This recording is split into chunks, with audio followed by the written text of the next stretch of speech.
What the rich teach their kids about money that the poor and middle class do not. Introduction. Rich dad, poor dad. Having two dads offered me the choice of contrasting points of view, one of a rich man and one of a poor man. I had two fathers, a rich one and a poor one. One was highly educated and intelligent. He had a PhD and completed 4 years of undergraduate work in less than 2 years. He then went on to Stanford University, the University of Chicago, and Northwestern University to do his advanced studies, all on full financial scholarships. The other father never finished the 8th grade. Both men were successful in their careers, working hard all their lives. Both earned substantial incomes, yet one always struggled financially. The other would become one of the richest men in Hawaii. One died leaving tens of millions of dollars to his family, charities, and his church. The other left bills to be paid. Both men were strong, charismatic, and influential. Both men offered me advice, but they did not advise the same things. Both men believed strongly in education, but did not recommend the same course of study. If I had only one dad, I would have had to accept or reject his advice. Having two dads offered me the choice of contrasting points of view, one of a rich man and one of a poor man. Instead of simply accepting or rejecting one or the other, I found myself thinking more, comparing, and then choosing for myself. The problem was that the rich man was not rich yet, and the poor man was not yet poor. Both were just starting out on their careers, and both were struggling with money and families. But they had very different points of view about money. For example, one dad would say, "The love of money is the root of all evil." The other said, "The lack of money is the root of all evil." As a young boy, having two strong fathers both influencing me was difficult. I wanted to be a good son and listen, but the two fathers did not say the same things. The contrast in their points of view, particularly about money, was so extreme that I grew curious and intrigued. I began to start thinking for long periods of time about what each was saying. Much of my private time was spent reflecting, asking myself questions such as, "Why does he say that?" and then asking the same question of the other dad's statement. It would have been much easier to simply say, "Yeah, he's right. I agree with that," or to simply reject the point of view by saying, "The old man doesn't know what he's talking about." Instead, having two dads whom I love forced me to think and ultimately choose a way of thinking for myself. As a process, choosing for myself turned out to be much more valuable in the long run than simply accepting or rejecting a single point of view. One of the reasons the rich get richer, the poor get poorer, and the middle class struggles in debt is that the subject of money is taught at home, not in school. Most of us learn about money from our parents. So what can poor parents tell their child about money? They simply say, "Stay in school and study hard." The child may graduate with excellent grades, but with a poor person's financial programming and mindset. Sadly, money is not taught in schools.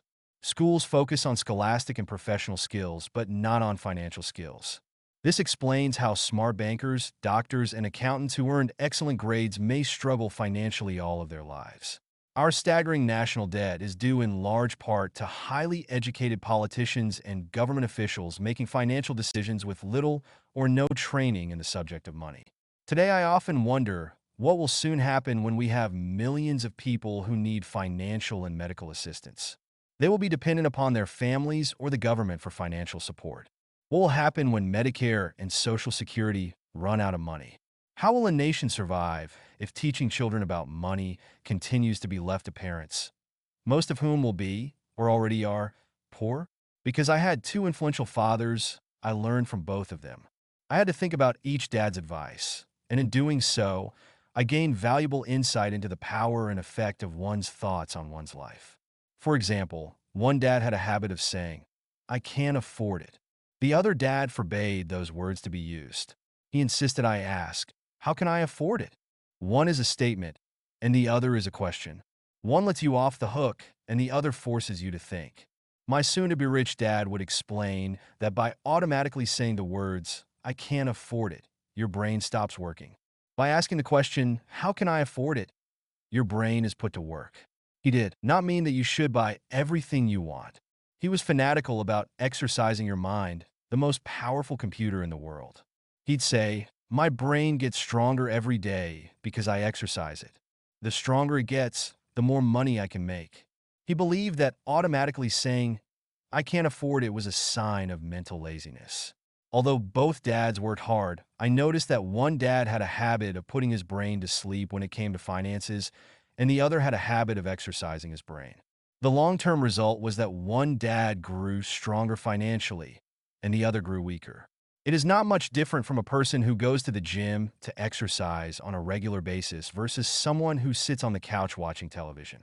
Proper physical exercise increases your chances for health, and proper mental exercise increases your chances for wealth. My two dads had opposing attitudes, and that affected the way they thought. One dad thought that the rich should pay more in taxes to take care of those less fortunate. The other said, taxes punish those who produce and reward those who don't produce. One dad recommended, study hard so you can find a good company to work for. The other recommended, study hard so you can find a good company to buy. One dad said, the reason I'm not rich is because I have you kids. The other said, the reason I must be rich is because I have you kids. One encouraged talking about money and business at the dinner table, while the other forbade the subject of money to be discussed over a meal.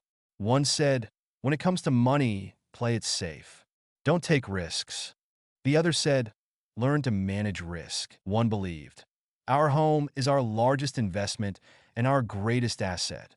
The other believed, my house is a liability, and if your house is your largest investment, you're in trouble. Both dads paid their bills on time, yet one paid his bills first while the other paid his bills last. One dad believed in a company or the government taking care of you and your needs. He was always concerned about pay raises, retirement plans, medical benefits, sick leave, vacation days, and other perks. He was impressed with two of his uncles who joined the military and earned a retirement and entitlement package for life after 20 years of active service. He loved the idea of medical benefits and PX privileges the military provided its retirees. He also loved the tenure system available through the university. The idea of job protection for life and job benefits seemed more important at times than the job. He would often say, I've worked hard for the government, and I'm entitled to these benefits. The other believed in total financial self-reliance. He spoke out against the entitlement mentality and how it created weak and financially needy people. He was emphatic about being financially competent. One dad struggled to save a few dollars. The other created investments. One dad taught me how to write an impressive resume so I could find a good job. The other taught me how to write strong business and financial plans so I could create jobs. Being a product of two strong dads allowed me the luxury of observing the effects different thoughts have on one's life. I noticed that people really do shape their lives through their thoughts. For example, my poor dad always said, I'll never be rich. And that prophecy became reality. My rich dad, on the other hand, always referred to himself as rich. He would say things like, I'm a rich man and rich people don't do this. Even when he was flat broke after a major financial setback, he continued to refer to himself as a rich man. He would cover himself by saying, there is a difference between being poor and being broke. Broke is temporary. Poor is eternal. My poor dad would say, I'm not interested in money, or money doesn't matter. My rich dad always said, money is power. The power of our thoughts may never be measured or appreciated, but it became obvious to me as a young boy that it was important to be aware of my thoughts and how. There is a difference between being poor and being broke. Broke is temporary. Poor is eternal. I expressed myself. I noticed that my poor dad was poor, not because of the amount of money he earned, which was significant, but because of his thoughts and actions. As a young boy having two fathers, I became acutely aware of being careful about which thoughts I chose to adopt as my own. Should I listen to my rich dad or to my poor dad? Although both men had tremendous respect for education and learning, they disagreed about what they thought was important to learn. One wanted me to study hard, earn a degree, and get a good job to earn money. He wanted me to study to become a professional, an attorney or an accountant, and to go to business school for my MBA. The other encouraged me to study to be rich, to understand how money works, and to learn how to have it work for me. I don't work for money, were words he would repeat over and over. Money works for me. At the age of 9, I decided to listen to and learn from my rich dad about money. In doing so, I chose not to listen to my poor dad, even though he was the one with all the college degrees. A lesson from Robert Frost. Robert Frost is my favorite poet. Although I love many of his poems, my favorite is The Road Not Taken. I use its lesson almost daily. The road not taken. Two roads diverged in a yellow wood, and sorry I could not travel both and be one traveler. Long I stood, and looked down one as far as I could to where it bent in the undergrowth. Then took the other as just as fair, and having perhaps the better claim, because it was grassy, and wanted where though as for that the passing there had warned them really about the same, and both that morning equally lay. In leaves no step had trodden black. Oh, I kept the first for another day, yet knowing how way leads on a way, I doubted if I should ever come back. I shall be telling this with a sigh somewhere ages and ages hence. Two roads diverged in a wood, and I took the one less traveled by, and that has made all the difference. And that has made all the difference. Over the years, I have often reflected upon Robert Frost's poem. Choosing not to listen to my highly educated dad's advice and attitude about money was a painful decision, but it was a decision that shaped the rest of my life. Once I made up my mind about whom to listen to, my education about money began. My rich dad taught me over a period of 30 years until I was 39 years old. He stopped once he realized that I knew and fully understood what he had been trying to drum into my often thick skull. Money is one form of power, but what is more powerful is financial education.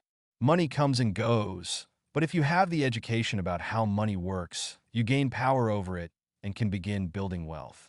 The reason positive thinking alone does not work is because most people went to school and never learned how money works, so they spend their lives working for money. Because I was only 9 years old when I started, the lessons my rich dad taught me were simple. And when it was all said and done, there were only 6 main lessons, repeated over 30 years. This book is about those 6 lessons, put as simply as possible, just as simply as my rich dad put forth those lessons to me. The lessons are meant not to be answers, but guideposts that will assist you and your children to grow wealthier no matter what happens in a world of increasing change and uncertainty. Chapter 1, Lesson 1. The rich don't work for money. The poor and the middle class work for money. The rich have money work for them. Dad, can you tell me how to get rich? My dad put down the evening paper. Why do you want to get rich, son? Because today Jimmy's mom drove up in their new Cadillac, and they were going to their beach house for the weekend. He took 3 of his friends, but Mike and I weren't invited. They told us we weren't invited because we were poor kids. They did. My dad asked incredulously. Yeah, they did, I replied in a hurt tone. My dad silently shook his head, pushed his glasses up the bridge of his nose, and went back to reading the paper. I stood waiting for an answer. The year was 1956. I was 9 years old. By some twist of fate, I attended the same public school where the rich people sent their kids. We were primarily a sugar plantation town. The managers of the plantation and the other affluent people, such as doctors, business owners, and bankers, sent their children to this elementary school. After grade 6, their children were generally sent off to private schools. Because my family lived on one side of the street, I went to this school. Had I lived on the other side of the street, I would have gone to a different school with kids from families more like mine. After grade 6, these kids and I would go on to the public intermediate and high school. There was no private school for them or for me. My dad finally put down the paper. I could tell he was thinking. Well, son, he began slowly.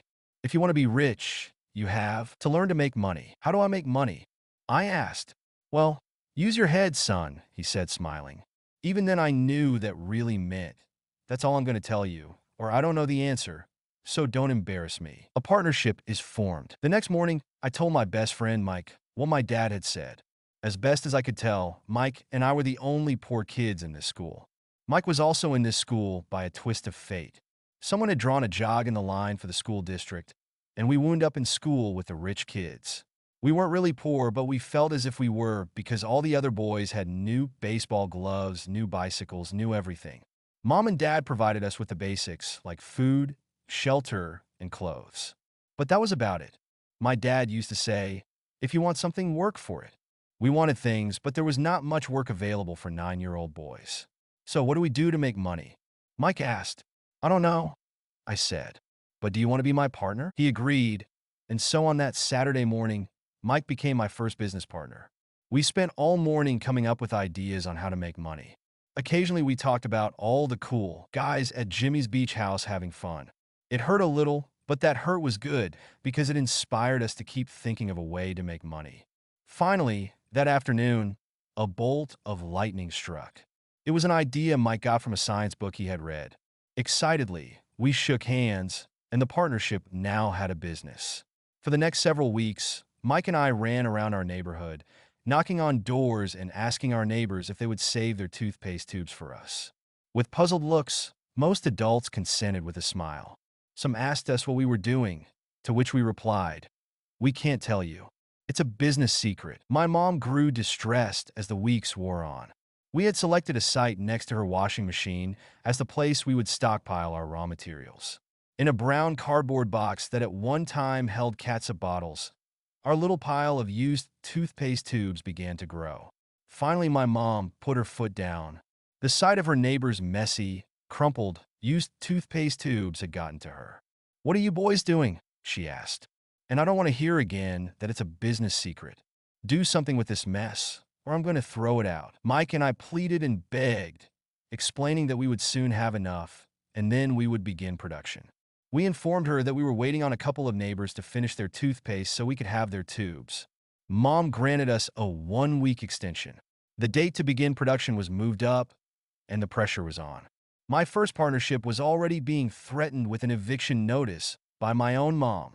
It became Mike's job to tell the neighbors to quickly use up their toothpaste, saying their dentist wanted them to brush more often anyway.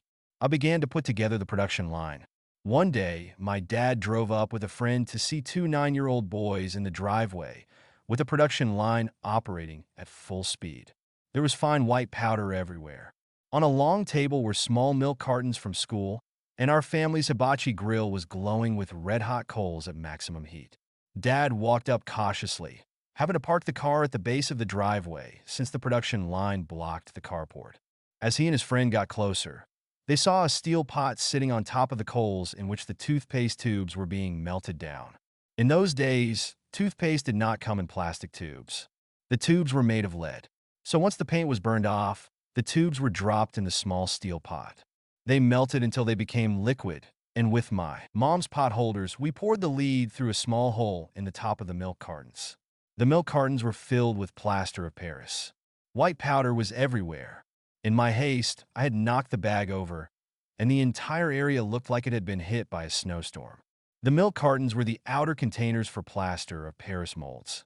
My dad and his friend watched as we carefully poured the molten lead through a small hole in the top of the plaster of Paris cube.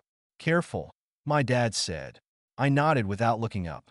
Finally, once the pouring was through, I put the steel pot down and smiled at my dad. "What are you boys doing?" he asked with a cautious smile. "We're doing what you told me to do. We're going to be rich," I said. "Yup," said Mike, grinning and nodding his head. "We're partners." "And what is in those plaster molds?" my dad asked. "Watch," I said. "This should be a good batch." With a small hammer, I tapped at the seal that divided the cube in half. Cautiously, I pulled up the top half of the plaster mold, and a lead nickel fell out.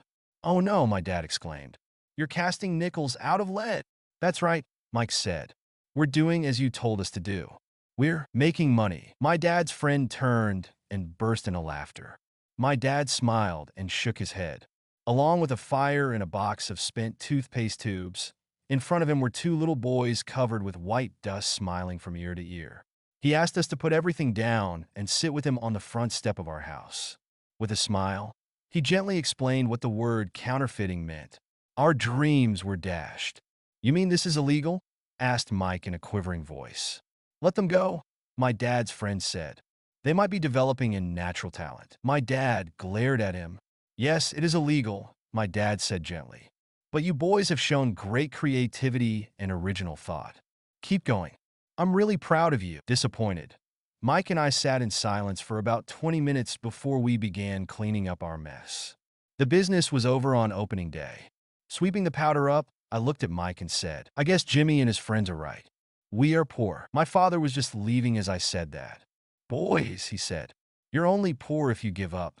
The most important thing is that you did something. Most people only talk and dream of getting rich. You've done something. I'm very proud of the two of you. I'll say it again. Keep going. Don't quit. Mike and I stood there in silence. They were nice words, but we still did not know what to do. So, how come you're not rich, Dad? I asked. Because I chose to be a school teacher. School teachers really don't think about being rich. We just like to teach. I wish I could help you, but I really don't know how to make money. Mike and I turned and continued our cleanup. I know, said my dad. If you boys want to learn how to be rich, don't ask me. Talk to your dad, Mike. My dad, asked Mike with a scrunched up face. Yeah, your dad, repeated my dad with a smile. Your dad and I have the same banker, and he raves about your father. He's told me several times that your father is brilliant when it comes to making money. My dad, Mike asked again in disbelief. Then how come we don't have a nice car and a nice house like the rich kids at school? A nice car and a nice house don't necessarily mean you're rich or you know how to make money, my dad replied. Jimmy's dad works for the sugar plantation. He's not much different from me. He works for a company and I work for the government. The company buys the car for him.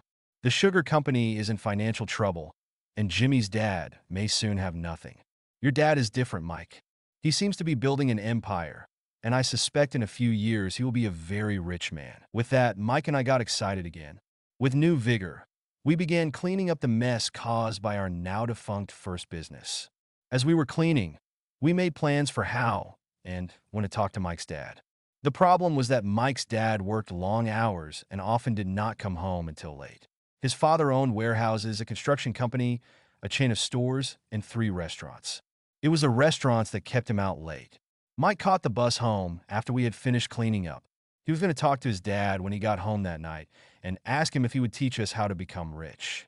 Mike promised to call as soon as he had talked to his dad, even if it was late.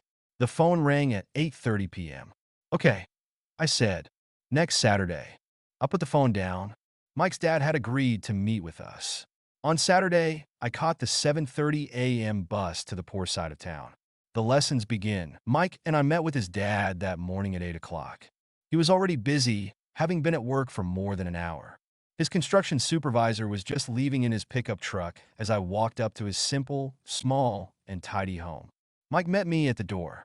Dad's on the phone, and he said to wait on the back porch, Mike said as he opened the door. The old wooden floor creaked as I stepped across the threshold of the aging house. There was a cheap mat just inside the door. The mat was there to hide the years of wear from countless footsteps that the floor had supported. Although clean, it needed to be replaced.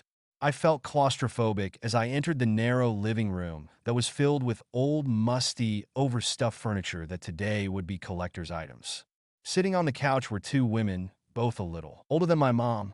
Across from the women sat a man in workman's clothes. He wore khaki slacks and a khaki shirt, neatly pressed but without starch, and polished work boots. He was about 10 years older than my dad. They smiled as Mike and I walked past them toward the back porch. I smiled back shyly. Who are those people? I asked. Oh, they work for my dad. The older man runs his warehouses, and the women are the managers of the restaurants. And as you arrived, you saw the construction supervisor who was working on a road project about 50 miles from here. His other supervisor, who was building a track of houses, left before you got here. Does this go on all the time? I asked. Not always, but quite often, said Mike, smiling as he pulled up a chair to sit down next to me. I asked my dad if he would teach us to make money, Mike said. Oh, and what did he say to that? I asked with cautious curiosity. Well, he had a funny look on his face at first, and then he said he would make us an offer. Oh, I said, rocking my chair back against the wall.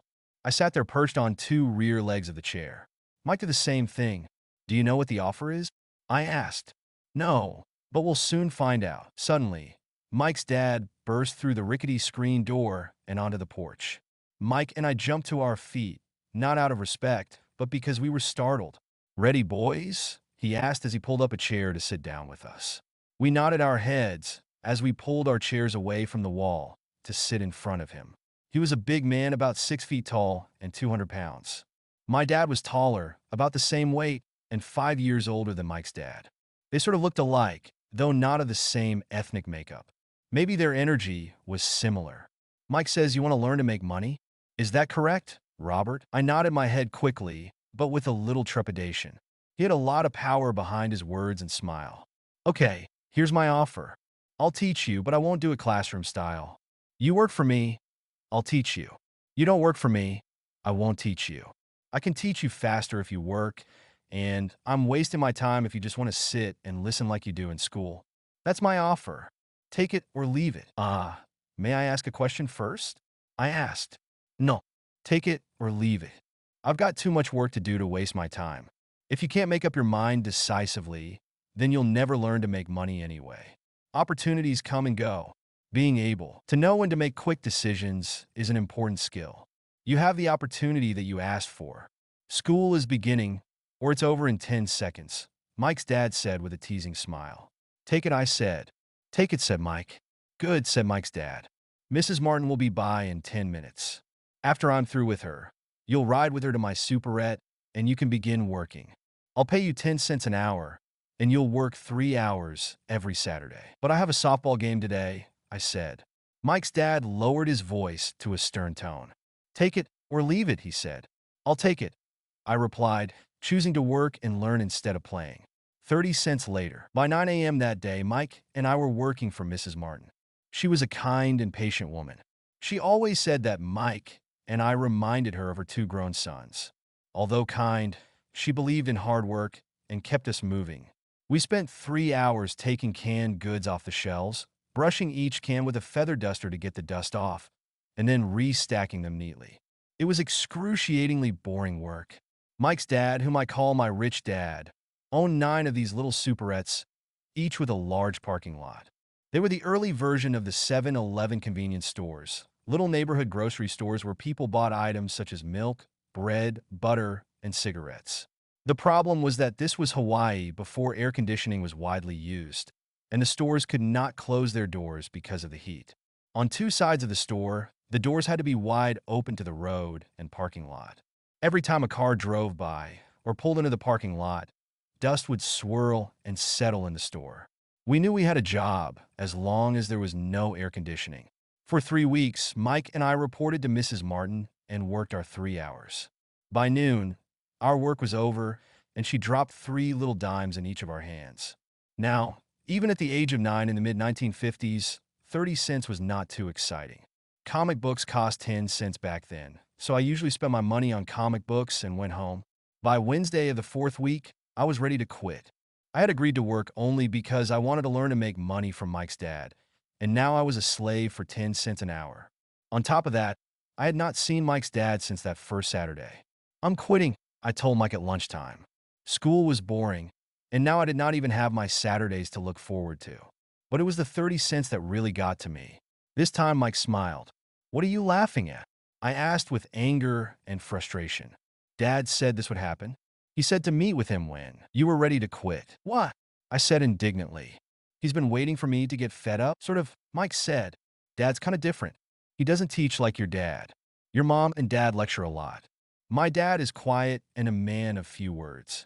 You just wait till this Saturday. I'll tell him you're ready. You mean I've been set up? No, not really, but maybe. Dad will explain on Saturday. Waiting in line on Saturday, I was ready to face Mike's dad. Even my real dad was angry with him. My real dad, the one I call the poor one, thought that my rich dad was violating child labor laws and should be investigated. My educated, poor dad told me to demand what I deserve, at least 25 cents an hour. My poor dad told me that if I did not get a raise, I was to quit immediately. You don't need that damn job anyway, said my poor dad with indignation. At 8 o'clock Saturday morning, I walked through the door of Mike's house when Mike's dad opened it. Take a seat and wait in line, he said as I entered. He turned and disappeared into his little office next to a bedroom. I looked around the room and didn't see Mike anywhere. Feeling awkward, I cautiously sat down next to the same 2 women who were there 4 weeks earlier. They smiled and slid down the couch to make room for me. 45 minutes went by, and I was steaming. The 2 women had met with him and left 30 minutes earlier. An older gentleman was in there for 20 minutes and was also gone. The house was empty, and here I sat in a musty, dark living room on a beautiful sunny Hawaiian day, waiting to talk to a cheapskate who exploited children. I could hear him rustling around the office, talking on the phone, and ignoring me. I was ready to walk out, but for some reason I stayed. Finally, 15 minutes later, at exactly 9 o'clock, Rich Dad walked out of his office, said nothing, and signaled with his hand for me to enter. I understand you want a raise, or you're going to quit, Rich Dad said as he swiveled in his office chair. Well, you're not keeping your end of the bargain, I blurted out, nearly in tears. It was really frightening for me to confront a grown-up. You said that you would teach me if I worked for you. Well, I've worked for you. I've worked hard. I've given up my baseball games to work for you, but you haven't kept your word and you haven't taught me anything. You are a crook like everyone in town thinks you are. You're greedy. You want all the money and don't take care of your employees. You made me wait and don't show me any respect. I'm only a little boy, but I deserve to be treated better. Rich Dad rocked back in his swivel chair, hands up to his chin, and stared at me. Not bad, he said. In less than a month, you sound like most of my employees. What? I asked, not understanding what he was saying. I continued with my grievance. I thought you were going to keep your end of the bargain and teach me. Instead, you want to torture me? That's cruel. That's really cruel. I am teaching you, Rich Dad said quietly. What have you taught me? Nothing, I said angrily. You haven't even talked to me once since I agreed to work for peanuts. 10 cents an hour. Huh. I should notify the government about you. We have child labor laws, you know. My dad works for the government, you know. Wow, said Rich Dad. Now you sound just like most of the people who used to work for me. People I've either fired or who have quit. So, what do you have to say? I demanded, feeling pretty brave for a little kid. You lied to me. I've worked for you, and you have not kept your word. You haven't taught me anything. How do you know that I've not taught you anything? Asked Rich Dad calmly. Well, you've never talked to me. I've worked for 3 weeks, and you have not taught me anything, I said with a pout. Does teaching mean talking or a lecture? Rich Dad asked. Well, yes, I replied. That's how they teach you in school, he said, smiling.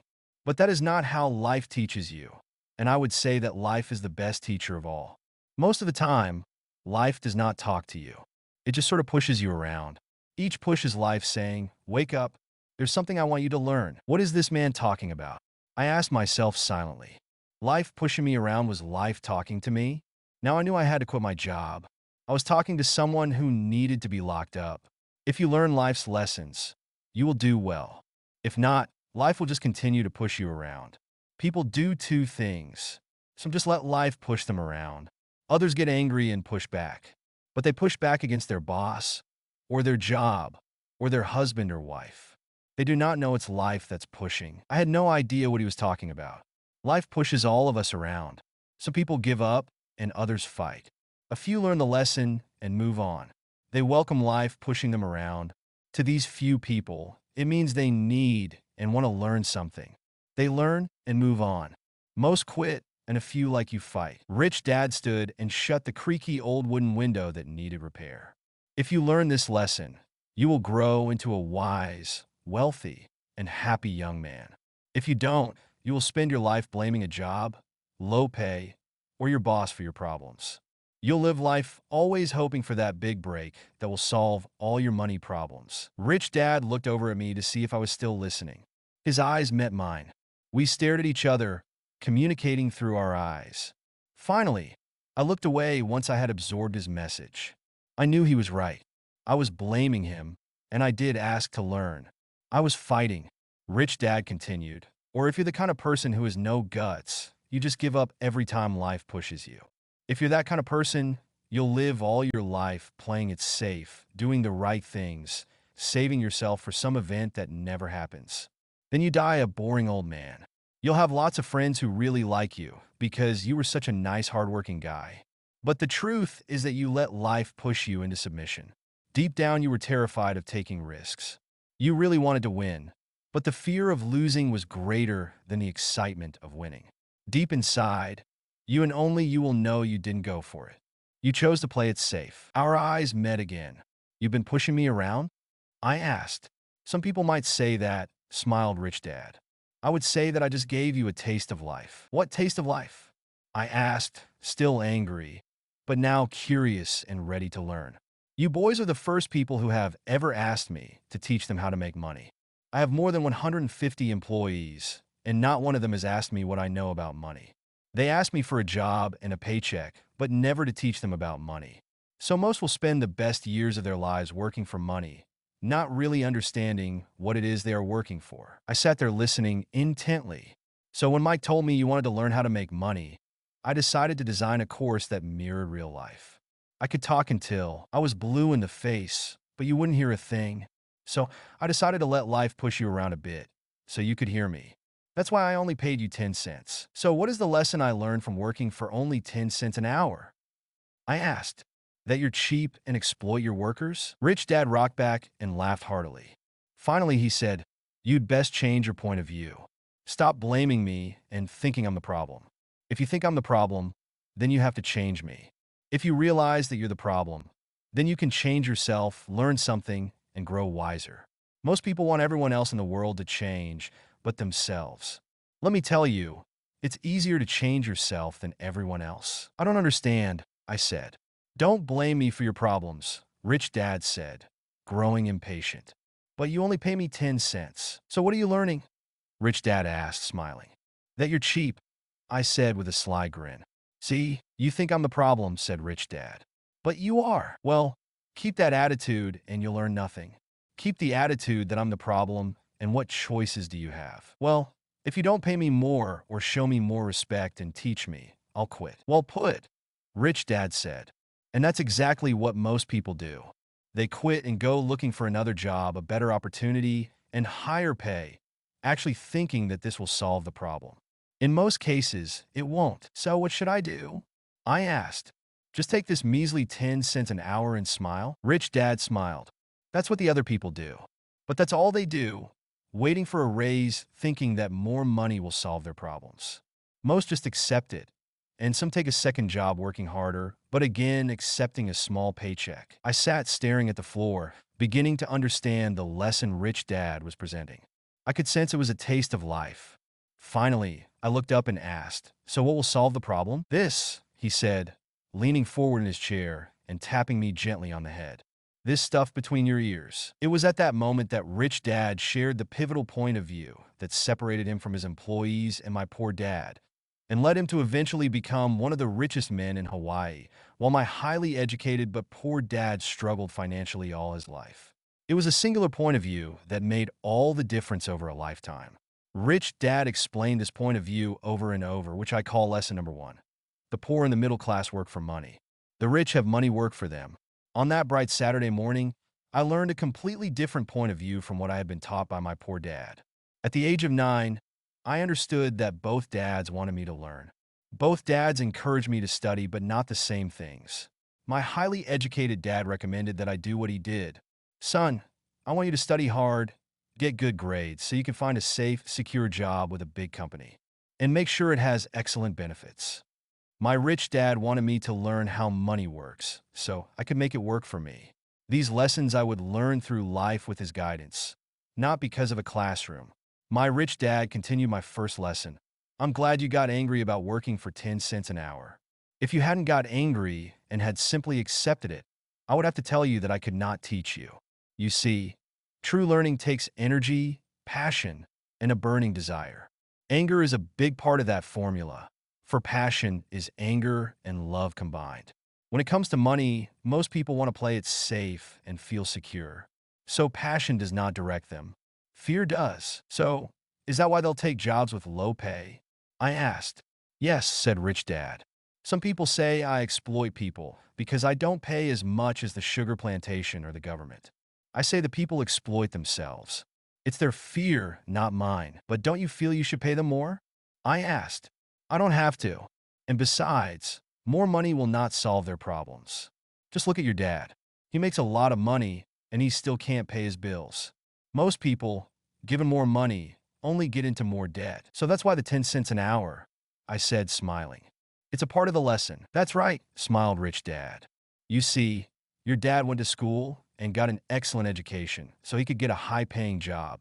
But he still has money problems because he never learned anything about money in school. On top of that, he believes in working for money, and you don't. I asked. No, not really, said Rich Dad. If you want to learn to work for money, then stay in school. That is a great place to learn to do that. But if you want to learn how to have money work for you, Then I will teach you that. But only if you want to learn. Wouldn't everyone want to learn that? I asked. No, said Rich Dad. Simply because it's easier to learn to work for money, especially if fear is your primary emotion when the subject of money is discussed. I don't understand, I said with a frown. Don't worry about that for now. Just know that it's fear that keeps most people working at a job. The fear of not paying their bills, the fear of being fired, the fear of not having enough money, and the fear of starting over. That's the price of studying to learn a profession or trade, and then working for money. Most people become a slave to money, and then get angry at their boss. Learning to have money work for you is a completely different course of study. I asked. Absolutely, Rich Dad answered. Absolutely. We sat in silence on that beautiful Hawaiian Saturday morning. My friends had just started their Little League baseball game, but for some reason, I was now thankful I had decided to work for 10 cents an hour. I sensed that I was about to learn something my friends wouldn't learn in school. Ready to learn? Asked Rich Dad. Absolutely, I said with a grin. I have kept my promise. I've been teaching you from afar, my rich dad said. At 9 years old, you've gotten a taste of what it feels like to work for money. Just multiply your last month by 50 years, and you will have an idea of what most people spend their life doing. I don't understand, I said. How did you feel waiting in line to see me? Once to get hired and once to ask for more money. Terrible, I said. If you choose to work for money, that is what life will be like, said Rich Dad. And how did you feel when Mrs. Martin dropped 3 dimes in your hand for 3 hours of work? I felt like it wasn't enough. It seemed like nothing. I was disappointed, I said. And that is how most employees feel when they look at their paychecks, especially after all the tax and other deductions are taken out. At least you got 100%. You mean most workers don't get paid everything? I asked with amazement. Heavens no, said Rich Dad. The government always takes its share first. How do they do that? I asked. Taxes, said Rich Dad. You're taxed when you earn. You're taxed when you spend. You're taxed when you save. You're taxed when you die. Why do people let the government do that to them? The rich don't, said Rich Dad with a smile. The poor and the middle class do. I'll bet you that I earn more than your dad, yet he pays more in taxes. How can that be? I asked. At my age, that made no sense to me. Why would someone let the government do that to them? Rich Dad rocked slowly and silently in his chair, just looking at me. Ready to learn? He asked. I nodded my head slowly. As I said, there's a lot to learn. Learning how to have money work for you is a lifetime study. Most people go to college for 4 years, and their education ends. I already know that my study of money will continue over my lifetime, simply because the more I find out, I need to know. Most people never study the subject. They go to work, get their paycheck, balance their checkbooks, and that's it. Then they wonder why they have money problems. They think that more money will solve the problem and don't realize that it's their lack of financial education that is the problem. So my dad has tax problems because he doesn't understand money? I asked, confused. Look, said Rich Dad, taxes are just one small section on learning how to have money work for you. Today, I just wanted to find out if you still have the passion to learn about money. Most people don't. They want to go to school, learn a profession, have fun at their work, and earn lots of money. One day they wake up with big money problems, and then they can't stop working. That's the price of only knowing how to work for money instead of studying how to have money work for you. So do you still have the passion to learn? Asked Rich Dad. I nodded my head. Good, said Rich Dad. Now get back to work. This time, I will pay you nothing. What? I asked in amazement. You heard me. Nothing. You will work the same 3 hours every Saturday, but this time you will not be paid 10 cents per hour. You said you wanted to learn and not work for money, so I'm not going to pay you anything. I couldn't believe what I was hearing. I've already had this conversation with Mike, and he's already working, dusting, and stacking canned goods for free. You'd better hurry and get back there. That's not fair, I shouted. You've got to pay something. You said you wanted to learn. If you don't learn this now, you'll grow up to be like the 2 women and the older man sitting in my living room, working for money and hoping I don't fire them. Or like your dad, earning lots of money only to be in debt up to his eyeballs, hoping more money will solve the problem. If that's what you want, I'll go back to our original deal of 10 cents an hour. Or you can do what most adults do. Complain that there's not enough pay, quit, and go looking for another job. But what do I do? I asked. Rich Dad tapped me on the head. Use this, he said. If you use it well, You will soon thank me for giving you an opportunity, and you will grow into a rich man. I stood there, still not believing what a raw deal I was handed. I came to ask for a raise, and somehow I was instead working for nothing. Rich Dad tapped me on the head again and said, "Use this. Now get out of here and get back to work." Lesson number one: the rich don't work for money. I didn't tell my poor dad I wasn't being paid. He wouldn't have understood, and I didn't want to try to explain something I didn't understand myself. For 3 more weeks, Mike and I worked 3 hours every Saturday for nothing. The work didn't bother me, and the routine got easier, but it was the missed baseball games and not being able to afford to buy a few comic books that got to me. Rich Dad stopped by at noon on the third week. We heard his truck pull up in the parking lot and sputter when the engine was turned off. He entered the store and greeted Mrs. Martin with a hug. After finding out how things were going in the store, he reached into the ice cream freezer, pulled out 2 bars, paid for them, and signaled to Mike and me. "Let's go for a walk, boys." We crossed the street, dodging a few cars, and walked across a large grassy field where a few adults were playing softball. Sitting down at a lone picnic table, he handed Mike and me the treats. "How's it going, boys?" "Okay," Mike said. I nodded in agreement. "Learn anything yet?" Rich Dad asked. Mike and I looked at each other, shrugged our shoulders, and shook our heads in unison. Avoiding one of life's biggest traps. Well, you boys had better start thinking. You're staring at one of life's biggest lessons. If you learn it, you'll enjoy a life of great freedom and security. If you don't, you'll wind up like Mrs. Martin and most of the people playing softball in this park. They work very hard for little money, clinging to the illusion of job security and looking forward to a 3-week vacation each year and maybe a skimpy pension after 45 years of service. If that excites you, I'll give you a raise to 25 cents an hour. But these are good hardworking people. Are you making fun of them? I demanded. A smile came over Rich Dad's face. Mrs. Martin is like a mother to me. I would never be that cruel. I may sound unkind because I'm doing my best to point something out to the two of you. I want to expand your point of view so you can see something most people never have the benefit of seeing because their vision is too narrow. Most people never see the trap they are in. Mike and I sat there, uncertain of his message. He sounded cruel, yet we could sense he was trying to drive home a point. With a smile, Rich Dad said, "Doesn't that 25 cents an hour sound good? Doesn't it make your heart beat a little faster?" I shook my head no, but it really did. 25 cents an hour would be big bucks to me. "Okay, I'll pay you $1 an hour," Rich Dad said, with a sly grin. Now my heart started to race. My brain was screaming, "Take it, take it." I could not believe what I was hearing. Still, I said nothing. "Okay, $2 an hour." My little brain and heart nearly exploded.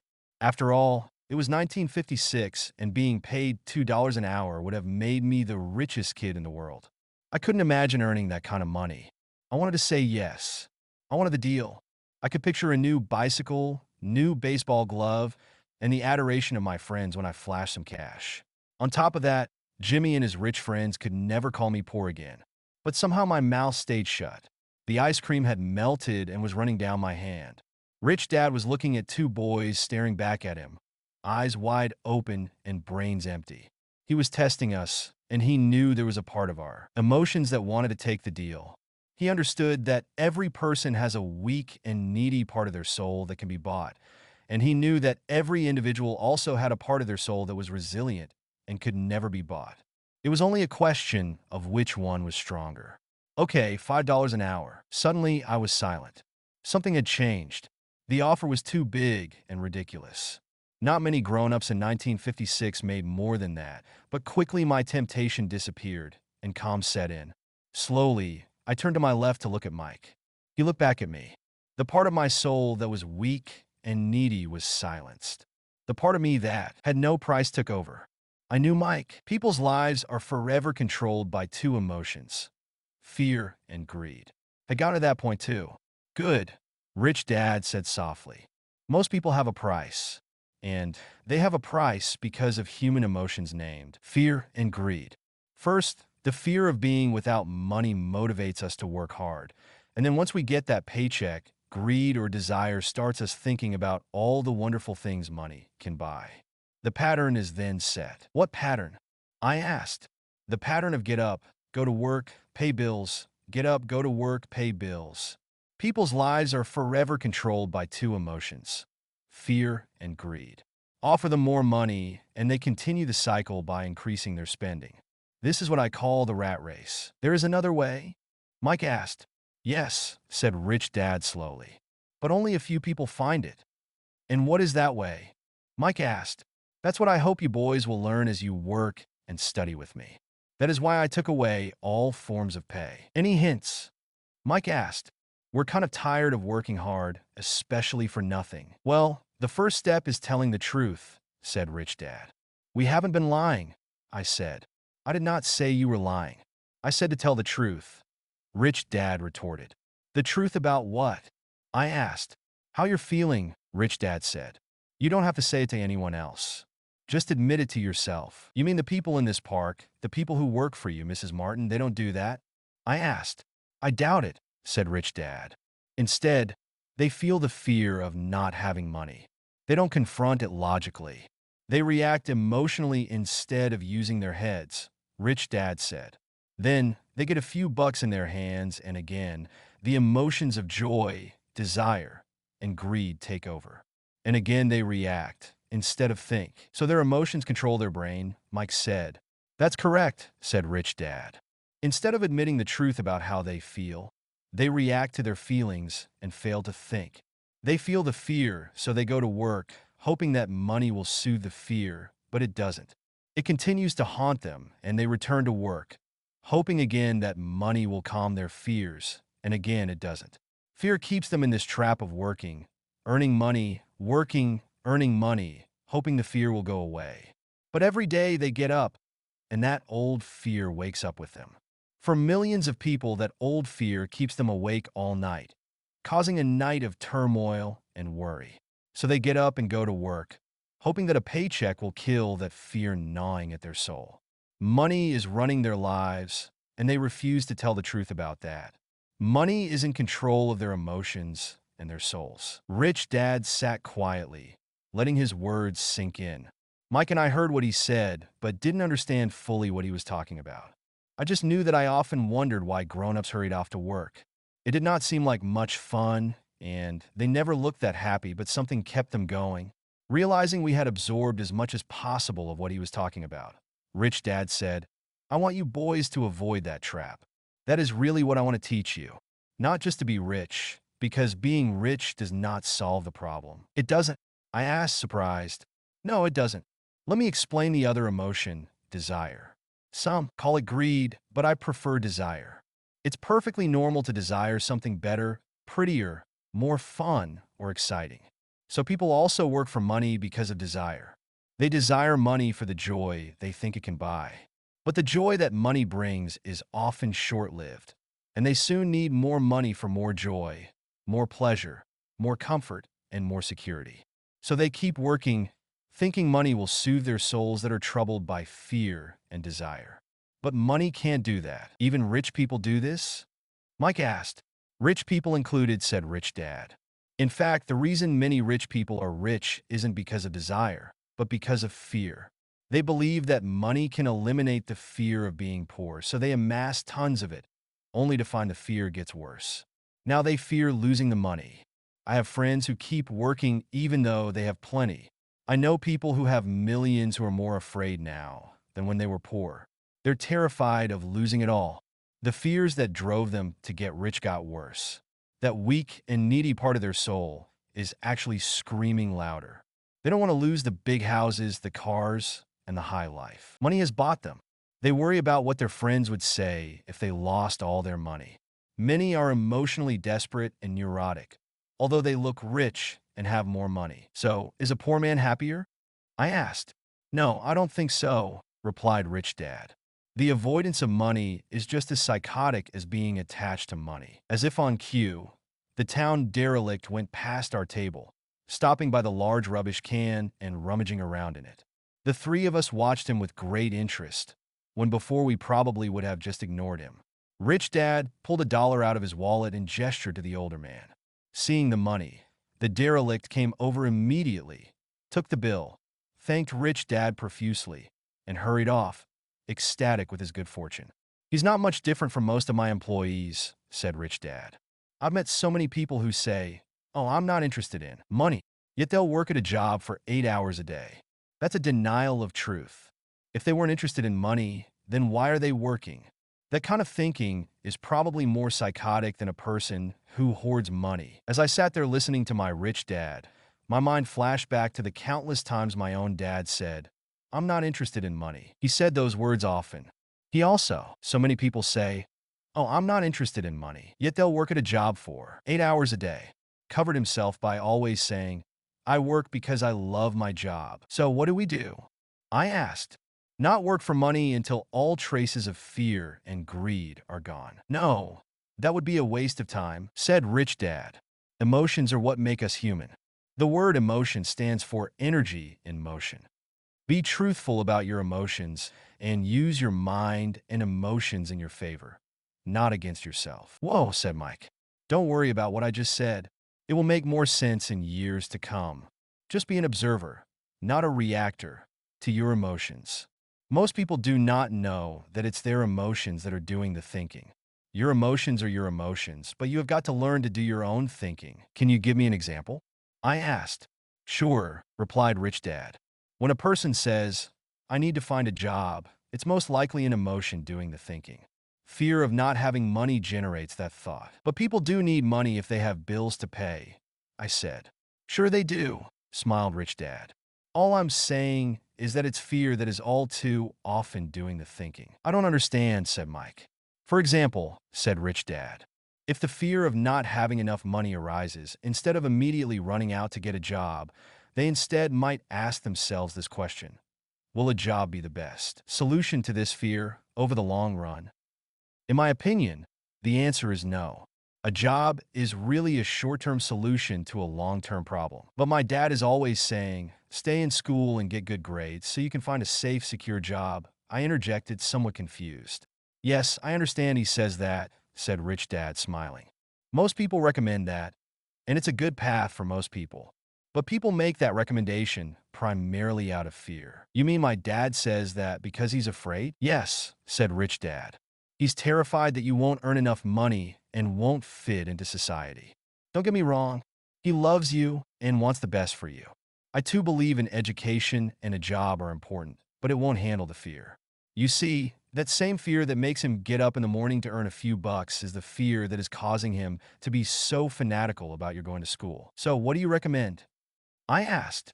I want to teach you to master the power of money instead of being afraid of it.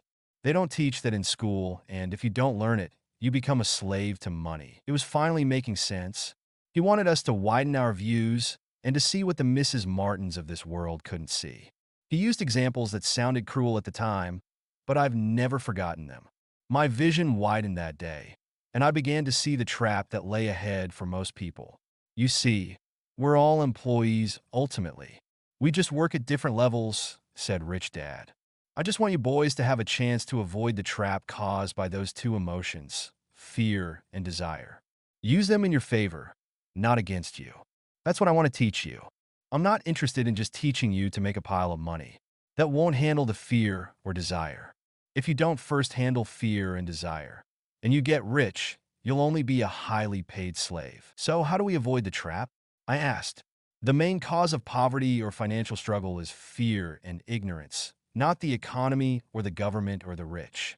It's self-inflicted fear and ignorance that keep people trapped. So you boys go to school and get your college degrees, and I'll teach you how to stay out of the trap. The pieces of the puzzle were appearing. My highly educated dad had a great education and a great career, but school never told him how to handle money or his fear of it. It became clear that I could learn different and important things from two fathers. So you've been talking about the fear of not having money. How does the desire for money affect our thinking? Mike asked, how did you feel when I tempted you with a pay raise? Did you notice your desires rising? We nodded our heads. By not giving in to your emotions, you were able to delay your reactions and think. That is important. We will always have emotions of fear and greed. From here on in, it's imperative for you to use those emotions to your advantage, and for the long term, to not let your emotions control your thinking. Most people use fear and greed against themselves. That's the start of ignorance.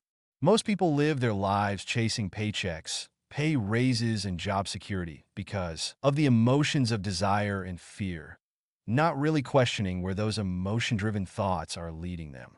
It's just like the picture of a donkey dragging a cart with its owner dangling a carrot just in front of its nose. The donkey's owner may be going where he wants to, but the donkey is chasing an illusion. Tomorrow, there will only be another carrot for the donkey. You mean the moment I picture a new baseball glove, candy, and toys, that's like a carrot to a donkey? Mike asked. Yes, and as you get older, your toys get more expensive. A new car, a boat, and a big house to impress your friends, said Rich Dad with a smile. Fear pushes you out the door, and desire calls to you. That's the trap. So what's the answer? Mike asked. What intensifies fear and desire is ignorance. That is why rich people with lots of money often have more fear the richer they get. Money is the carrot, the illusion. If the donkey could see the whole picture, it might rethink its choice to chase the carrot. Rich Dad went on to explain that a human's life is a struggle between ignorance and illumination. He explained that once a person stops searching for information and self-knowledge, ignorance sets in. That struggle is a moment-to-moment decision to learn to open or close one's mind. Look, school is very important. You go to school to learn a skill or profession to become a contributing member of society. Every culture needs teachers, doctors, mechanics, artists, cooks, business people, police officers, firefighters, and soldiers. Schools train them so society can thrive and flourish, said Rich Dad. Unfortunately, for many people, school is the end, not the beginning. There was a long silence. Rich Dad was smiling. I didn't comprehend everything he said that day. But as with most great teachers, his words continued to teach for years. I've been a little cruel today, said Rich Dad. But I want you to always remember this talk. I want you to always think of Mrs. Martin, and I want you always to remember that donkey. Never forget that fear and desire can lead you into life's biggest trap if you're not aware of them controlling your thinking. To spend your life living in fear, never exploring your dreams, is cruel. To work hard for money, thinking that it will buy you things that will make you happy, is also cruel.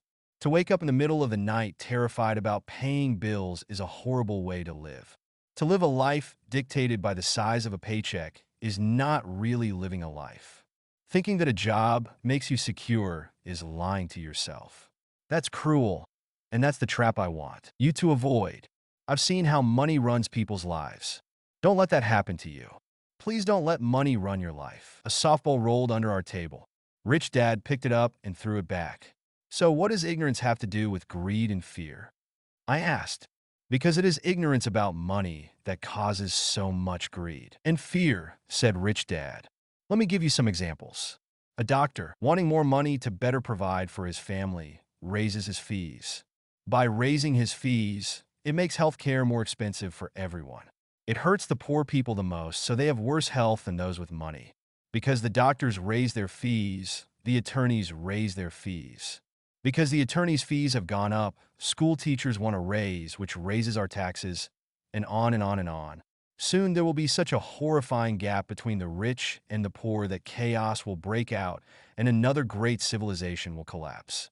History proves that great civilizations collapse when the gap between the haves and have-nots is too great. Sadly, America is on that same course because we haven't learned from history. We only memorize historical dates and names, not the lesson. Aren't prices supposed to go up? I asked. In an educated society with a well-run government, prices should actually come down. Of course, that is often only true in theory. Prices go up because of greed and fear caused by ignorance. If schools taught people about money, there would be more money and lower prices. But schools focus only on teaching people to work for money, not how to harness money's power. But don't we have business schools? Mike asked. And haven't you encouraged me to go for my MBA? Yes, said Rich Dad. But all too often business schools train employees to become sophisticated bean counters. Heaven forbid a bean counter takes over a business. All they do is look at the numbers, fire people, and kill the business. I know this because I hire bean counters. All they think about is cutting costs and raising prices, which cause more problems. Bean counting is important. I wish more people knew it, But it too is not the whole picture, added Rich Dad angrily. So, is there an answer? Asked Mike. Yes, said Rich Dad. Learn to use your emotions to think, not think with your emotions. When you boys mastered your emotions by agreeing to work for free, I knew there was hope. When you again resisted your emotions when I tempted you with more money, you were again learning to think in spite of being emotionally charged. That's the first step. Why is that step so important? I asked. Well, that's up to you to find out. If you want to learn, I'll take you boys into the briar patch, a place almost everyone else avoids. If you go with me, you'll let go of the idea of working for money and instead learn to have money work for you. And what will we get if we go with you? What if we agree to learn from you? What will we get? I asked. The same thing Br'er Rabbit got, said Rich Dad, referring to the classic children's story. Is there a briar patch? I asked. Yes, said Rich Dad. The briar patch is our fear and greed. Confronting fear, weaknesses, and neediness by choosing our own thoughts is the way out. Choosing our thoughts? Mike asked, puzzled. Yes, choosing what we think rather than reacting to our emotions. Instead of just getting up and going to work because not having the money to pay your bills is scaring you, ask yourself, is working harder at this the best solution to this problem? Most people are too afraid to rationally think things through and instead run out the door to a job they hate. The tar baby is in control. That's what I mean by choosing your thoughts. And how do we do that? Mike asked. That's what I will teach you. I'll teach you to have a choice of thoughts rather than a knee-jerk reaction, like gulping down your morning coffee and running out the door. Remember what I said before? A job is only a short-term solution to a long-term problem. Most people have only one problem in mind, and it's short-term. It's the bills at the end of the month, the tar baby. Money controls their lives, or should I say the fear and ignorance about money controls it. So they do as their parents did. They get up every day and go work for money, not taking the time to ask the question, is there another way? Their emotions now control their thinking, not their heads. Can you tell the difference between emotions thinking and the head thinking? Mike asked. Oh, yes. I hear it all the time, said Rich Dad. I hear things like, well, everyone has to work, or the rich are crooks, or I'll get another job. I deserve this raise. You can't push me around. Or I like this job because it's secure. No one asks, is there something I'm missing here? Which would break through the emotional thought and give you time to think clearly. As we headed back to the store, Rich Dad explained that the rich really did make money. They did not work for it. He went on to explain that when Mike and I were casting 5-cent pieces out of lead, thinking we were making money, we were very close to thinking the way the rich think. The problem was that creating money is legal for the government and banks to do, but illegal for us to do. There are legal ways to create money from nothing, he told us. Rich Dad went on to explain that the rich know that money is an illusion, truly like the carrot for the donkey. It's only out of fear and greed that the illusion of money is held together by billions of people who believe that money is real. It's not. Money is really made up. It is only because of the illusion of confidence and the ignorance of the masses that this house of cards stands. He talked about the gold standard that America was on, and that each dollar bill was actually a silver certificate. What concerned him was the rumor that we would someday go off the gold standard and our dollars would no longer be backed by something tangible. If that happens, boys, all hell will break loose. The poor, the middle class, and the ignorant will have their lives ruined simply because they will continue to believe that money is real and that the company they work for, or the government, will look after them. We really did not understand what he was saying that day, but over the years, it made more and more sense. Seeing what others miss. As he climbed into his pickup truck outside his convenience store, Rich Dad said, keep working, boys, but the sooner you forget about needing a paycheck, the easier your adult life will be. Keep using your brain, work for free, and soon your mind will show you ways of making money far beyond what I could ever pay you. You will see things that other people never see. Most people never see these opportunities because they're looking for money and security, so that's all they get. The moment you see one opportunity, you'll see them for the rest of your life.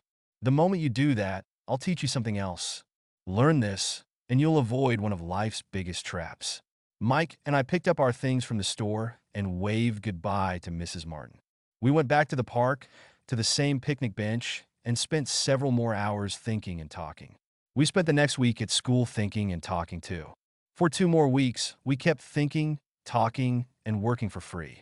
At the end of the second Saturday, I was again saying goodbye to Mrs. Martin and looking at the comic book stand with a longing gaze. The hard thing about not even getting 30 cents every Saturday was that I didn't have any money to buy comic books.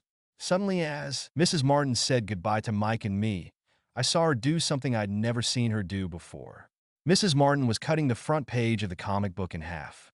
She kept the top half of the comic book cover and threw the rest of the book into a large cardboard box. When I asked her what she did with the comic books, she said, "I throw them away.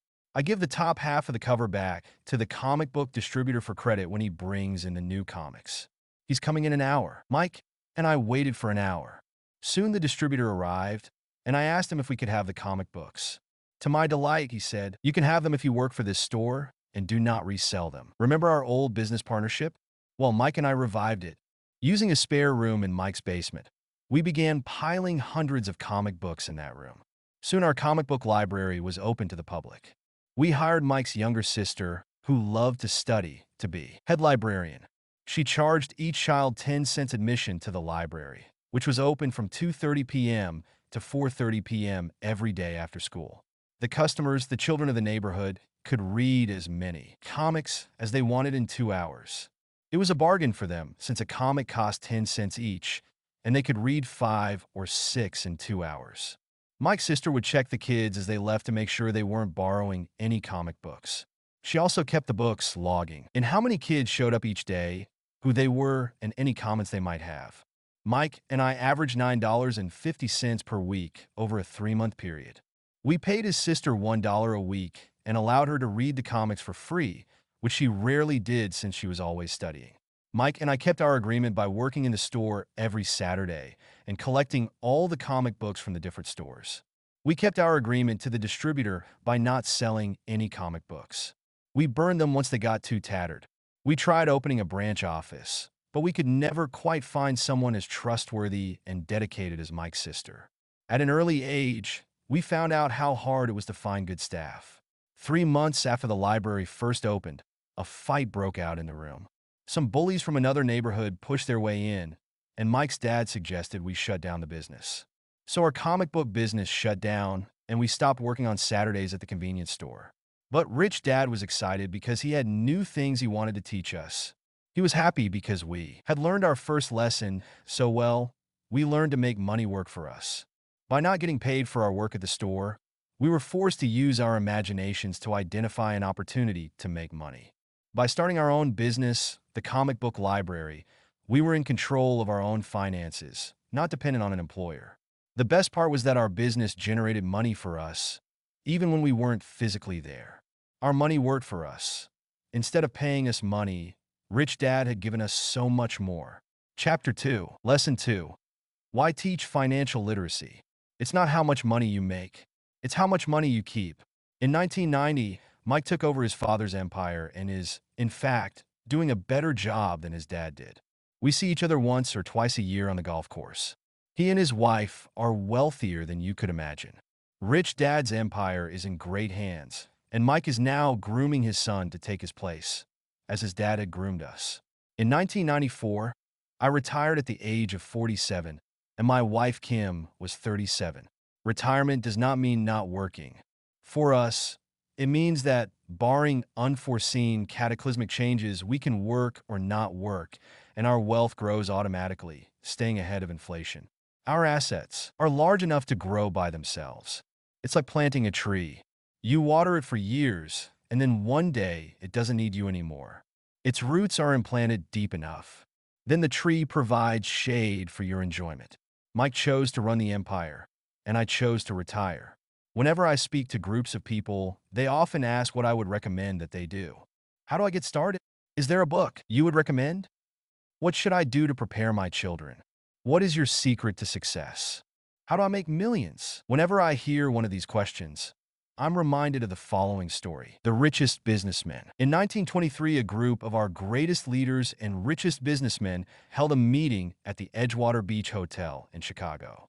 Among them were Charles Schwab, head of the largest independent steel company; Samuel Insull, president of the world's largest utility; Howard Hobson, head of the largest gas company; Ivar Kreuger, president of International Match Company, one of the world's largest companies at that time; Leon Fraser, president of the Bank of International Settlements; Richard Whitney, president of the New York Stock Exchange; Arthur Cotton and Jesse Livermore, two of the biggest stock speculators; and Albert Fall, a member of President Harding's cabinet.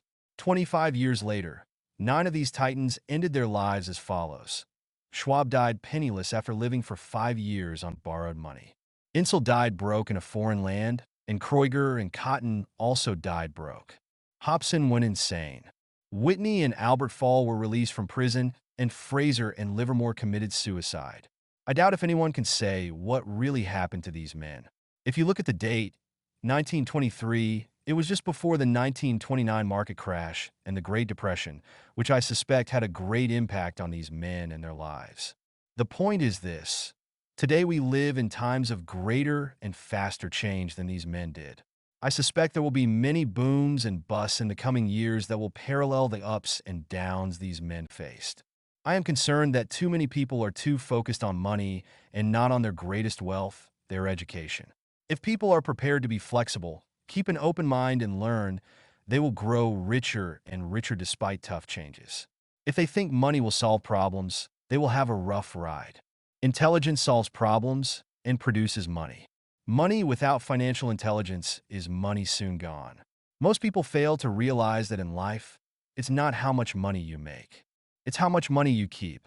We've all heard stories of lottery winners who are poor, then suddenly rich, and then poor again. They win millions, yet are soon back where they started. Or stories of professional athletes who at the age of 24 are earning millions, but are sleeping under a bridge 10 years later. I remember a story of a young basketball player who a year ago had millions. Today, at just 29, he claims his friends, attorney, and accountant took his money, and he was forced to work at a car wash for minimum wage. He was fired from the car wash because he refused to take off his championship ring as he was wiping off the cars. His story made national news, and he is appealing his termination, claiming hardship and discrimination. He claims that the ring is all he has left, and if it was stripped away, he'll crumble. I know so many people who became instant millionaires.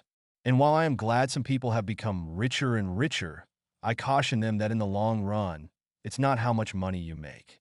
It's how much you keep and how many generations you keep it. So when people ask, where do I get started? Or tell me how to get rich quick, they often are greatly disappointed with my answer. I simply say to them what my rich dad said to me when I was a little kid. If you want to be rich, you need to be financially literate. That idea was drummed into my head every time we were together.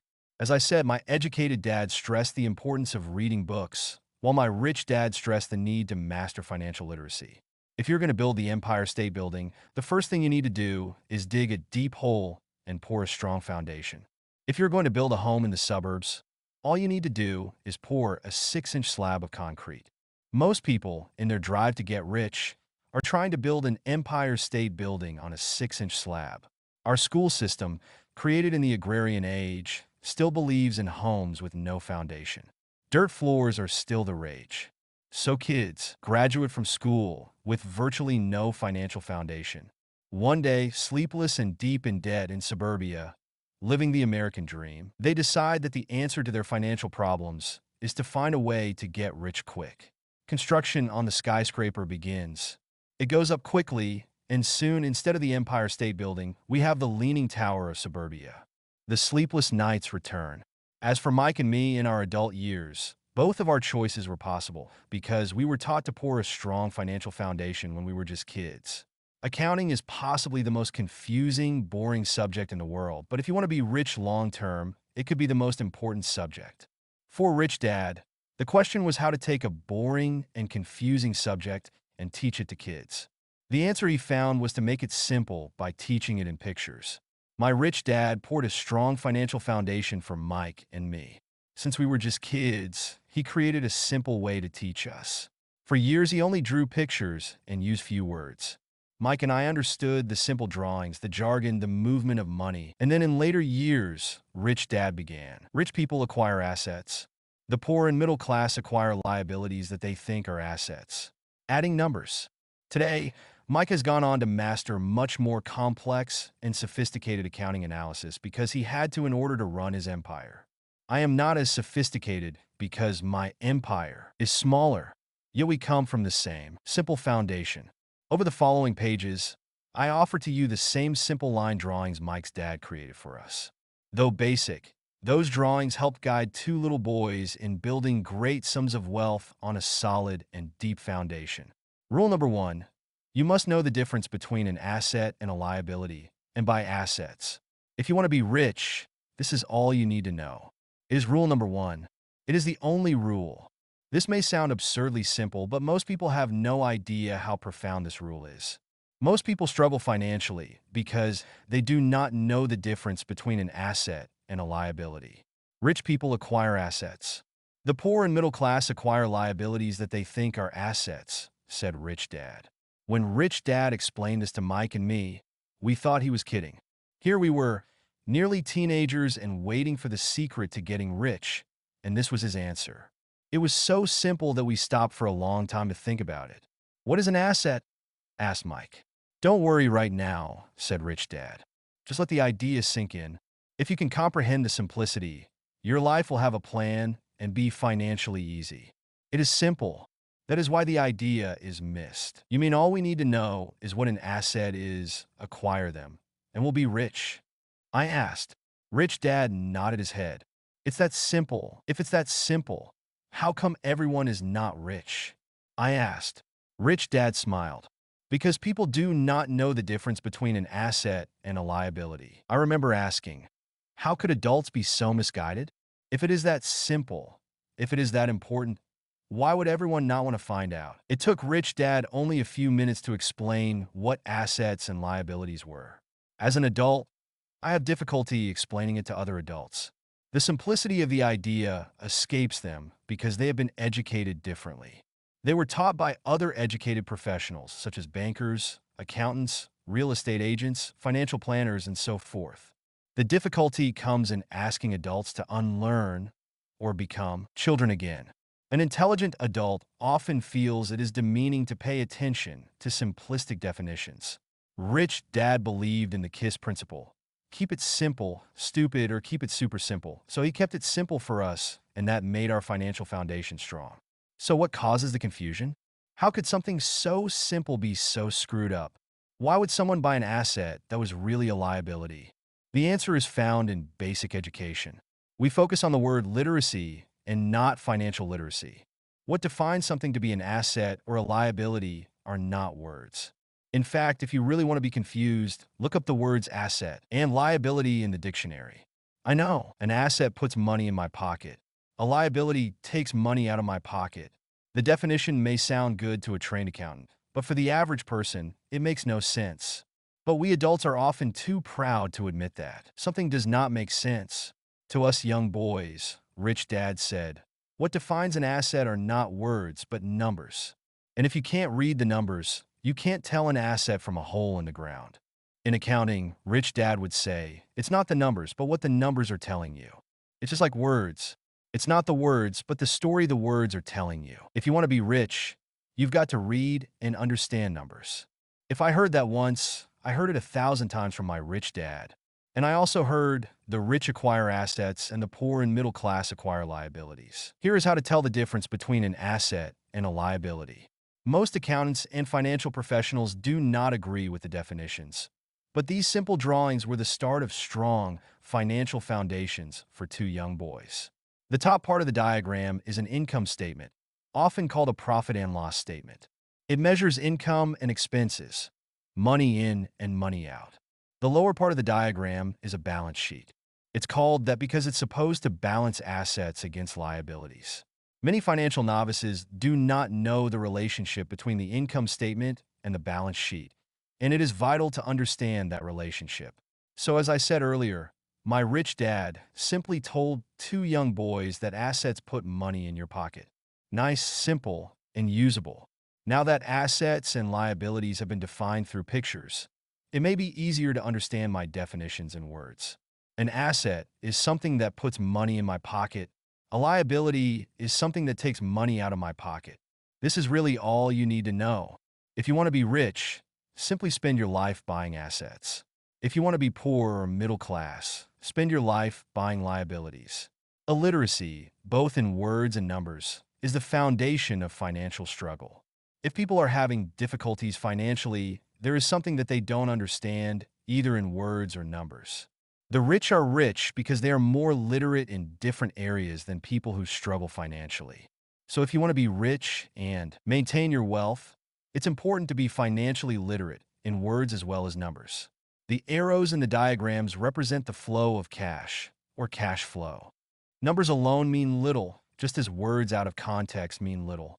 It's the story that counts. In financial reporting, reading numbers is looking for the plot, the story of where the cash is flowing. In 80% of most families, the financial story paints a picture of hard work to get ahead. However, this effort is for naught because they spend their lives buying liabilities instead of assets. All of these diagrams are obviously oversimplified. Everyone has living expenses, the need for food, shelter, and clothing.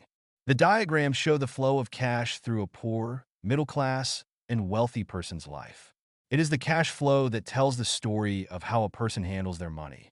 The reason I started with the story of the richest men in America is to illustrate the flaw in believing that money will solve all problems. That is why I cringe whenever I hear people ask me how to get rich quicker or where they should start. I often hear, I'm in debt, so I need to make more money. But more money will often not solve the problem. In fact, it may compound the problem.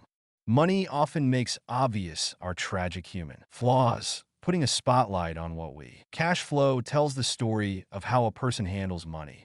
Don't know. That is why, all too often, a person who comes into a sudden windfall of cash, let's say an inheritance, a pay, raise, or lottery winnings, soon returns to the same financial mess, if not worse, than the mess they were in before. Money only accentuates the cash flow pattern running in your head. If your pattern is to spend everything you get, most likely an increase in cash will just result in an increase in spending. Thus, the saying, a fool and his money is one big party. I have said many times that we go to school to gain scholastic and professional skills, both of which are important. We learn to make money with our professional skills. In the 1960s, when I was in high school, if someone did well academically, people assumed this bright student would go on to be a medical doctor because it was the profession with the promise of the greatest financial reward.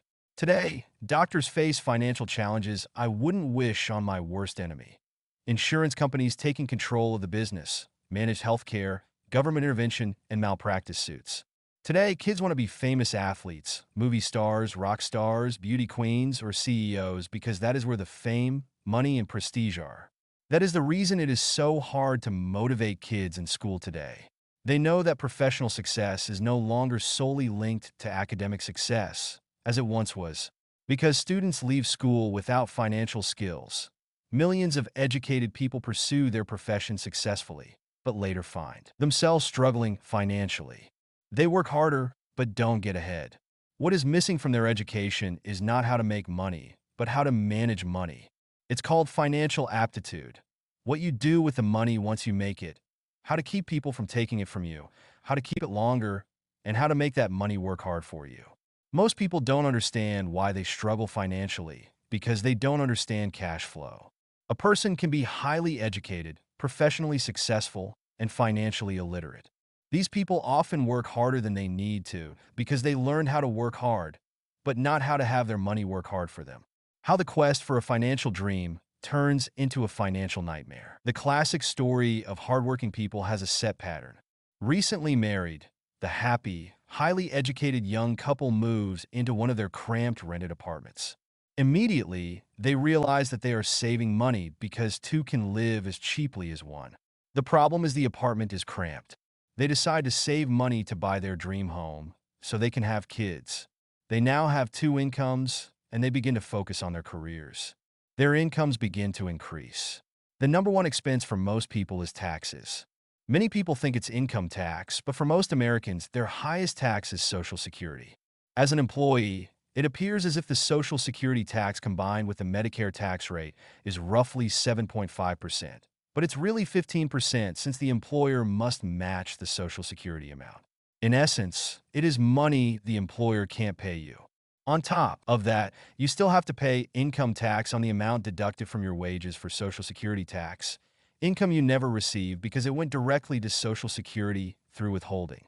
Going back to the young couple, as a result of their incomes increasing, they decide to buy the house of their dreams. Once in their house, they have a new tax called property tax. Then they buy a new car, new furniture, and new appliances to match their new house. All of a sudden, they wake up and their liabilities column is full of mortgage and credit card debt. Their liabilities go up. They're now trapped in the rat race. Pretty soon a baby comes along and they work harder. The process repeats itself. Higher incomes cause higher taxes, also called bracket creep. A credit card comes in the mail. They use it and max it out. A loan company calls and says their greatest asset, their home, has appreciated in value.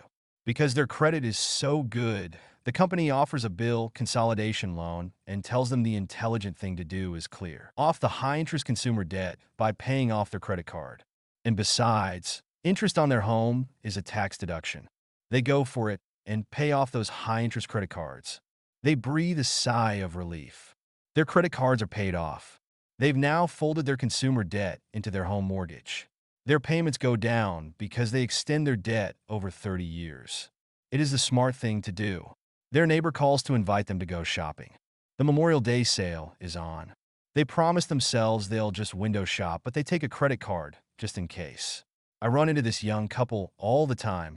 Their names change, but their financial dilemma is the same. They come to one of my talks to hear what I have to say. They ask me, "Can you tell us how to make more money?" They don't understand that their trouble is really how they choose to spend the money they do have. It is caused by financial illiteracy and not understanding the difference between an asset and a liability. More money seldom solves someone's money problems. Intelligence solves problems. There is a saying a friend of mine says over and over to people in debt. If you find you have dug yourself into a hole, stop digging. As a child, my dad often told us that the Japanese were aware of three powers: the power of the sword, the jewel, and the mirror. The sword symbolizes the power of weapons. America has spent trillions of dollars on weapons, and because of this, is a powerful military presence in the world. The jewel symbolizes the power of money. There is some degree of truth to the saying, remember the golden rule. He who has the gold makes the rules. The mirror symbolizes the power of self-knowledge. This self-knowledge, according to Japanese legend, was the most treasured of the three. All too often, the poor and middle class allow the power of money to control them. By simply getting up and working harder, failing to ask themselves if what they do makes sense, they shoot themselves in the foot as they leave for work every morning. By not fully understanding money, the vast majority of people allow its awesome power to control them. If they used the power of the mirror, they would have asked themselves, does this make sense? All too often, instead of trusting their inner wisdom, that genius inside, most people follow the crowd. They do things because everybody else does them. They conform rather than question. Often, they mindlessly repeat what they have been told. Diversify. Your home is an asset. Your home is your biggest investment. You get a tax break for going into greater debt. Get a safe job. Don't make mistakes.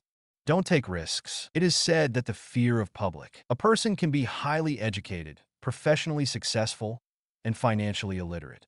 Speaking is a fear greater than death for most people. According to psychiatrists, the fear of public speaking is caused by the fear of ostracism, the fear of standing out, the fear of criticism, the fear of ridicule, and the fear of being an outcast. The fear of being different prevents most people from seeking new ways to solve their problems. That is why my educated dad said the Japanese valued the power of the mirror the most, for it is only when we look into it that we find truth. Fear is the main reason that people say, play it safe. That goes for anything, be it sports, relationships, careers, or money. It is that same fear, the fear of ostracism, that causes people to conform to and not question commonly accepted opinions or popular trends. Your home is an asset. Get a bill consolidation loan and get out of debt. Work harder. It's a promotion. Someday I'll be a vice president. Save money. When I get a raise, I'll buy us a bigger house. Mutual funds are safe. Many financial problems are caused by trying to keep up with the Joneses. Occasionally, we all need to look in the mirror and be true to our inner wisdom rather than our fears. By the time Mike and I were 16 years old, we began to have problems in school. We were not bad kids. We just began to separate from the crowd. We worked for Mike's dad after school and on weekends. Mike and I often spent hours after work just sitting at a table with his dad while he held meetings with his bankers, attorneys, accountants, brokers, investors, managers, and employees. Here was a man who had left school at 13 who was now directing, instructing, ordering, and asking questions of educated people. They came at his beck and call and cringed when he didn't approve of them. Here was a man who had not gone along with the crowd. He was a man who did his own thinking and detested the words, "We have to do it this way, because that's the way everyone else does it." He also hated the word can't. If you wanted him to do something, just say, "I don't think you can do it." Mike and I learned more sitting in on his meetings than we did in all our years of school, college included. Mike's dad was not book smart, but he was financially educated and successful as a result. He told us over and over again, an intelligent person hires people who are more intelligent than he is. So Mike and I had the benefit of spending hours listening to and learning from intelligent people. But because of this, Mike and I couldn't go along with the standard dogma our teachers preached, and that caused problems. Whenever the teacher said, "If you don't get good grades, you won't do well in the real world," Mike and I just raised our eyebrows. When we were told to follow set procedures and not deviate from the rules, we could see how school discouraged creativity. We started to understand why our rich dad told us that schools were designed to produce good employees instead of employers. Occasionally, Mike or I would ask our teachers how what we studied was applicable in the real world, or why we never studied money and how it worked. To the latter question, we often got the answer that money was not important, that if we excelled in our education, the money would follow. The more we knew about the power of money, the more distant we grew from the teachers and our classmates. My highly educated dad never pressured me about my grades, but we did begin to argue about money. By the time I was 16, I probably had a far better foundation with money than both my parents. I could keep books, I listened to tax accountants, corporate attorneys, bankers, real estate brokers, investors, and so forth. By contrast, my dad talked to other teachers. One day my dad told me that our home was his greatest investment. A not too pleasant argument took place when I showed him why I thought a house was not a good investment.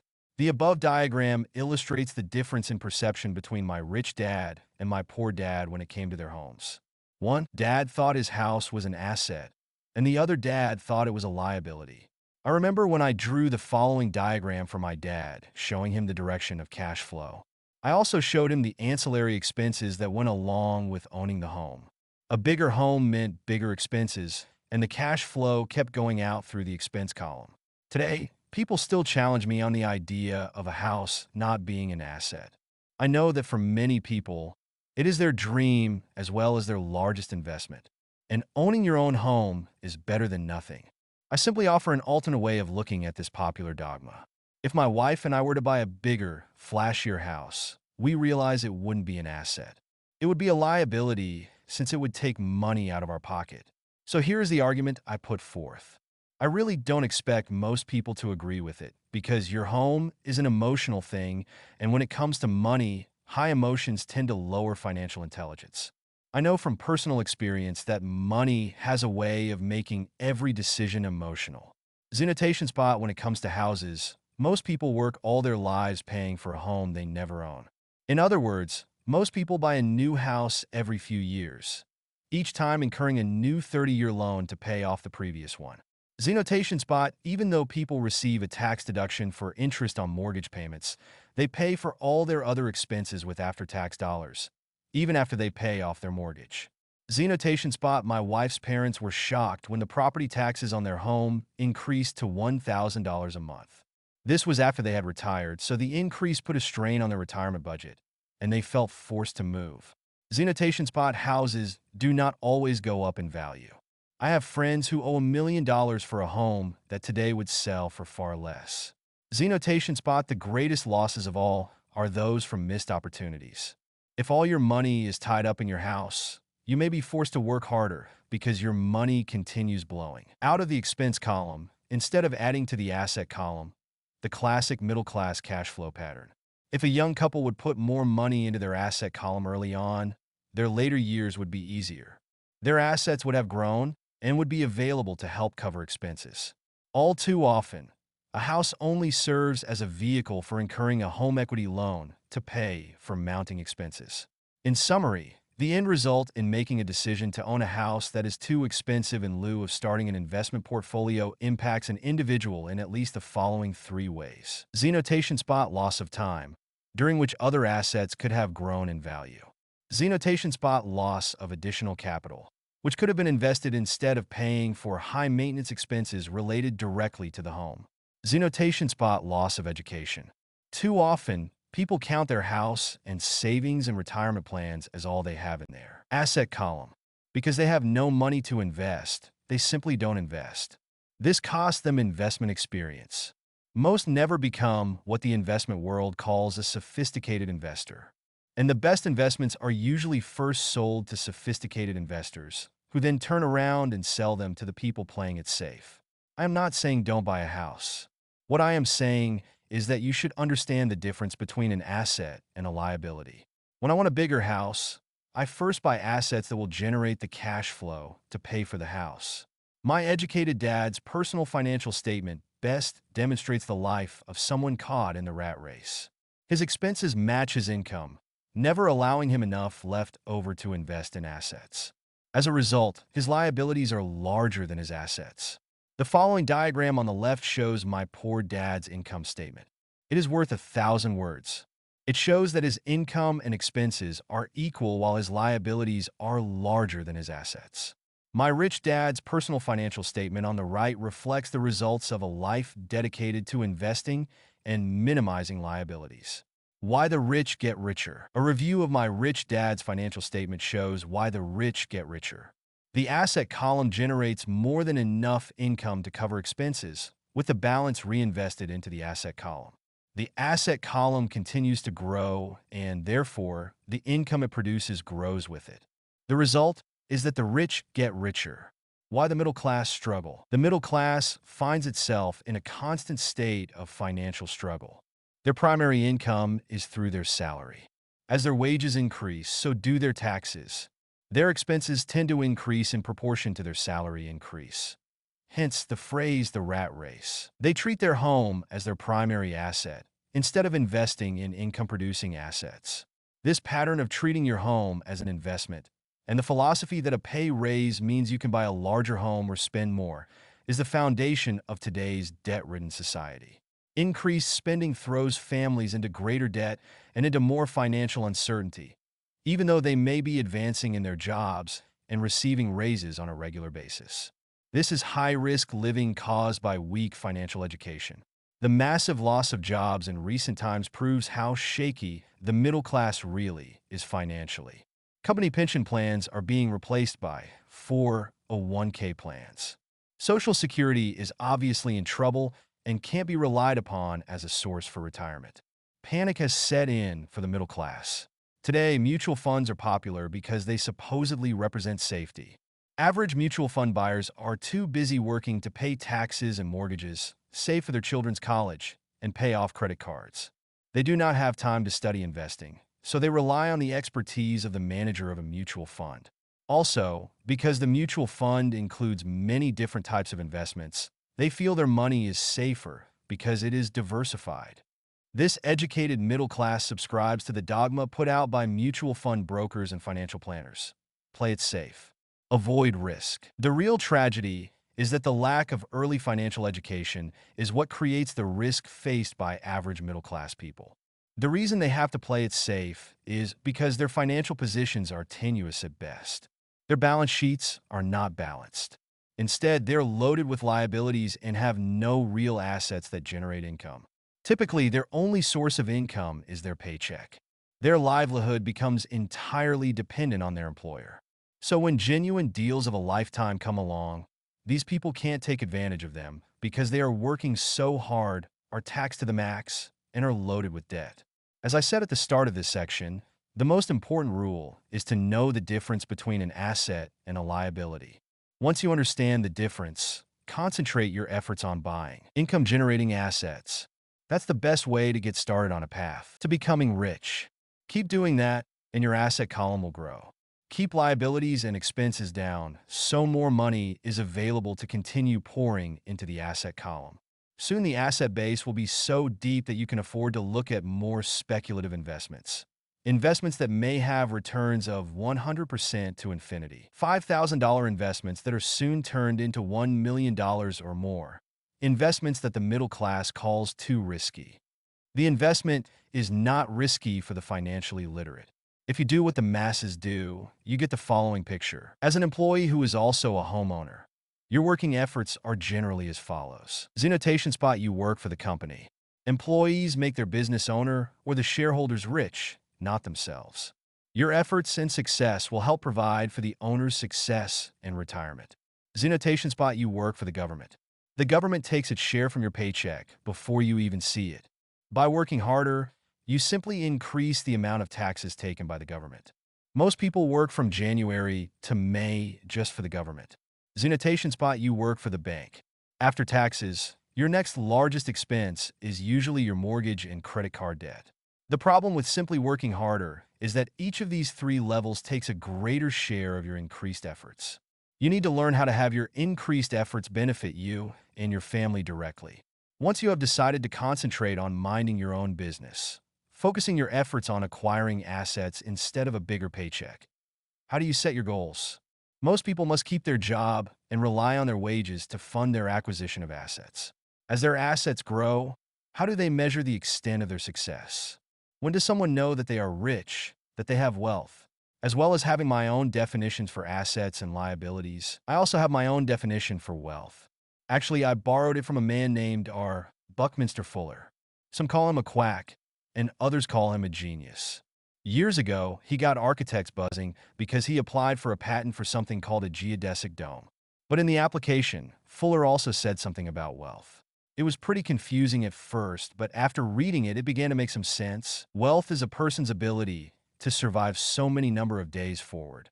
Or if I stopped working today, how long could I survive? Unlike net worth, the difference between your assets and liabilities, which is often filled with a person's expensive junk and opinions of what things are worth. This definition creates the possibility for developing a truly accurate measurement. I could now measure and know where I was in terms of my goal to become financially independent. Although net worth often includes non-cash producing assets, like stuff you bought that now sits in your garage, wealth measures how much money your money is making and, therefore, your financial survivability. Wealth is the measure of the cash flow from the asset column compared with the expense column. Let's use an example. Let's say I have cash flow from my asset column of $1,000 a month, and I have monthly expenses of $2,000. What is my wealth? Let's go back to Buckminster Fuller's definition. Using his definition, how many days forward can I survive? Assuming a 30-day month, I have enough cash flow for half a month.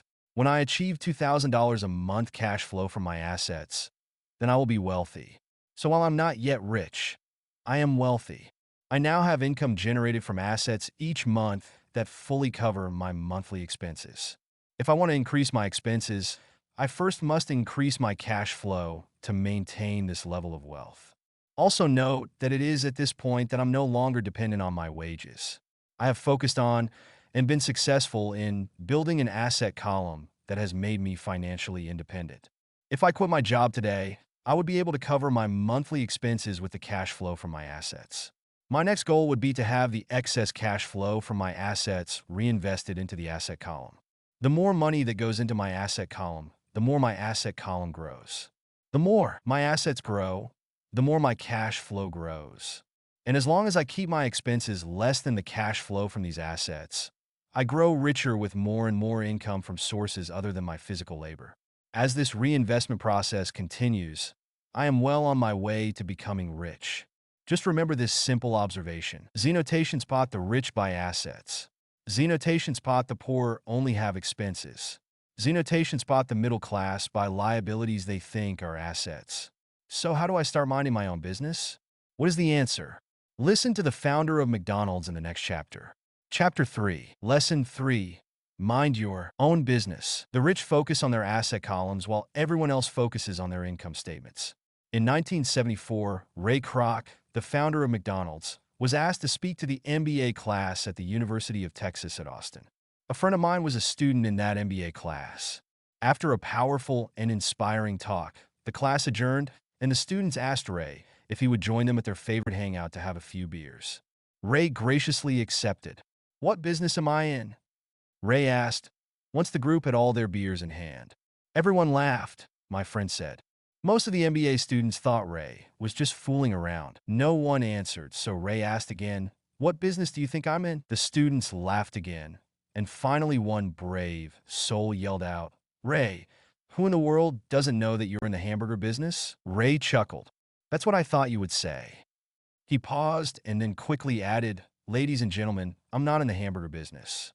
My business is real estate." As my friend tells the story, Ray spent a good amount of time explaining his viewpoint.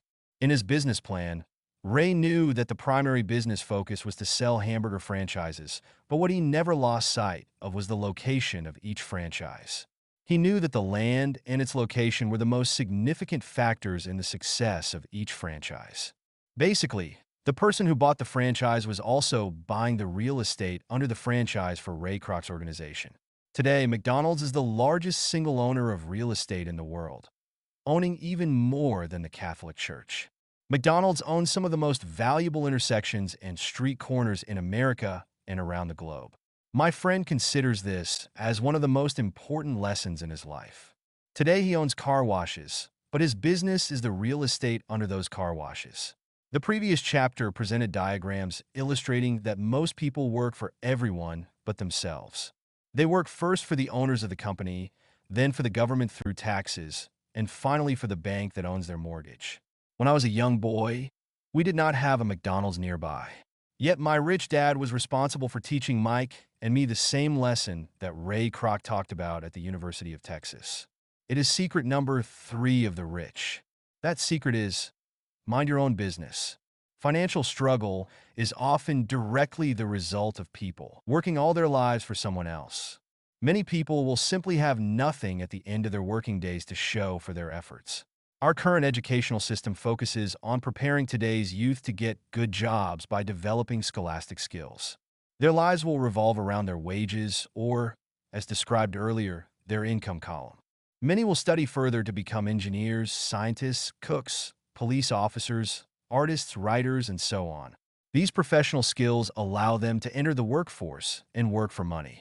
But there is a big difference between your profession and your business. Often I ask people, "What is your business?" And they will say, "Oh, I'm a banker." Then I ask them if they own the bank, and they usually respond, "No, I work there." In that instance, they have confused their profession with their business. Their profession may be a banker, but they still need their own business. A problem with school is that you often become what you study. So if you study cooking, you become a chef. If you study the law, you become an attorney, and a study of auto mechanics makes you a mechanic. The mistake in becoming what you study is that too many people forget to mind their own business. They spend their lives minding someone else's business and making that person rich.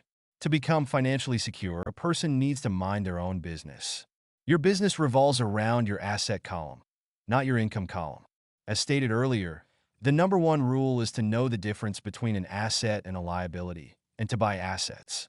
The rich focus on their asset columns, while everyone else focuses on their income statements. That is why we hear so often, "I need a raise. If only I had a promotion. I'm going back to school to get more training so I can get a better job.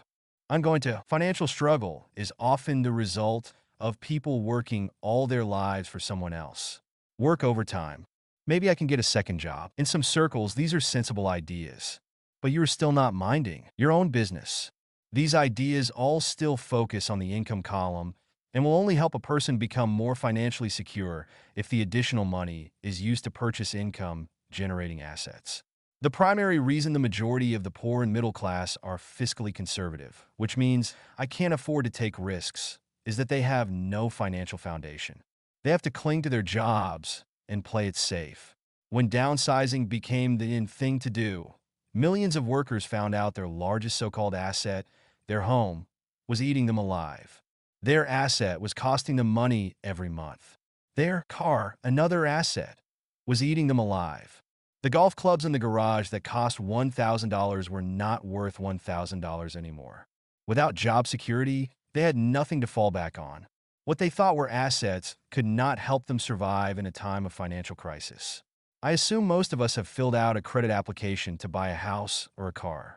It's always interesting to look at the net worth section because of what accepted banking and accounting practices allow a person to count as assets. One day when I wanted a loan, my financial position did not look too good.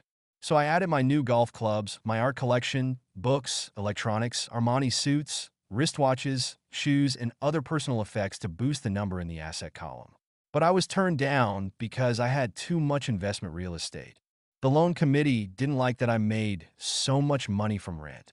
They wanted to know why I did not have a normal job with a salary. They did not question the Armani suits, golf clubs, or art collection. Life is sometimes tough when you do not fit the standard profile. I cringe every time I hear someone say to me that their net worth is $1 million or $100,000 or whatever. One of the main reasons net worth is not accurate is simply because the moment you begin selling your assets, you are taxed for any gains. So many people have put themselves in deep financial trouble when they run short of income. To raise cash, they sell their assets. But their personal assets can generally be sold for only a fraction of the value that is listed on their personal balance sheet. Or if there is a gain on the sale of the assets, they are taxed on the gain. So again, the government takes its share, thus reducing the amount available to help them out of debt. That is why I say someone's net worth is often worth less than they think. Start minding your own business.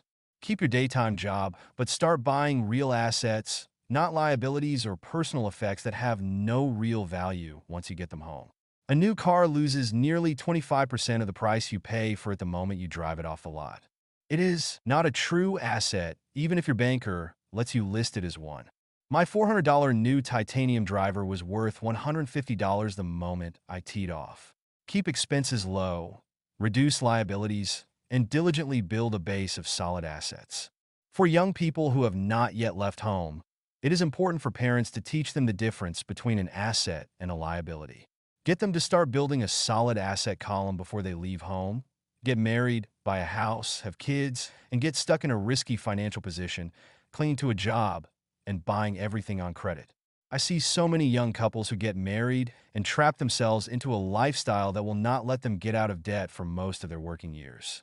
For many people, just as the last child leaves home, the parents realize they have not adequately prepared for retirement and they begin to scramble to put some money away. Then their own parents become ill and they find themselves with new responsibilities. So what kind of assets am I suggesting that you or your children acquire?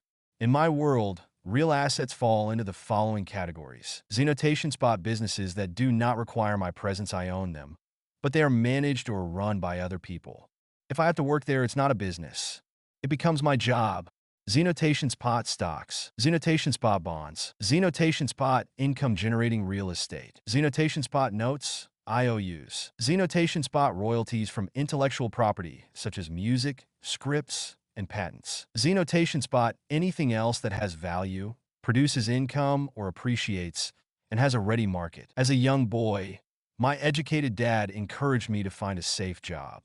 But my rich dad encouraged me to begin acquiring assets that I loved. If you don't love it, you won't take care of it. I collect real estate simply because I love buildings and land. I love shopping for them, and I could look at them all day long. When problems arise, the problems aren't so bad that it changes my love for real estate. For people who hate real estate, they shouldn't buy it. I also love stocks of small companies, especially startups, because I am an entrepreneur, not a corporate person. In my early years, I worked in large organizations, such as Standard Oil of California, the U.S. Marine Corps, and Xerox Corporation. I enjoyed my time with those organizations and have fond memories, but I know deep down I am not a company man. I like starting companies, not running them. So my stock buys are usually of small companies. Sometimes I even start the company and take it public. Fortunes are made in new stock issues, and I love the game. Many people are afraid of small cap companies and call them risky, and they are. But that risk is diminished if you love what the start minding your own business. Keep your daytime job, but start buying real assets, not liabilities. Investment is understand it and know the game. With small companies, my investment strategy is to be out of the stock in a year. On the other hand, my real estate strategy is to start small and keep trading up for bigger properties and, therefore, delay paying taxes on the gain. This allows the value to increase dramatically. I generally hold real estate less than 7 years. For years, even while I was with the Marine Corps and Xerox, I did what my rich dad recommended. I kept my day job, but I still minded my own business. I was active in my asset column trading real estate and small stocks. Rich Dad always stressed the importance of financial literacy. The better I was at understanding the accounting and cash management, the better I would be at analyzing investments and eventually starting and building my own company. I don't encourage anyone to start a company unless they really want to. Knowing what I know about running a company, I wouldn't wish that task on anyone. There are times when people can't find employment, and starting a company seems like the best solution. But the odds are against success. 9 out of 10 companies fail in 5 years. Of those that survive the first 5 years, 9 out of every 10 of those eventually fail as well. So only if you really have the desire to own your own company do I recommend it. Otherwise, keep your day job and mind your own business. When I say mind your own business, I mean to build and keep your asset column strong. Once a dollar goes into it, never let it come out. Think of it this way. Once a dollar goes into your asset column, it becomes your employee. The best thing about money is that it works 24 hours a day and can work for generations. Keep your day job, be a great hardworking employee, but keep building that asset column. As your cash flow grows, you can indulge in some luxuries. An important distinction is that rich people buy luxuries last, while the poor and middle class tend to buy luxuries first. The poor and the middle class often buy luxury items like big houses, diamonds, furs, jewelry, or boats because they want to look rich. They look rich, but in reality, they just get deeper in debt on credit. The old money people, the long-term rich, build their asset column first. Then the income generated from the asset column buys their luxuries. The poor and middle class buy luxuries with their own sweat, blood, and children's inheritance. A true luxury is a reward for investing in and developing a real asset. For example, when my wife Kim and I had extra money coming from our apartment houses, she went out and bought her Mercedes. It didn't take any extra work or risk on her part because the apartment house bought the car. She did, however, have to wait 4 years while the real estate investment portfolio grew and began generating enough extra cash flow to pay for the car. But the luxury, the Mercedes, was a true reward because she proved she knew how to grow her asset column. That car now means a lot more to her than simply another pretty car. It means she used her financial intelligence to afford it. Instead, most people impulsively go out and buy a new car or some other luxury on credit. They may feel bored and just want a new toy. Buying a luxury on credit often causes a person to eventually resent that luxury because the debt becomes a financial burden. After you've taken the time and invested in and built your own business, you are now ready to learn the biggest secret of the rich, the secret that puts the rich way ahead of the pack. Chapter 4, Lesson 4, The History of Taxes and the Power of Corporations. My rich dad just played the game smart, and he did it through corporations, the biggest secret of the rich. I remember in school being told the story of Robin Hood and his merry men. My teacher thought it was a wonderful story of a romantic hero who robbed from the rich and gave to the poor. My rich dad did not see Robin Hood as a hero. He called Robin Hood a crook. Robin Hood may be long gone, but his followers live on. I often still hear people say, "Why don't the rich pay for it?" Or "The rich should pay more in taxes and give it to the poor." It is this Robin Hood fantasy, or taking from the rich to give to the poor, that has caused the most pain for the poor and the middle class. The reason the middle class is so heavily taxed is because of the Robin Hood ideal. The reality is that the rich are not taxed. It's the middle class especially the educated upper-income middle class who pays for the poor. Again, to understand fully how things happen, we need to look at the history of taxes. Although my highly educated dad was an expert on the history of education, my rich dad fashioned himself as an expert on the history of taxes. Rich Dad explained to Mike and me that originally, in England and America, there were no taxes. Occasionally, there were temporary taxes levied in order to pay for wars. The king or the president would put the word out and ask everyone to chip in. Taxes were levied in Britain for the fight against Napoleon from 1799 to 1816, and in America to pay for the Civil War from 1861 to 1865. In 1874, England made income tax a permanent levy on its citizens. In 1913, an income tax became permanent in the United States with the adoption of the 16th Amendment to the U.S. Constitution. At one time, Americans were anti-tax.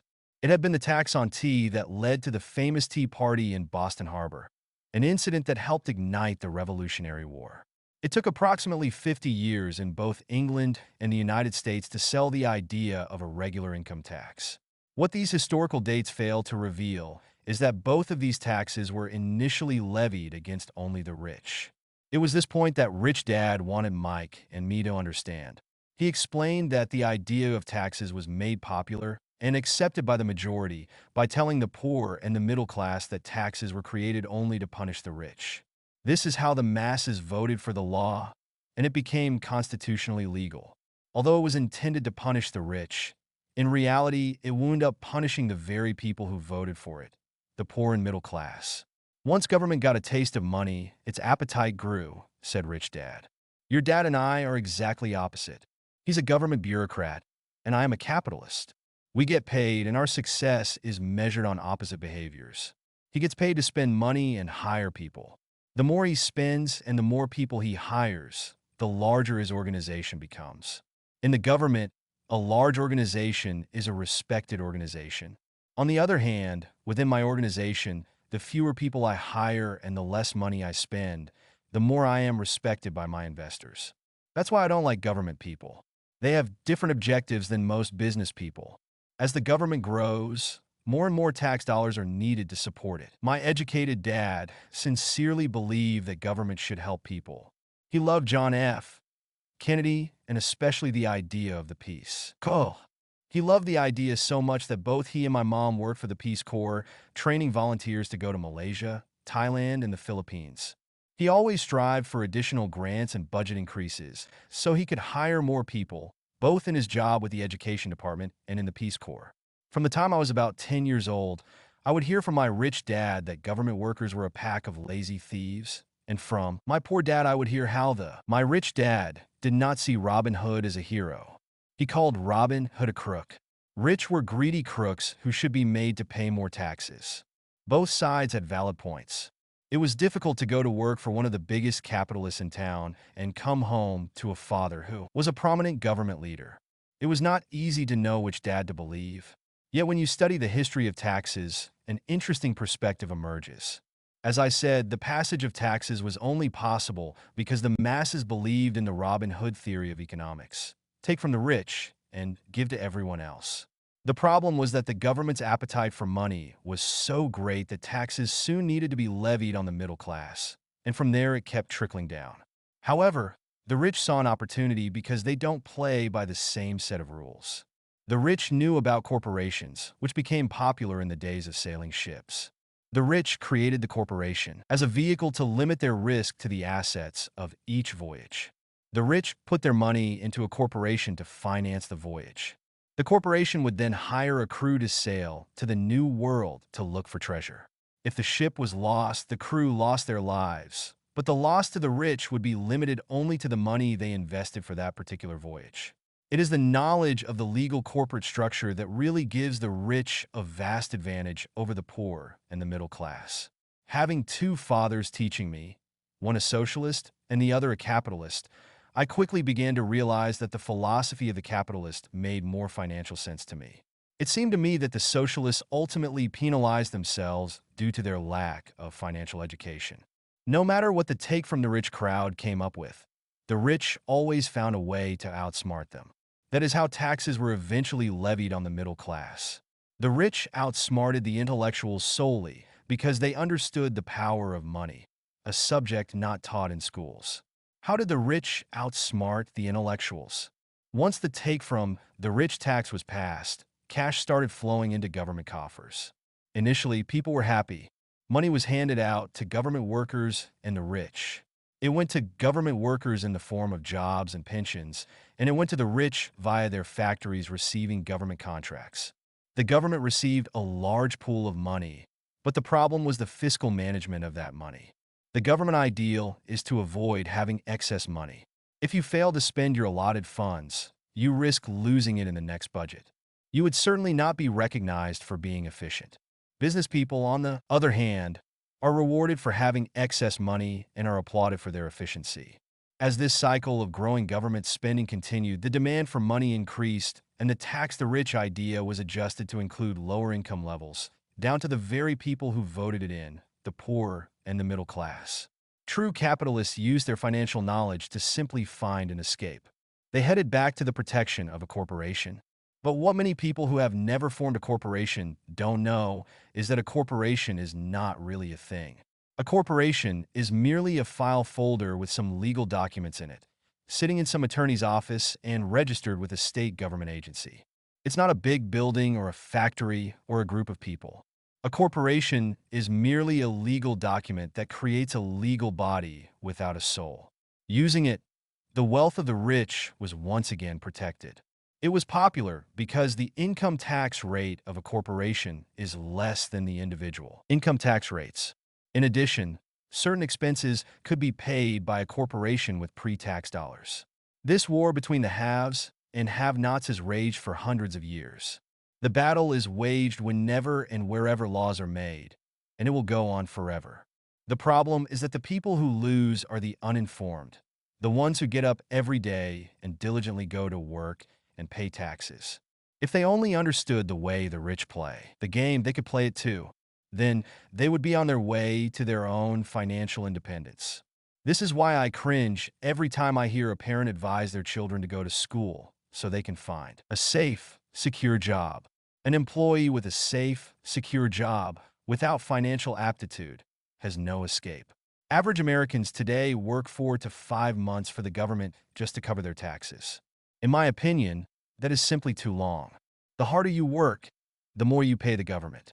That is why I believe that the idea of take from the rich backfired on the very people who voted it in. Every time people try to punish the rich don't simply comply. They react. They have the money, power, and intent to change things. They don't just sit there and voluntarily pay more taxes. Instead, they search for ways to minimize their tax burden. They hire smart attorneys and accountants and persuade politicians to change laws or create legal loopholes. They use their resources to effect change. The tax code of the United States also allows other ways to reduce taxes. Most of these vehicles are available to anyone, but it is the rich who find them because they are minding their own business.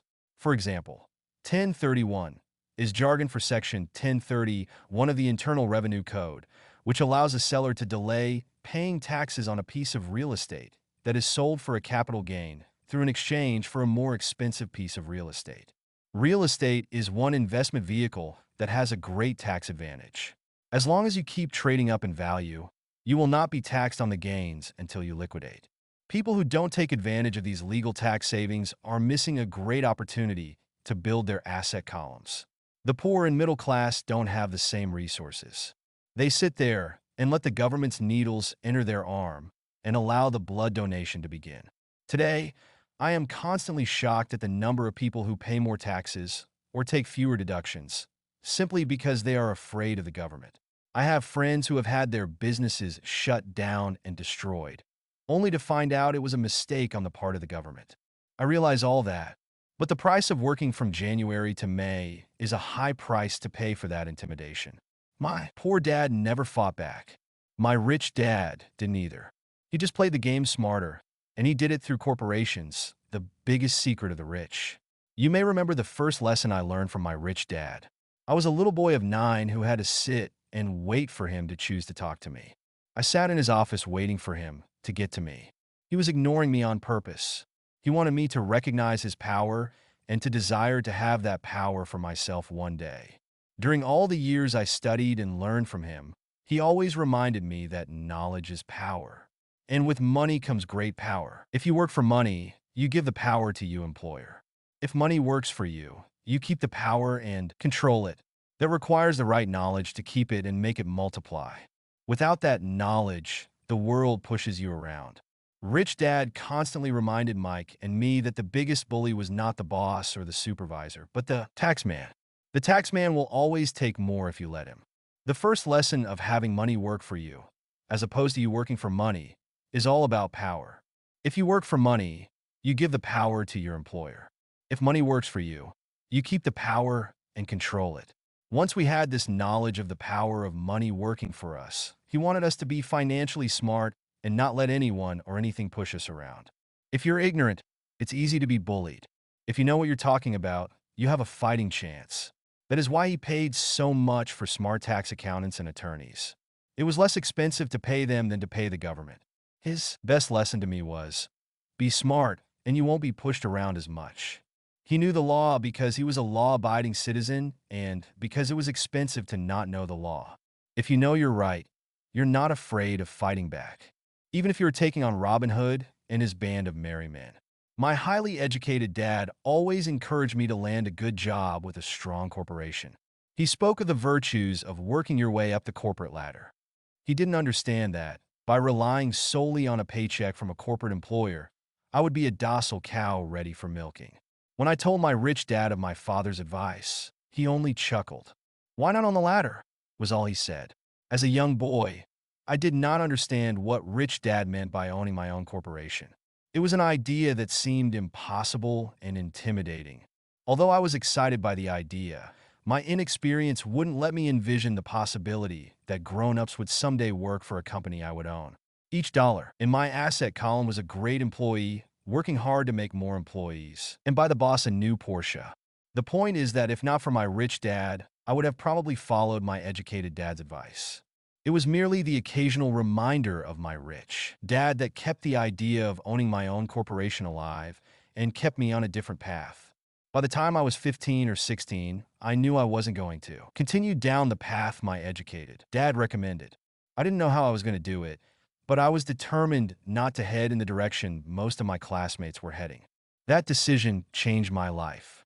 It was not until my mid-20s that my rich dad's advice began to make more sense to me. I was just out of the Marine Corps and working for Xerox. I was making a lot of money, but every time I looked at my paycheck, I was disappointed. The deductions were so large, and the more I worked, the greater they became. As I became more successful, my bosses talked about promotions and raises. It was flattering, but I could hear my rich dad asking in my ear, "Who are you working for? Who are you making rich?" In 1974, while still an employee for Xerox, I formed my first corporation and began minding my own business. There were already a few assets in my asset column, but now I was determined to focus on making it bigger. Those paychecks, with all the deductions, made all the years of my rich dad's advice make total sense. I could see the future if I followed my educated dad's advice. Many employers feel that advising their workers to mind their own business is bad for business. But for me, focusing on my own business and developing assets made me a better employee because I now had a purpose. I came in early and worked diligently, amassing as much money as possible so I could invest in real estate. Hawaii was just set to boom, and there were fortunes to be made. The more I realized that we were in the beginning stages of a boom, the more Xerox machines I sold. The more I sold, the more money I made, and of course, the more deductions came out of my paycheck. It was inspiring. I wanted out of the employee trap so badly that I worked even harder so I could invest more. By 1978, I was consistently one of the top 5 salespeople at the company. I badly wanted out of the rat race. In less than 3 years, I was making more in my real estate holding corporation than I was making at Xerox. And the money I was making in my asset column in my own corporation was money working for me, not me pounding on doors selling copiers. My rich dad's advice made much more sense. Soon the cash flow from my properties was so strong that my company bought me my first Porsche. My fellow Xerox salespeople thought I was spending my commissions. I wasn't. I was investing my commissions in assets. My money was working hard to make more money. Each dollar in my asset column was a great employee, working hard to make more employees and buy the boss a new Porsche with before-tax dollars. I began to work harder for Xerox. The plan was working, and my Porsche was the proof. By using the lessons I learned from my rich dad, I was able to get out of the proverbial rat race at an early age. It was made possible because of the strong financial knowledge I had acquired through rich dad's lessons. Without this financial knowledge, which I call financial intelligence or financial IQ, my road to financial independence would have been much more difficult. I now teach others in the hope that I may share my knowledge with them. I remind people that financial IQ is made up of knowledge from four broad areas of expertise. Zenotation spot accounting. Accounting is financial literacy or the ability to read numbers. This is a vital skill if you want to build an empire. The more money you are responsible for, the more accuracy is required or the house comes tumbling down.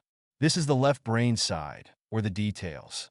Financial literacy is the ability to read and understand financial statements, which allows you to identify the strengths and weaknesses of any business. Zenotation spot investing. Investing is the science of money making money. This involves strategies and formulas which use the creative right brain side. Zenotation spot, understanding markets. Understanding markets is the science of supply and demand. You need to know the technical aspects of the market, which are emotion-driven, in addition to the fundamental or economic aspects of an investment. Does an investment make sense, or does it not make sense based on current market conditions? Zenotation spot, the law. A corporation wrapped around the technical skills of accounting, investing, and markets can contribute to explosive growth. A person who understands the tax advantages and protections provided by a corporation can get rich so much faster than someone who is an employee or a small business sole proprietor. It's like the difference between someone walking and someone flying. The difference is profound when it comes to long-term wealth. Zenotation spot, tax advantages. A corporation can do many things that an employee cannot, like pay expenses before paying taxes. That is a whole area of expertise that is very exciting. Employees earn and get taxed, and they try to live on what is left. A corporation earns, spends everything it can, and is taxed on anything that is left.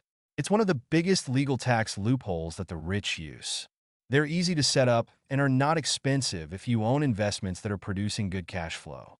For example, by owning your own corporation, your vacations can be board meetings in Hawaii. Car payments, insurance, repairs, and health club memberships are company expenses. Most restaurant meals are partial expenses, and on. But it's done legally with pre-tax dollars. Zenotation spot, protection from lawsuits. We live in a litigious society. Everybody wants a piece of your action. The rich hide much of their wealth using vehicles such as corporations and trusts to protect their assets from creditors. When someone sues a wealthy individual, they are often met with layers of legal protection and often find that the wealthy person actually owns nothing. They control everything, but own nothing. The poor and middle class try to own everything and lose it to the government or to fellow citizens who like to sue the rich. They learn it from the Robin Hood story. Take from the rich and give it to the poor. It is not the purpose of this book to go into the specifics of owning a corporation, but I will say that if you own any kind of legitimate assets, I would consider finding out more about the benefits and protection offered by a corporation as soon as possible. There are many books written on the subject that will detail the benefits and even walk you through the steps necessary to set up a corporation. Garrett Sutton's books on corporations provide wonderful insight into the power of personal corporations. Financial IQ is actually the synergy of many skills and talents. I would say it is the combination of the four technical skills listed above that make up basic financial intelligence. If you aspire to great wealth, it is the combination of these skills that will greatly amplify your financial intelligence. In summary, business owners, employees who work with corporations for corporations. Zenotation spot, earn 1. Earn. Zenotation spot, spend 2. Pay taxes. Zenotation spot, pay taxes 3. Spend. As part of your overall financial strategy, I recommend that you learn about the protection that legal entities can provide for businesses and assets. Chapter 5, Lesson 5. The rich invent money. Often in the real world, it's not the smart who get ahead, but the bold. Last night, I took a break from writing and watched a TV program on the history of a young man named Alexander Graham Bell. Bell had just patented his telephone and was having growing pains because the demand for his new invention was so strong. Needing a bigger company, he then went to the giant at that time, Western Union, and asked them if they would buy his patent and his tiny company. He wanted $100,000 for the whole package. The president of Western Union scoffed at him and turned him down, saying the price was ridiculous. The rest is history. A multi-billion-dollar industry emerged and AT&T was born. The evening news came on right after the story of Alexander Graham Bell. On the news was a story of another downsizing at a local company. The workers were angry and complained that the company ownership was unfair. A terminated manager of about 45 years of age had his wife and two babies at the plant and was begging the guards to let him talk to the owners to ask if they would reconsider his termination. He had just bought a house and was afraid of losing it. The camera focused in on his pleading for all the world to see. Needless to say, it held my attention. I have been teaching professionally since 1984. It has been a great experience and a rewarding one. It is also a disturbing profession, for I have taught thousands of individuals, and I see one thing in common in all of us, myself included. We all have tremendous potential, and we all are blessed with gifts. Yet the one thing that holds all of us back is some degree of self-doubt. It is not so much the lack of technical information that holds us back, but more the lack of self-confidence. Some are more affected than others. Once we leave school, most of us know that it is not so much a matter of college degrees or good grades that count. In the real world outside of academics, something more than just grades is required. I have heard it called many things: guts, chutzpah, balls, audacity, bravado, cunning, daring, tenacity, and brilliance. This factor, whatever it is labeled, ultimately decides one's future much more than school grades do. Inside each of us is one of these brave, brilliant, and daring characters. There is also the flip side of that character: people who could get down on their knees and beg if necessary. After a year in Vietnam as a Marine Corps pilot, I got to know both of those characters inside of me intimately. One is not better than the other. Yet as a teacher, I recognized that it was excessive fear and self-doubt that were the greatest detractors of personal genius. It broke my heart to see students know the answers, yet lack the courage to act on the answer. Often in the real world, it's not the smart who get ahead, but the bold. In my personal experience, your financial genius requires both technical knowledge as well as courage. If fear is too strong, the genius is suppressed. In my classes, I strongly urge students to learn to take risks, to be bold, and to let their genius convert that fear into power and brilliance. It works for some and just terrifies others. I have come to realize that for most people, when it comes to the subject of money, they would rather play it safe. I have had to field questions such as, why take risks? Why should I bother developing my financial IQ? Why should I become financially literate? And I answer, just to have more options. There are huge changes up ahead. In the coming years, there will be more people just like the young inventor Alexander Graham Bell. There will be 100 people like Bill Gates and hugely successful companies like Microsoft created every year all over the world. And there also will be many more bankruptcies, layoffs, and downsizings. So, why bother developing your financial IQ? No one can answer that but you. Yet I can tell you why I myself do it. I do it because it is the most exciting time to be alive. I'd rather be welcoming change than dreading change. I'd rather be excited about making millions than worrying about not getting a raise. This period we are in now is a most exciting time, unprecedented in our world's history. Generations from now, people will look back at this period of time and remark at what an exciting era it must have been. It was the death of the old and birth of the new. It was full of turmoil, and it was exciting. So, why bother developing your financial IQ? Because if you do, you will prosper greatly. And if you don't, this period of time will be a frightening one. It will be a time of watching some people move boldly forward while others cling to worn-out life preservers. Land was wealth 300 years ago, so the person who owned the land owned the wealth. Later, wealth was in factories and production, and America rose to dominance. The industrialist owned the wealth. Today, wealth is in information, and the person who has the most timely information owns the wealth. The problem is that information flies around the world at the speed of light. The new wealth cannot be contained by boundaries and borders as land and factories were. The changes will be faster and more dramatic. There will be a dramatic increase in the number of new multimillionaires. There also will be those who are left behind. I find so many people struggling today, often working harder simply because they cling to old ideas. They want things to be the way they were, and they resist change. I know people who are losing their jobs or their houses, and they blame technology or the economy or their boss. Sadly, they fail to realize that they might be the problem. Old ideas are their biggest liability. It is a liability simply because they fail to realize that while that idea or way of doing something was an asset yesterday, yesterday is gone.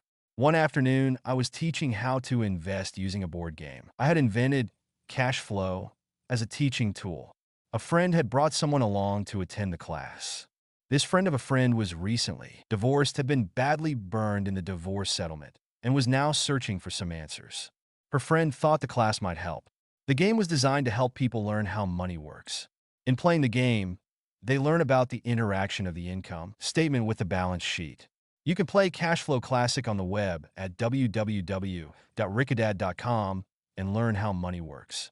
They learn how cash flows between the two and how the road to wealth is through striving to increase your monthly cash flow from the asset column to the point that it exceeds your monthly expenses. Once you accomplish this, you're able to get out of the rat race and out onto the fast track. As I have said, some people hate the game, some love it, and others miss the point. This woman missed a valuable opportunity to learn something. In the opening round, she drew a doodad card with a boat on it. At first, she was happy. Oh, I've got a boat. Then, as her friend tried to explain how the numbers worked on her income statement and balance sheet, she got frustrated because she had never liked math. The rest of her table waited while her friend continued explaining the relationship between the income statement, balance sheet, and monthly cash flow. Suddenly, when she realized how the numbers worked, it dawned on her that her boat was eating her alive. Later on in the game, she was also downsized and had a child. It was a horrible game for her.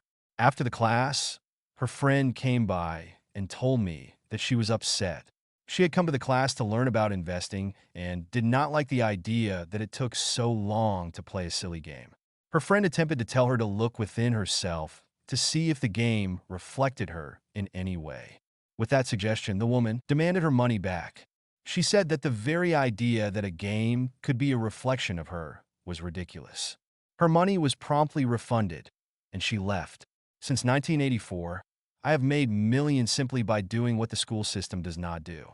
In school, most teachers lecture. I hated lectures as a student. I was soon bored, and my mind would drift. In 1984, I began teaching via games and simulations, and I still rely on these tools today. I always encourage adult students to look at games as reflecting back to them what they know and what they need to learn. Most importantly, games reflect behavior. They're instant feedback systems. Instead of the teacher lecturing you, the game is giving you a personalized lecture, one that is custom-made just for you. The friend of the woman who left later called to give me an update. She said her friend was fine and had calmed down. In her cooling off period, she could see some slight relationship between the game and her life. Although she and her husband did not own a boat, they did own everything else. Games reflect behavior. They're instant feedback systems. Imaginable. She was angry after their divorce, both because he had run off with a younger woman and because, after 20 years of marriage, they had accumulated little in the way of assets. There was virtually nothing for them to split. Their 20 years of married life had been incredible fun, but all they had accumulated was a ton of doodads. She realized that her anger at doing the numbers, the income statement and balance sheet, came from her embarrassment about not understanding them. She had believed that finances were the man's job. She maintained the house and did the entertaining, and he handled the finances. She was now quite certain that in the last 5 years of their marriage, he had hidden money from her. She was angry at herself for not being more aware of where the money was going, as well as for not knowing about the other woman. Just like a board game, the world is always providing us with instant feedback. We can learn a lot if we tuned in more. One day not long ago, I complained to my wife that the cleaners must have shrunk my pants. My wife gently smiled and poked me in the stomach to inform me that the pants had not shrunk. Something else had expanded me. The cash flow game was designed to give every player personal feedback. Its purpose is to give you options. If you draw the boat card and it puts you into debt, the question is, now what can you do? How many different financial options can you come up with? That is the purpose of the game, to teach players to think and create new and various financial options. Thousands of people throughout the world have played this game. The players who get out of the rat race the quickest are the people who understand numbers and have creative financial minds. They recognize different financial options. Rich people are often creative and take calculated risks. People who take the longest are people who are not familiar with numbers and often do not understand the power of investing. What did you learn about your true behavior from playing the game? Gain lots of money in the game, but they don't know what to do with it. Even though they have money, everyone else seems to be getting ahead of them. And that is true in real life. There are a lot of people who have a lot of money and do not get ahead financially. Limiting your options is the same as hanging on to old ideas. I have a friend from high school who now works at 3 jobs. Years ago, he was the richest of all my classmates. When the local sugar plantation closed, the company he worked for went down with the plantation. In his mind, he had but one option, and that was the old option: work hard. The problem was that he couldn't find an equivalent job that recognized his seniority from the old company. As a result, he is overqualified for the jobs he currently has, so his salary is lower. He now works 3 jobs to earn enough to survive. I have watched people playing cash flow complain that the right opportunity cards are not coming their way. So they sit there. I know people who do that in real life. They wait for the right opportunity. I have watched people get the right opportunity card and then not have enough money. Then they complain that they would have gotten out of the rat race if they had had more money. So they sit there. I know people in real life who do that also. They see all the great deals, but they have no money. And I have seen people pull a great opportunity card, read it out loud, and have no idea that it is a great opportunity. They have the money, the time is right, they have the card, but they can't see the opportunity staring them in the face. They fail to see how it fits into their financial plan for escaping the rat race. And I know more people like that than all the others combined. Most people have an opportunity of a lifetime flash right in front of them, and they fail to see it. A year later, they find out about it after everyone else got rich. Financial intelligence is simply having more options. If the opportunities aren't coming your way, what else can you do to improve your financial position? If an opportunity lands in your lap and you have no money and the bank won't talk to you, what else can you do to get the opportunity to work in your favor?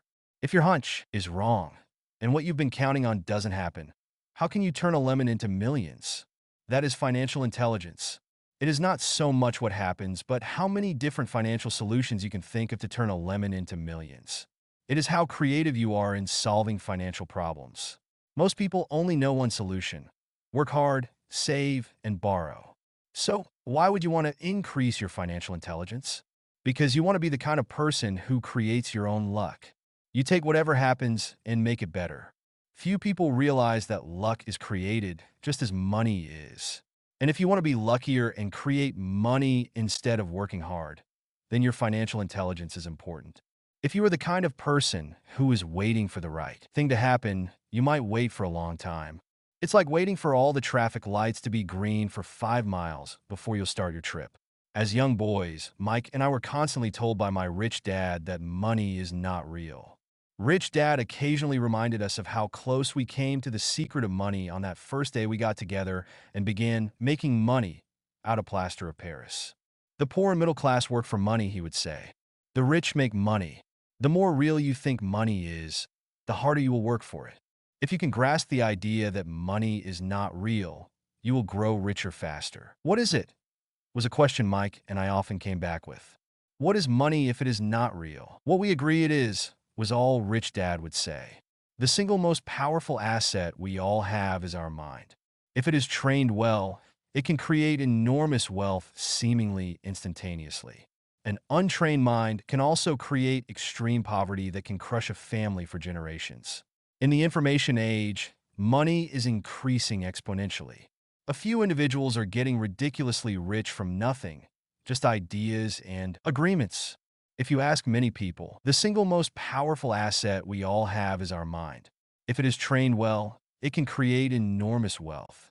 Who trade stocks or other investments for a living, they see it done all the time. Often, millions can be made instantaneously from nothing. And by nothing, I mean no money was exchanged. It is done via agreement, hand signal in a trading pit, a blip on a trader screen in Lisbon from a trader screen in Toronto and back to Lisbon, a call to my broker to buy, and a moment later to sell. Money did not change hands. Agreements did. So why develop your financial genius? Only you can answer that. I can tell you why I have been developing this area of my intelligence. I do it because I want to make money fast. Not because I need to, but because I want to. It is a fascinating learning process. I develop my financial IQ because I want to participate in the fastest game and biggest game in the world. And in my own small way, I would like to be part of this unprecedented evolution of humanity, the era where humans work purely with their minds and not with their bodies. Besides, it is where the action is. It is what is happening. It's hip, it's scary, and it's fun. That is why I invest in my financial intelligence, developing the most powerful asset I have. I want to be with people moving boldly forward. I do not want to be with those left behind. I will give you a simple example of creating money. In the early 1990s, the economy of Phoenix, Arizona was horrible. I was watching a TV show when a financial planner came on and began forecasting doom and gloom. His advice was to save money. Put $100 away every month, he said. In 40 years, you will be a multimillionaire. Well, putting money away every month is a sound idea. It is one option, the option most people subscribe to. The problem is this: it blinds the person to what is really going on. It causes them to miss major opportunities for much more significant growth of their money. The world is passing them by. As I said, the economy was terrible at that time. For investors, this is the perfect market condition. A chunk of my money was in the stock market and in apartment houses. I was short of cash. Because people were giving properties away, I was buying. I was not saving money. I was investing. Kim and I had more than $1 million in cash working in a market that was rising fast. It was the best opportunity to invest. The economy was terrible. I just could not pass up these small deals. Houses that were once $100,000 were now $75,000. But instead of shopping with local real estate agents, I began shopping at the bankruptcy attorney's office or the courthouse steps. In these shopping places, a $75,000 house could sometimes be bought for $20,000 or less. For $2,000, which was loaned to me from a friend for 90 days for $200, I gave an attorney a cashier's check as a down payment. While the acquisition was being processed, I ran an ad advertising a $75,000 house for only $60,000 and no money down. The phone rang hard and heavy. Prospective buyers were screened, and once the property was legally mine, all the prospective buyers were allowed to look at the house. It was a feeding frenzy. The house sold in a few minutes. I asked for a $2,500 processing fee, which they gladly handed over, and the escrow and title company took over from there. I returned the $2,000 to my friend with an additional $200. He was happy, the home buyer was happy, the attorney was happy, and I was happy. I had sold a house for $60,000 that cost me $20,000. The $40,000 was created from money in my asset column in the form of a promissory note from the buyer. Total working time, 5 hours. So now that you are on your way to becoming more financially literate and skilled at reading numbers, I will show you why this is an example of money being invented. $40,000 is created in the asset column. Money is invented without being taxed. At 10% interest for $1,000, a year in cash flow is added to income. During this depressed market, Kim and I were able to do 6 of these simple transactions in our spare time. While the bulk of our money was in larger properties in the stock market, we were able to create more than $190,000 in assets. Notes at 10% interest. In those 6 by create and sell transactions. That comes to approximately $19,000 a year income, much of it sheltered through our private corporation. Much of that $19,000 a year goes to pay for our company cars, gas, trips, insurance, dinners with clients, and other things. By the time the government gets a chance to tax that income, it's been spent on legally allowed pre-tax expenses. This was a simple example of how money is invented, created, and protected using financial intelligence. Ask yourself, how long would it take to save $190,000? Would the bank pay you 10% interest on your money? And the promissory note is good for 30 years. I hope they never pay me the $190,000. I have to pay a tax if they pay me the principal. And besides, $19,000 paid over 30 years is a little over $500,000 in income. I have people ask what happens if the person doesn't pay. That does happen, and it's good news. That $60,000 home could be taken back and resold for $70,000, and another $2,500 collected as a loan processing fee. It would still be a zero-down transaction in the mind of the new buyer, and the process would go on. The first time I sold a house, I paid back the $2,000, so technically, I have no money in the transaction. My return on investment, ROI, is infinity. It's an example of no money making a lot of money. In the second transaction, when resold, I would have put $2,000 in my pocket and re-extended the loan to 30 years. What would my ROI be if I got paid money to make money? I do not know, but it sure beats saving $100 a month, which actually starts out as $150 because it's after tax income for 40 years earning low interest. And again, you're taxed on the interest. That is not too intelligent. It may be safe, but it's not smart. A few years later, as the Phoenix real estate market strengthened, those houses we sold for $60,000 became worth $110,000. Foreclosure opportunities were still available, but became rare. It cost a valuable asset, my time, to go out looking for them. Thousands of buyers were looking for the few available deals. The market had changed. It was time to move on and look for other opportunities to put in the asset column. You can't do that here. That is against the law. You're lying. I hear those comments much more often than, can you show me how to do that? The math is simple. You do not need algebra or calculus. And the escrow company handles the legal transaction and the servicing of the payments. I have no roofs to fix or toilets to unplug because the owners do that. It's their house. Occasionally someone does not pay. And that is wonderful because there are late fees or they move out and the property is sold again. The court system handles that, and it may not work in your area. The market conditions may be different.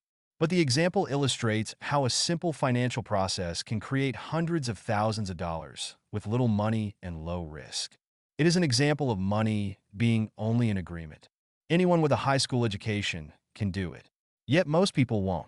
Most people listen to the standard advice of work hard and save money. For about 30 hours of work, approximately $190,000 was created in the asset column, and no taxes were paid. Which one sounds harder to you? Zenotation Spot: work hard. Pay 50% in taxes. Save what is left. Your savings then earn 5%, which is also taxed. Or Zenotation Spot: take the time to develop your financial intelligence, harness the power of your brain and the asset column. If you use option number one, be sure to factor in how much time it takes you to save $190,000. Time is one of your greatest assets. Now you may understand why I silently shake my head when I hear parents say, "My child is doing well in school and receiving a good education." It may be good, but is it adequate? I know the above investment strategy is a small one. It is used to illustrate how small can grow into big. Again, my success reflects the importance of a strong financial foundation, which starts with a strong financial education. I have said it before, but it's worth repeating. Financial intelligence is made up of these four main technical skills. Zenotation Spot accounting. Accounting is financial literacy, or the ability to read numbers. This is a vital skill if you want to build businesses or investments. Zenotation Spot investing. Investing is the science of money making money. Zenotation Spot understanding markets. Understanding markets is the science of supply and demand. Alexander Graham Bell gave the market what it wanted. So did Bill Gates. A $75,000 house offered for $60,000 that cost $20,000 was also the result of seizing an opportunity created by the market. Somebody was buying and someone was selling. Zenotation Spot: the law. The law is the awareness of accounting, corporate, state, and federal regulations. I recommend playing by the rules. It is this basic foundation, or the combination of these skills, that is needed to be successful in the pursuit of wealth, whether it be through the buying of small homes, apartment buildings, companies, stocks, bonds, precious metals, baseball cards, or the like. A few years later, the real estate market rebounded and everyone else was getting in. The stock market was booming and everyone was getting in. The U.S. economy was getting back on its feet. I began selling and was now traveling to Peru, Norway, Malaysia, and the Philippines.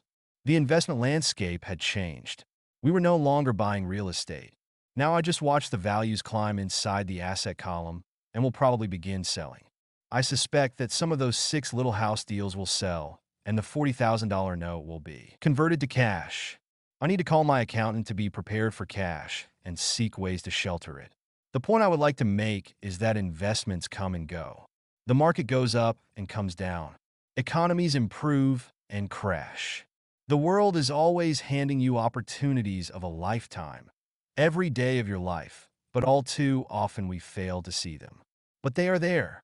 And the more the world changes and the more technology changes, the more opportunities there will be to allow you and your family to be financially secure for generations to come. So, why bother developing your financial intelligence?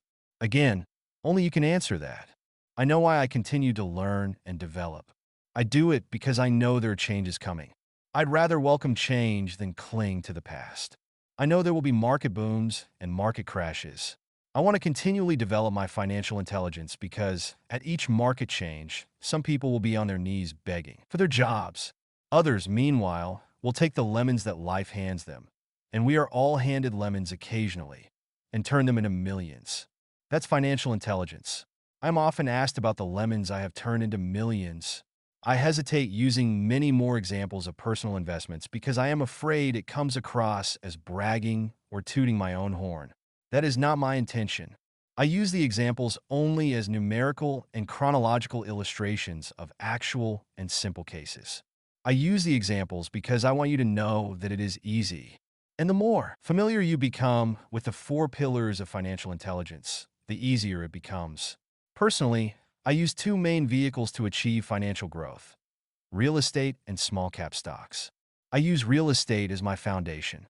Day in and day out, my properties provide cash flow and occasional spurts of growth and value. The small cap stocks are used for fast growth. I do not recommend anything that I do. The examples are just that, examples. If the opportunity is too complex and I do not understand the investment, I don't do it. Simple math and common sense are all you need to do well financially. There are 5 reasons for using examples. Zenotation spot to inspire people to learn more. Zenotation spot to let people know it is easy if the foundation is strong. Zenotation spot to show that anyone can achieve great wealth. Zenotation spot to show that there are millions of ways to achieve your goals. Zenotation spot to show that it's not rocket science. In 1989, I used to jog through a lovely neighborhood in Portland, Oregon. It was a suburb that had little gingerbread houses. They were small and cute. I almost expected to see Little Red Riding Hood skipping down the sidewalk on her way to Granny's. There were for sale signs everywhere. The timber market was terrible, the stock market had just crashed, and the economy was depressed. On one street, I noticed a for sale sign that was up longer than most. It looked old. Jogging past it one day, I ran into the owner, who looked troubled. "What are you asking for your house?" I asked. The owner turned and smiled weakly. "Make me an offer," he said. "It's been for sale for over a year. Nobody even comes by anymore to look at it." "I'll look," I said, and I bought the house a half hour later for $20,000 less than his asking price. It was a cute little 2-bedroom home with gingerbread trim on all the windows. It was light blue with gray accents and had been built in 1930. Inside, there was a beautiful rock fireplace, as well as 2 tiny bedrooms. It was a perfect rental house. I gave the owner $5,000 down for a $45,000 house that was really worth $65,000, except that no one wanted to buy it. The owner moved out in a week, happy to be free, and my first tenant moved in, a local college professor. After the mortgage, expenses, and management fees were paid, I put a little less than $40 in my pocket at the end of each month. Hardly exciting. A year later, The depressed Oregon real estate market had begun to pick up. California investors, flush with money from their still booming real estate market, were moving north and buying up Oregon and Washington. I sold that little house for $95,000 to a young couple from California who thought it was a bargain. My capital gains of approximately $40,000 were placed into a 1031 tax-deferred exchange, and I went shopping for a place to put my money. In about a month, I found a 12-unit apartment house right next to the Intel plant in Beaverton, Oregon. The owners lived in Germany, had no idea what the place was worth.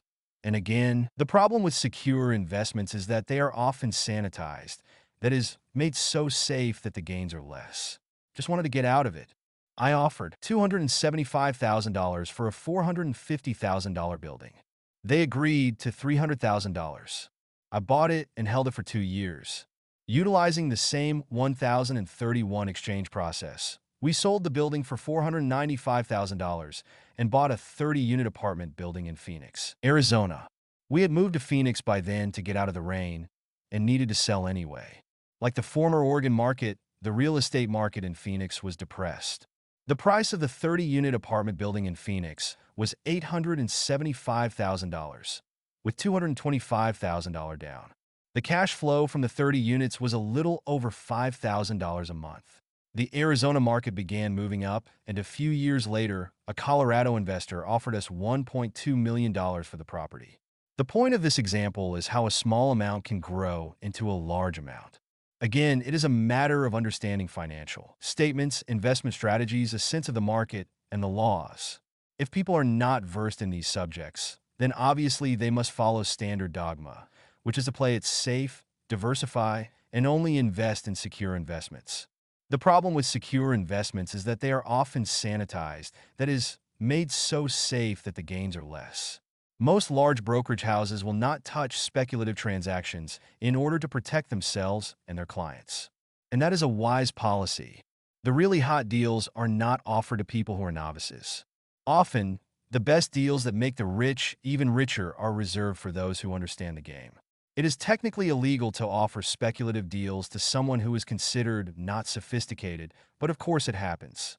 The more sophisticated I get, the more opportunities come my way. Another case for developing your financial intelligence over a lifetime is simply that more opportunities are presented to you.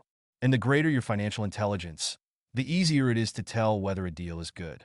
It's your intelligence that can spot a bad deal or make a bad deal good. The more I learn, and there is a lot to learn, the more money I make simply because I gain experience and wisdom as the years go on. I have friends who are playing it safe, working hard at their profession, and failing to gain financial wisdom, which does take time to develop. My overall philosophy is to plant seeds inside my asset column. That is my formula. I start small and plant seeds. Some grow, some don't. Inside our real estate corporation, we have property worth several million dollars. It is our own REIT, or real estate investment trust. The point I'm making is that most of those millions started out as little $5,000 to $10,000 investments. All of those down payments were fortunate to catch a fast-rising market and increase tax-free. We traded in and out several times over a number of years. We also own a stock portfolio surrounded by a corporation that Kim and I call our personal mutual fund. We have friends who deal specifically with investors like us who have extra money each month to invest. We buy high-risk, speculative private companies that are just about to go public on a stock exchange in the United States or Canada. An example of how fast gains can be made are 100,000 shares purchased for 25 cents each before the company goes public. 6 months later, the company is listed and the 100,000 shares now are worth $2 each. If the company is well managed, the price keeps going up and the stock may go to $20 or more per share.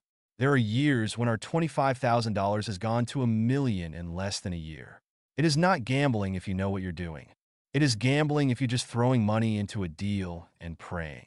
The idea in anything is to use your technical knowledge, wisdom, and love of the game to cut the odds down, to lower the risk. Of course, there is always risk. It is financial intelligence that improves the odds. Thus, what is risky for one person is less risky to someone else. That is the primary reason I constantly encourage people to invest more in their financial education than in stocks, real estate, or other markets. The smarter you are, the better chance you have of beating the odds. The stock plays I personally invested in were extremely high risk for most people and absolutely not recommended. I have been playing that game since 1979 and have paid more than my share in dues. But if you will reread why investments such as these are high risk for most people, you may be able to set your life up differently so that the ability to take $25,000 and turn it into $1 million in a year is low risk for you. As stated earlier, nothing I have written is a recommendation. It is only used as an example of what is simple and possible. What I do is small potatoes in the grand scheme of things. Yet for the average individual, a passive income of more. It is not gambling if you know what you're doing. It is gambling if you're just throwing money into a deal and praying. Then $100,000 a year is nice and not hard to achieve. Depending on the market and how smart you are, it could be done in 5 to 10 years. If you keep your living expenses modest, $100,000 coming in as additional income is pleasant, regardless of whether you work. You can work if you like or take time off if you choose and use the government tax system in your favor, rather than against you. My personal basis is real estate. I love real estate because it's stable and slow-moving. I keep the base solid. The cash flow is fairly steady and, if properly managed, has a good chance of increasing in value. The beauty of a solid base of real estate is that it allows me to take greater risks, as I do with speculative stocks. If I make great profits in the stock market, I pay my capital gains tax on the gain and then reinvest what's left in real estate, again further securing my asset foundation. A last word on real estate. I have traveled all over the world and taught investing. In every city, I hear people say you cannot buy real estate cheap. That is not my experience. Even in New York or Tokyo, or just on the outskirts of the city, prime bargains are overlooked by most people. In Singapore, with their high real estate prices, there are still bargains to be found within a short driving distance. So whenever I hear someone say, "You can't do that here," pointing at me, I remind them that maybe the real statement is, "I don't know how to do that here yet." Great opportunities are not seen with your eyes. They are seen with your mind. Most people never get wealthy simply because they are not trained financially to recognize opportunities right in front of them. I'm often asked, how do I start? In the final chapter of this book, I offer 10 steps that I followed on the road to my financial freedom. But always remember to have fun. When you learn the rules, and the great opportunities are not seen with your eyes. They are seen with your mind. Vocabulary of investing and begin to build your asset column. I think you'll find that it's as fun a game as you've ever played. Sometimes you win and sometimes you learn, but have fun. Most people never win because they're more afraid of losing. That is why I found school so silly. In school, we learn that mistakes are bad, and we are punished for making them. Yet if you look at the way humans are designed to learn, we learn by making mistakes. We learn to walk by falling down. If we never fell down, we would never walk. The same is true for learning to ride a bike. I still have scars on my knees, but today I can ride a bike without thinking. The same is true for getting rich. Unfortunately, the main reason most people are not rich is because they are terrified of losing. Winners are not afraid of losing, but losers are. Failure is part of the process of success. People who avoid failure also avoid success. I look at money much like my game of tennis. I play hard, make mistakes, correct, make more mistakes, correct, and get better. If I lose the game, I reach across the net, shake my opponent's hand, smile, and say, "See you next Saturday." There are two kinds of investors. Xenotation spot. The first and most common type is a person who buys a packaged investment. They call a retail outlet, such as a real estate company, a stockbroker, or a financial planner, and they buy something. It could be a mutual fund, a REIT, a stock, or a bond. It is a clean and simple way of investing. An analogy would be a shopper who goes to a computer store and buys a computer right off the shelf. Xenotation spot. The second type is an investor who creates investments. This investor usually assembles a deal in the same way a person who buys components builds a computer. I do not know the first thing about putting components of a computer together, but I do know how to put pieces of opportunities together, or know people who know how. It is this second type of investor who is the more professional investor. Sometimes it may take years for all the pieces to come together, and sometimes they never do. It's this second type of investor that my rich dad encouraged me to be. It is important to learn how to put the pieces together because that is where the huge wins reside, and sometimes some huge losses if the tide goes against you. If you want to be the second type of investor, you need to develop three main skills. Xenotation spot, find an opportunity that everyone else missed. You see with your mind what others miss with their eyes. For example, a friend bought this rundown old house. It was spooky to look at. Everyone wondered why he bought it. What he saw that we did not was that the house came with 4 extra empty lots. He discovered that after going to the title company, after buying the house, he tore the house down and sold the 5 lots to a builder for 3 times what he paid for the entire package. He made $75,000 for 2 months of work. It's not a lot of money, but it sure beats minimum wage. And it's not technically difficult. Xenotation spot, raise money. The average person only goes to the bank. This second type of investor needs to know how to raise capital. And there are many ways that don't require a bank. To get started, I learned how to buy houses without a bank. It was the learned skill of raising money more than the houses themselves that was priceless. All too often I hear people say, the bank won't lend me money, or I don't have the money to buy it. If you want to be a type 2 investor, you need to learn how to do that which stops most people.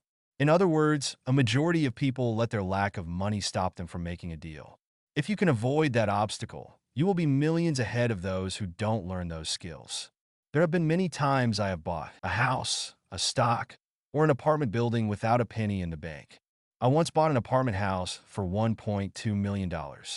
I did what is called tying it up with a written contract between seller and buyer. I then raised the $100,000 deposit, which bought me 90 days to raise the rest of the money. Why did I do it? Simply because I knew it was worth $2 million. I never raised the money. Instead, the person who put up the $100,000 gave me $50,000 for finding the deal, took over my position, and I walked away. Total working time, 3 days. Again, it's what you know more than what you buy. Investing is not buying. It's more a case of knowing. Xenotation spot, organize smart people. Intelligent people are those who work with or hire a person who is more intelligent than they are. When you need advice, make sure you choose your advisor wisely. There's a lot to learn, but the rewards can be astronomical. If you do not want to learn those skills, then being a type 1 investor is highly recommended. It is what you know that is your greatest wealth. It is what you do not know that is your greatest risk. There is always risk, so learn to manage risk instead of avoiding it. Chapter 6, Lesson 6. Work to learn, don't work for money. Job security meant everything to my educated dad. Learning meant everything to my rich dad. A few years ago, I granted an interview with a newspaper in Singapore. The young female reporter was on time, and the interview got underway immediately. We sat in the lobby of a luxurious hotel, sipping coffee and discussing the purpose of my visit to Singapore. I was to share the platform with Zig Ziglar. He was speaking on motivation, and I was speaking on the secrets of the rich. Someday, I would like to be a best-selling author like you, she said. I had seen some of the articles she had written for the paper, and I was impressed. She had a tough, clear style of writing. Her articles held a reader's interest. You have a great style, I said in reply. What holds you back from achieving your dream? My work does not seem to go anywhere, she said quietly. Everyone says that my novels are excellent, but nothing happens. So I keep my job with the paper. At least it pays the bills. Do you have any suggestions? Yes, I do, I said brightly. A friend of mine here in Singapore runs a school that trains people to sell. He runs sales training courses for many of the top corporations here in Singapore, and I think attending one of his courses would greatly enhance your career. She stiffened. Are you saying I should go to school to learn to sell? I nodded. You aren't serious, are you? Again, I nodded. What is wrong with that? I was now back, pedaling. She was offended by something, and now I was wishing I had not said anything. In my attempt to be helpful, I found myself defending my suggestion. I have a master's degree in English literature. Why would I go to school to learn to be a salesperson? I am a professional. I went to school to be trained in a profession, so I would not have to be a salesperson. I hate salespeople. All they want is money. So tell me why I should study sales? She was packing her briefcase. The interview was over. On the coffee table sat a copy of an earlier best-selling book I wrote. I picked it up as well as the notes she had jotted down on her legal pad. "Do you see this?" I said, pointing to her notes. She looked down at her notes. "What?" she said, confused. Again, I pointed deliberately to her notes. On her pad, she had written, "Robert Kiyosaki, best-selling author." "It says best-selling author, not best writing author," I said quietly. Her eyes widened. "I am a terrible writer," I said. "You are a great writer. I went to sales school. You have a master's degree.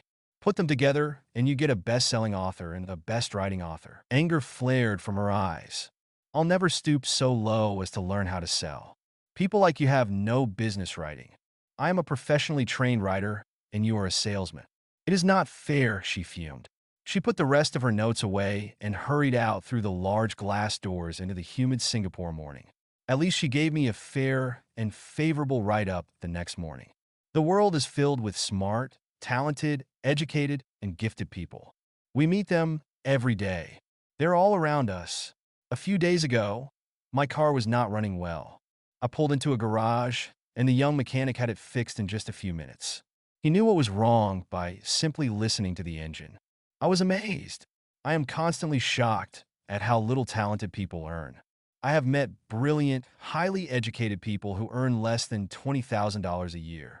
A business consultant who specializes in the medical trade was telling me how many doctors, dentists, and chiropractors struggle financially. All this time, I thought that when they graduated, the dollars would pour in.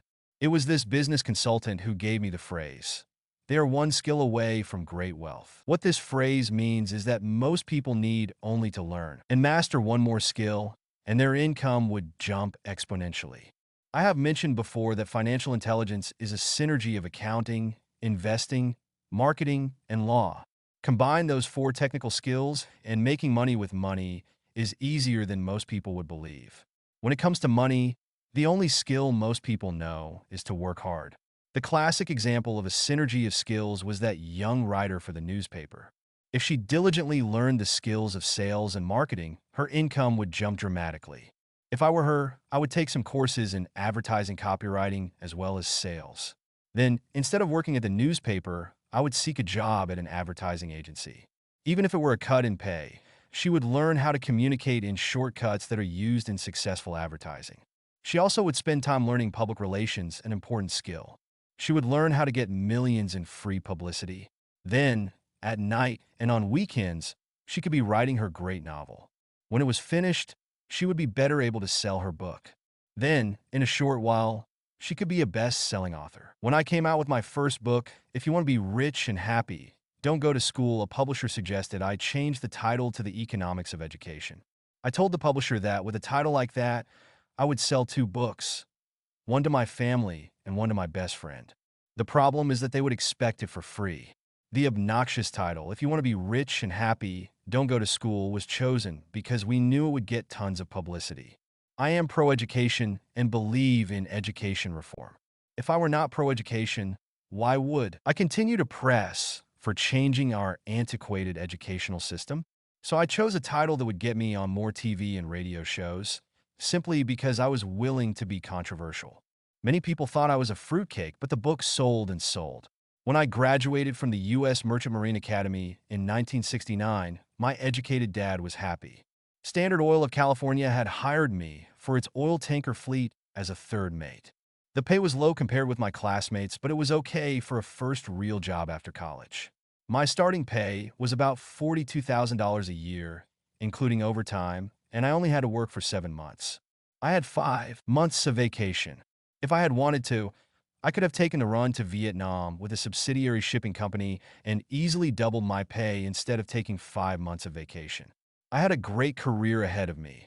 Yet I resigned after 6 months with the company and joined the Marine Corps to learn how to fly.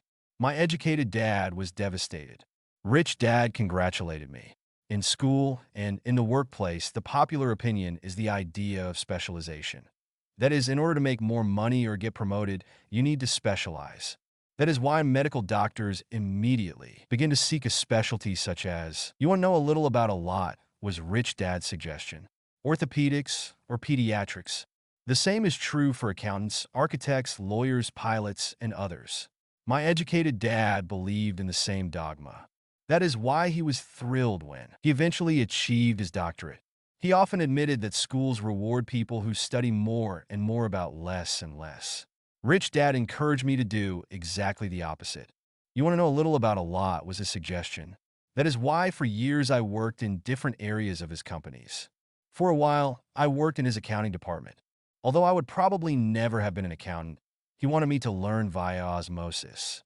Rich Dad knew I would pick up jargon and a sense of what is important and what is not.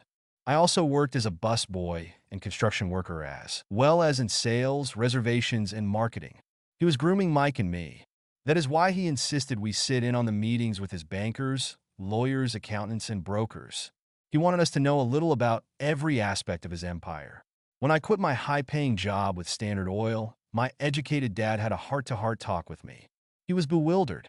He could not understand my decision to resign from a career that offered high pay, great benefits, lots of time off, and opportunity for promotion. When he asked me one evening, "Why did you quit?" I could not explain it to him, though I tried hard to. My logic did not fit his logic. The big problem was that my logic was my rich dad's logic.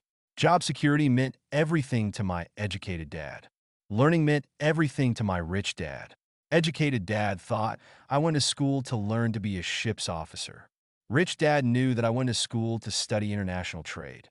So as a student, I made cargo runs, navigating large freighters, oil tankers, and passenger ships to the Far East and the South Pacific. Rich Dad emphasized that I should stay in the Pacific instead of taking ships to Europe because he knew that the emerging nations were in Asia, not Europe. While most of my classmates, including Mike, were partying at their fraternity houses, I was studying trade, people, business styles, and cultures in Japan, Taiwan, Thailand, Singapore, Hong Kong, Vietnam, Korea, Tahiti, Samoa, and the Philippines. I was partying also, but it was not in any frat house. I grew up rapidly. Educated dad just could not understand why I decided to quit and join the Marine Corps. I told him I wanted to learn to fly, but really, I wanted to learn to lead troops. Rich Dad explained to me that the hardest part of running a company is managing people. He had spent 3 years in the Army. My educated dad was draft exempt. Rich Dad valued learning to lead men into dangerous situations. Leadership is what you need to learn next, he said. If you're not a good leader, you'll get shot in the back, just like they do in business. Returning from Vietnam in 1973, I resigned my commission, even though I loved flying. I found a job with Xerox Corporation. I joined it for one reason, and it was not for the benefits.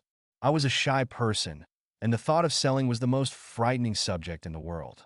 Xerox has one of the best sales training programs in America. Rich Dad was proud of me. My educated dad was ashamed. Being an intellectual, he thought that salespeople were below him. I worked with Xerox for 4 years until I overcame my fear of knocking on doors and being rejected. Once I could consistently be in the top 5 in sales, I again resigned and moved on, leaving behind another great career with an excellent company.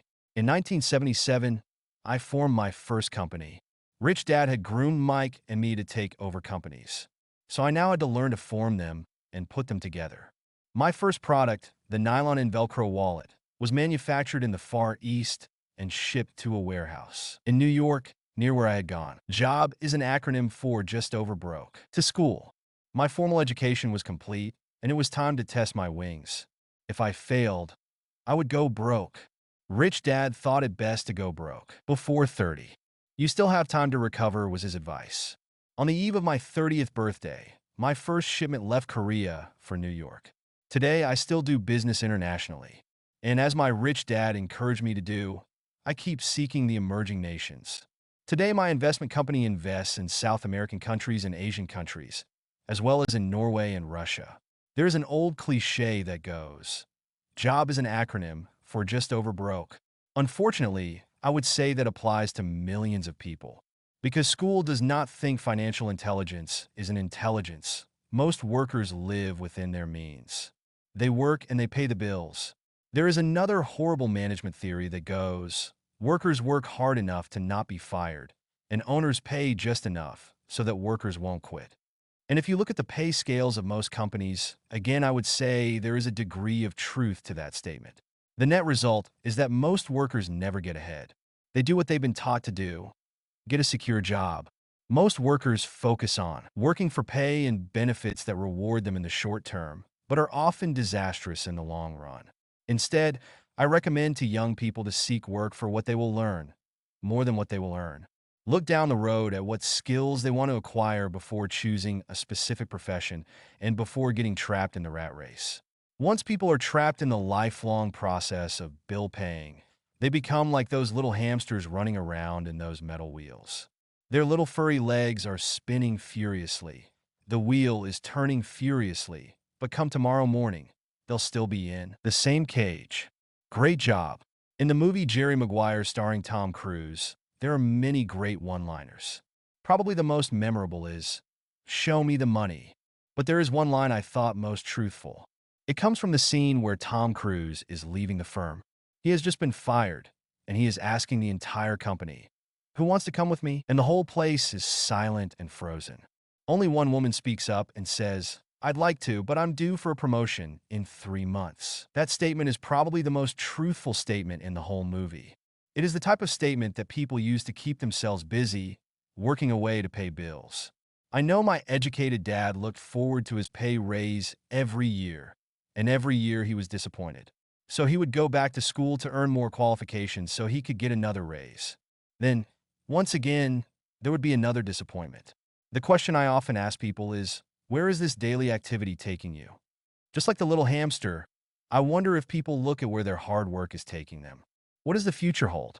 In his book, The Retirement Myth, Craig S. Carpel writes, "I visited the headquarters of a major national pension consulting firm and met with a managing director who specializes in designing lush retirement plans for top management. When I asked her what people who don't have corner offices will be able to expect in the way of pension income, she said with a confident smile, 'The silver bullet.'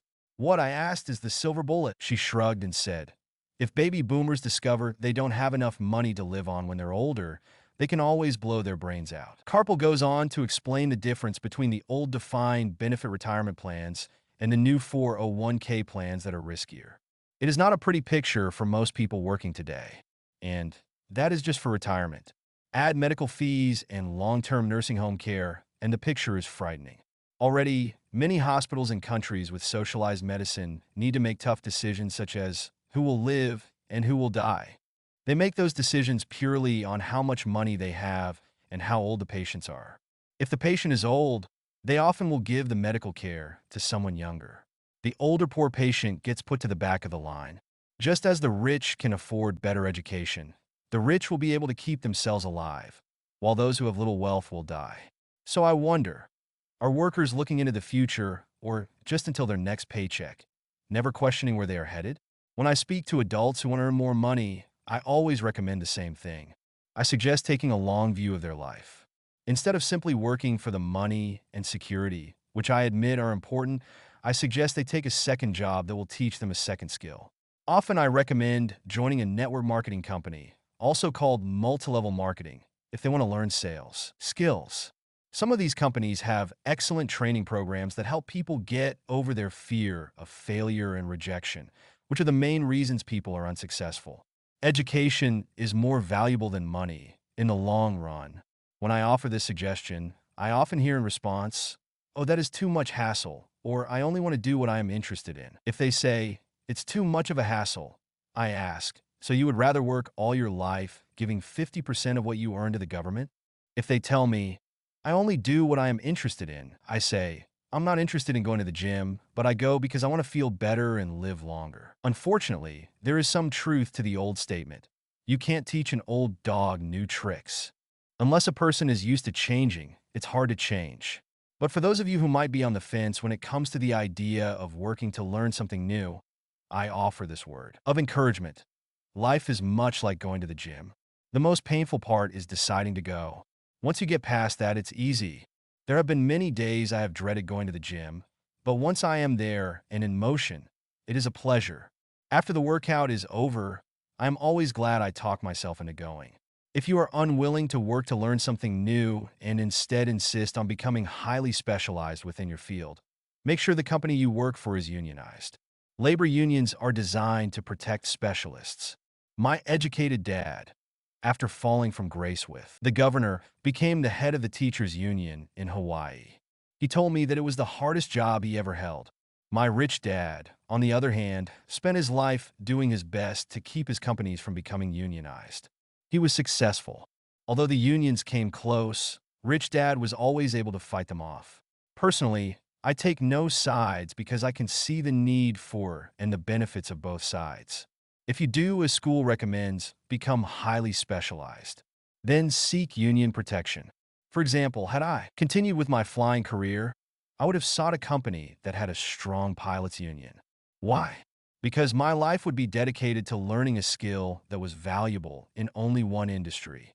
If I were pushed out of that industry, my life skills would not be as valuable to another industry. A displaced senior pilot, with 100,000 hours of heavy airline transport time, earning $150,000 a year, would have a hard time finding an equivalent high-paying job teaching in school. Skills do not necessarily transfer from industry to industry. Skills the pilots are paid for in the airline industry are not as important in, say, the school system. The same is true even for doctors today.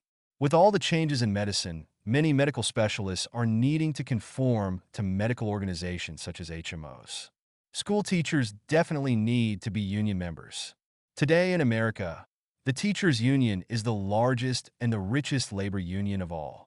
The NEA, the National Education Association, has tremendous political clout. Teachers need the protection of their union because their skills are also of limited value to an industry outside of education. So the rule of thumb is highly specialized, then unionize. It's the smart thing to do. When I ask the classes I teach, how many of you can cook a better hamburger than McDonald's? Almost all the students raise their hands. I then ask, so if most of you can cook a better hamburger, how come McDonald's makes more money than you? The answer is obvious. McDonald's is excellent at business systems. The reason so many talented people are poor is because they focus on building a better hamburger and know little to nothing about business systems. A friend of mine in Hawaii is a great artist. He makes a sizable amount of money. One day, his mother's attorney called to tell him that she had left him $35,000. That is what was left of her estate after the attorney and the government took their shares. Immediately, he saw an opportunity to increase his business by using some of this money to advertise. 2 months later, his first four-color, full-page ad appeared in an expensive magazine that targeted the very rich. The ad ran for 3 months. He received no replies from the ad, and all of his inheritance is now gone. He now wants to sue the magazine for misrepresentation. This is a common case of someone who can build a beautiful hamburger, but knows little about business. When I asked him what he learned, his only reply was, advertising salespeople are crooks. I then asked him if he would be willing to take a course in sales and a course in direct marketing. His reply, I don't have the time, and I don't want to waste my money. The world is filled with talented poor people. All too often, they're poor or struggle financially or earn less than they're capable of, not because of what they know, but because of what they do not know. They focus on perfecting their skills at building a better hamburger rather than the skills of selling and delivering the hamburger. Maybe McDonald's does not make the best hamburger, but they are the best at selling and delivering a basic average burger. Poor Dad wanted me to specialize. That was his view on how to be paid more. Even after being told by the governor of Hawaii that he could no longer work in state government, my educated dad continued to encourage me to get specialized. Educated Dad then took up the cause of the teachers' union, campaigning for further protection and benefits for these highly skilled and educated professionals. We argued often, but I know he never agreed that overspecialization is what caused the need for union protection. He never understood that the more specialized you become, the more you are trapped and dependent on that specialty. Rich Dad advised that Mike and I groom ourselves. Many corporations do the same thing. They find a young, bright student just out of business school and begin grooming that person to someday take over the company. So these bright young employees do not specialize in one department. They are moved from department to department to learn all the aspects of business systems. The rich often groom their children or the children of others. By doing so, their children gain an overall knowledge of the operations of the business and how the various departments interrelate. For the World War II generation, it was considered bad to skip from company to company. Today, it is considered smart, since people will skip from company to company rather than seek greater specialization in skills. Why not seek to learn more than to earn? In the short term, it may earn you less, but it will pay dividends in the long term. The main management skills needed for success are Zenotation Spot Management of Cash Flow, Zenotation Spot Management of Systems, Zenotation Spot Management of People. The most important specialized skills are sales and marketing. The ability to sell, to communicate to another human being, be it a customer, employee, boss, spouse, or child, is the base skill of personal success. Communication skills such as writing, speaking, and negotiating are crucial to a life of success. These are skills I work on constantly, attending courses or buying educational resources to expand my knowledge. As I have mentioned, my educated dad worked harder and harder the more competent he became. He also became more trapped the more specialized he got. Although his salary went up, his choices diminished. Soon after he was locked out of government work, he found out how vulnerable he really was professionally. It is like professional athletes who suddenly are injured or are too old to play. Their once high-paying position is gone, and they have limited skills to fall back on. I think that is why my educated dad sided so much with the unions after that. He realized how much a union would have benefited him. Rich Dad encouraged Mike and me to know a little about a lot. He encouraged us to work with people smarter than we were and to bring smart people together to work as a team. Today, it would be called a synergy of professional specialties. Today, I meet ex-school teachers earning hundreds of thousands of dollars a year. They earn that much because they have specialized skills in their field as well as other skills. They can teach as well as sell and market. I know of no other skills to be more important than selling and marketing. The skills of selling and marketing are difficult for most people, primarily due to their fear of rejection. The better you are at communicating, negotiating, and handling your fear of rejection, the easier life is.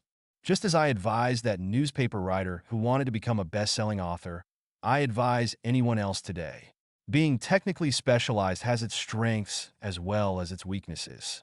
I have friends who are geniuses, but they cannot communicate effectively with other human beings, and as a result, their earnings are pitiful. I advise them to just spend a year learning to sell. Even if they earn nothing, their communication skills will improve. And that is priceless. In addition to being good learners, sellers, and marketers, we need to be good teachers as well as good students. To be truly rich, we need to be able to give as well as to receive. In cases of financial or professional struggle, there is often a lack of giving and receiving. I know many people who are poor because they are neither good students nor good teachers. Both of my dads were generous men. Both made it a practice to give first. Teaching was one of their ways of giving. The more they gave, the more they received. One glaring difference was in the giving of money. My rich dad gave lots of money away. He gave to his church, to charities, and to his foundation. He knew that to receive money, you had to give money. Giving money is the secret to most great wealthy families. That is why there are organizations like the Rockefeller Foundation and the Ford Foundation. These are organizations designed to take their wealth and increase it, as well as give it away in perpetuity. My educated dad always said, "When I have some extra money, I'll give it."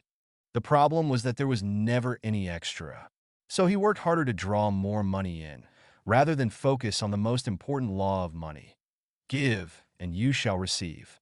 Instead, he believed in receive, and then you give. In conclusion, I became both dads. One part of me is a hardcore capitalist who loves the game of money making money. The other part is a socially responsible teacher who is deeply concerned with this ever-widening gap between the haves and have-nots. I personally hold the archaic educational system primarily responsible for this growing gap. Chapter 7. Overcoming Obstacles. The primary difference between a rich person and a poor person is how they manage fear. Once people have studied and become financially literate, they may still face roadblocks to becoming financially independent. There are 5 main reasons why financially literate people may still not develop abundant asset columns that could produce a large cash flow. The 5 reasons are Zenotation Spot Fear, Zenotation Spot Cynicism, Zenotation Spot Laziness, Zenotation Spot Bad Habits, Zenotation Spot Arrogance. Overcoming fear. I have never met anyone who really likes losing money. And in all my years, I have never met a rich person who has never lost money. But I have met a lot of poor people who have never lost a dime investing. That is, the fear of losing money is real. Everyone has it, even the rich. But it's not having fear that is the problem. It's how you handle fear. It's how you handle losing. It's how you handle failure that makes the difference in one's life. The primary difference between a rich person and a poor person is how they manage that fear. It's okay to be fearful. It's okay to be a coward when it comes to money. You can still be rich. We're all heroes at something and cowards at something else. My friend's wife is an emergency room nurse. When she sees blood, she flies into action. When I mention investing, she runs away. When I see blood, I don't run. I pass out. My rich dad understood phobias about money. Some people are terrified of snakes. Some people are terrified about losing money. Both are phobias, he would say. So his solution to the phobia of losing money was this little rhyme. If you hate risk and worry, start early. If you start young, it's easier to be rich. I won't go into it here, but there is a staggering difference between a person who starts investing at age 20 versus age 30. The purchase of Manhattan Island is said to be one of the greatest bargains of all time. New York was purchased for $24 in trinkets and beads. Yet if that $24 had been invested at 8% annually, that $24 would have been worth more than $28 trillion by 1995. Manhattan could be repurchased with money left over to buy much of Los Angeles. But what if you don't have much time left or would like to retire early? How do you handle the fear of losing money? My poor dad did nothing. He simply avoided the issue, refusing to discuss the subject. My rich dad, on the other hand, recommended that I think like a Texan. I like Texas and Texans, he used to say. In Texas, everything is bigger. When Texans win, they win big.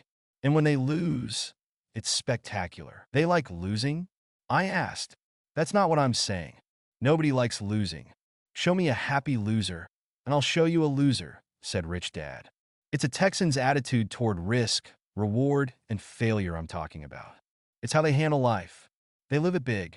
Not like most of the people around here, living like roaches when it comes to money, terrified that someone will shine a light on them, and whimpering when the grocery clerk shortchanges them a quarter. Rich Dad went on, what I like best is the Texas attitude.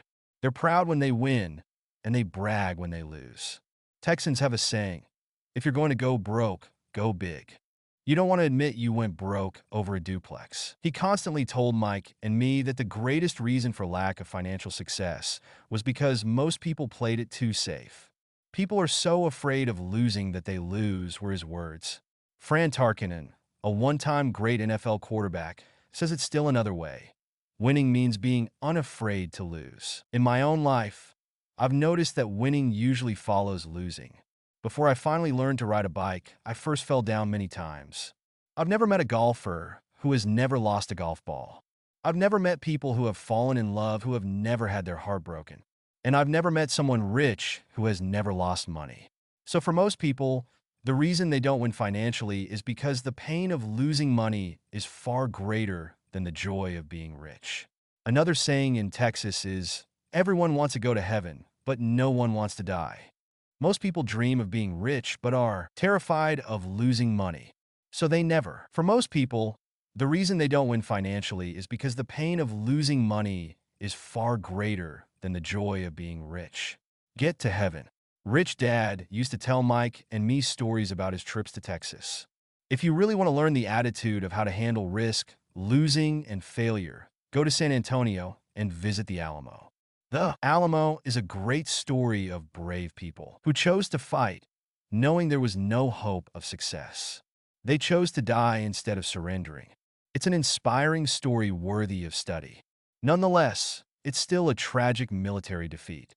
They got their butts kicked. So how do Texans handle failure? They still shout. Remember the Alamo? Mike and I heard this story a lot. He always told us this story when he was about to go into a big deal, and he was nervous. After he had done all his due diligence, and it was time to put up or shut up, he told us this story. Every time he was afraid of making a mistake or losing money, he told us this story. It gave him strength, for it reminded him that he could always turn a financial loss into a financial win. Rich Dad knew that failure would only make him stronger and smarter. It's not that he wanted to lose. He just knew who he was and how he would take a loss. He would take a loss and make it a win. That's what made him a winner and others losers. It gave him the courage to cross the line when others backed out. That's why I like Texans so much, he would say. They took a great failure and turned it into inspiration, as well a tourist destination that makes them millions. But probably his words that mean the most to me today are these. Texans don't bury their failures. They get inspired by them. They take their failures and turn them into rallying cries. Failure inspires Texans to become winners. But that formula is not just the formula for Texans. It is the formula for all winners. I've said that falling off my bike was part of learning to ride. I remember falling off only made me more determined to learn to ride, not less. I also said that I have never. Failure inspires winners. Failure defeats losers. Met a golfer who has never lost a ball. For top professional golfers, losing a ball or a tournament provides the inspiration to be better, to practice, harder, to study more. That's what makes them better. For winners, losing inspires them. For losers, losing defeats them. I like to quote John D. Rockefeller, who said, "I always try to turn every disaster into an opportunity." And being Japanese American, I can say this. Many people say that Pearl Harbor was an American mistake. I say it was a Japanese mistake. From the movie Tora, Tora, Tora, a somber Japanese admiral says to his cheering subordinates, "I am afraid we have awakened a sleeping giant." Remember, Pearl Harbor became a rallying cry. It turned one of America's greatest losses into the reason to win. This great defeat gave America strength, and America soon emerged as a world power. Failure inspires winners, and failure defeats losers. It is the biggest secret of winners. It's the secret that losers do not know. The greatest secret of winners is that failure inspires winning. Thus, they're not afraid of losing. Repeating Fran Tarkenton's quote, "Winning means being unafraid to lose." People like Fran Tarkenton are not afraid of losing because they know who they are. They hate losing, so they know that losing will only inspire them to become better. There's a big difference between hating losing and being afraid to lose. Most people are so afraid of losing money that they lose. They go broke over a duplex. Financially, they play life too safe and too small. They buy big houses and big cars, but not big investments. The main reason that over 90% of the American public struggles financially is because they play not to lose. They don't play to win. They go to their financial planners or accountants or stockbrokers and buy a balanced portfolio. Most have lots of cash in CDs, low-yield bonds, mutual funds that can be traded within a mutual fund family, and a few individual stocks. It is a safe and sensible portfolio. But it is not a winning portfolio. It is a portfolio of someone playing not to lose. Don't get me wrong. It's probably a better portfolio than more than 70% of the population has, and that's frightening. It's a great portfolio for someone who loves safety. But playing it safe and balanced on your investment portfolio is not the way successful investors play the game. If you have little money and you want to be rich, you must first be focused, not balanced. If you look at any successful person, at the start they were not balanced. Balanced people go nowhere. They stay in one spot. To make progress, you must first go unbalanced. Just look at how you make progress walking. Thomas Edison was not balanced. He was focused. Bill Gates was not balanced. He was focused. Donald Trump is focused. Bord de Soros is focused. George Patton did not take his tanks wide. He focused them and blew through the weak spots in the German line. The French went wide with the Maginot Line, and you know what happened to them. If you have any desire to be rich, you must focus. Do not do what poor and middle-class people do. Put their few eggs in many baskets.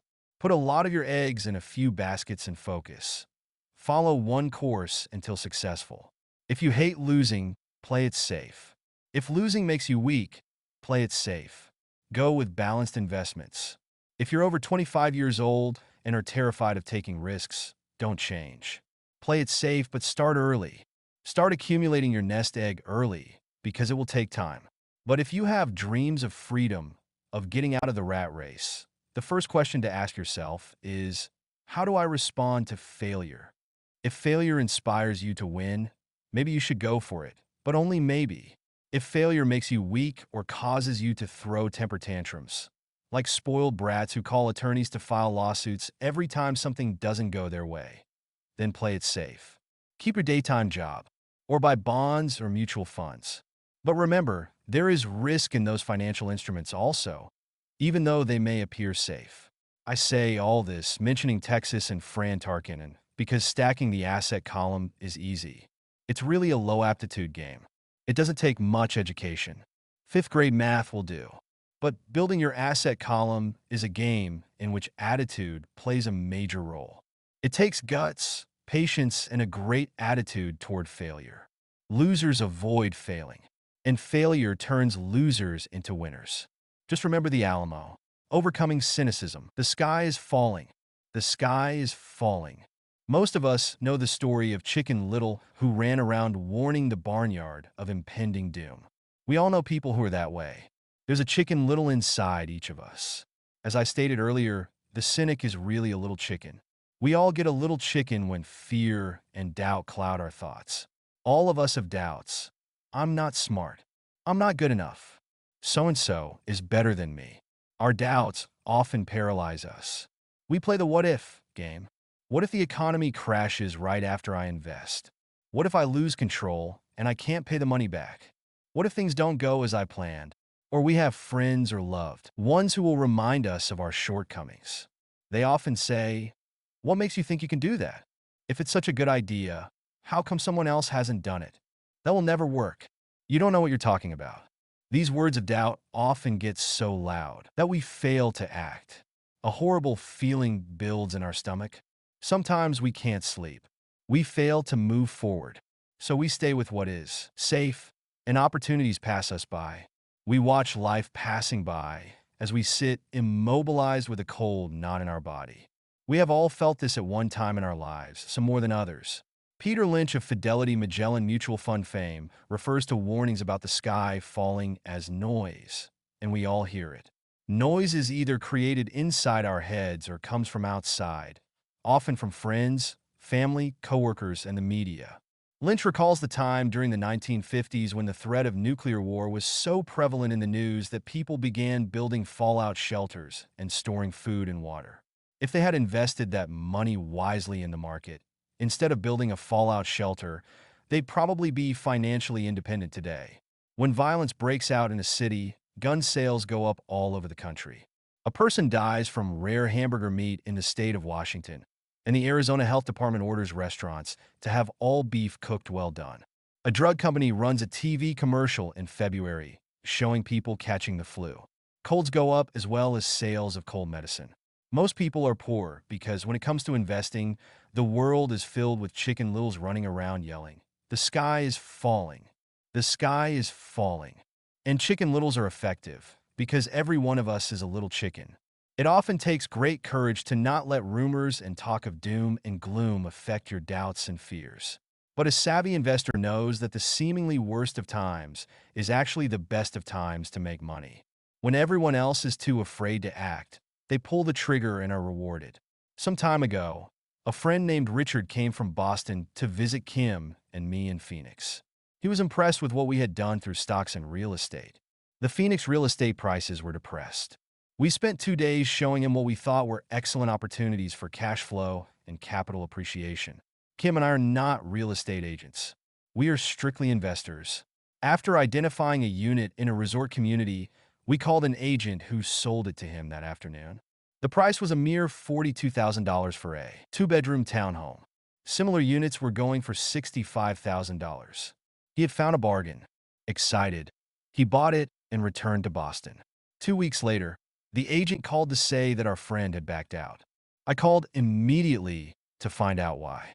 All he said was that he talked to his neighbor, and his neighbor told him it was a bad deal. He was paying too much. I asked Richard if his neighbor was an investor. Richard said he was not. When I asked why he listened to him, Richard got defensive and simply said he wanted to keep looking. The real estate market in Phoenix turned, and a few years later, that little unit was renting for $1,000 a month, $500 in the peak winter months. The unit was worth $95,000. All Richard had to put down was $5,000, and he would have had a start at getting out of the rat race. Today, he still has done nothing. Richard's backing out did not surprise me. It's called buyer's remorse, and it affects all of us. The little chicken won, and a chance at freedom was lost. In another example, I hold a small portion of my assets in tax lien certificates instead of CDs. I earn 16% per year on my money, which certainly beats the interest rates banks offer on CDs. The certificates are secured by real estate and enforced by state law, which is also better than most banks. The formula they're bought on makes them safe. They just lack liquidity, so I look at them as 2 to 7 year CDs. Almost every time I tell someone that I hold my money this way, especially if they have money in CDs, they will tell me it's risky. They tell me why I should not do it. When I ask them where they get their information, they say from a friend or an investment magazine. They've never done it, and they're telling someone who's doing it why they shouldn't. The lowest yield I look for is 16%, but people who are filled with doubt are willing to accept a far lower return. Doubt is expensive. My point is that it's those doubts and cynicism that keep most people poor and playing it safe. The real world is simply waiting for you to get rich. Only a person's doubts keep them poor. As I said, getting out of the rat race is technically easy. It doesn't take much education, but those doubts are cripplers for most people. Cynics never win, said Rich Dad. Unchecked doubt and fear creates a cynic. Cynics criticize and winners analyze was another of his favorite sayings. Rich Dad explained that criticism blinded while analysis opened eyes. Analysis allowed winners to see that critics were blind and to see opportunities that everyone else missed. And finding what people miss is key to any success. Real estate is a powerful investment tool for anyone seeking financial independence or freedom. It is a unique investment tool. Yet every time I mention real estate as a vehicle, I often hear, "I don't want to fix toilets." That's what Peter Lynch calls noise. That's what my rich dad would say is the cynic talking, someone who criticizes and does not analyze, someone who lets their doubts and fears close their mind instead of open their eyes. So when someone says, "I don't want to fix toilets, I want to fire back," what makes you think I want to? They're saying a toilet is more important than what they want. I talk about freedom from the rat race, and they focus on toilets. That is the thought pattern that keeps most people poor. They criticize instead of analyze. "I don't want to hold the key to your success," Rich Dad would say. "Because I too do not want to fix toilets, I shop hard for a property manager who does fix toilets. And by finding a great property manager who runs houses or apartments, well, my cash flow goes up. But more importantly, a great property manager allows me to buy a lot more real estate since I don't have to fix toilets." A great property manager is key to success in real estate. Finding a good manager is more important to me than the real estate.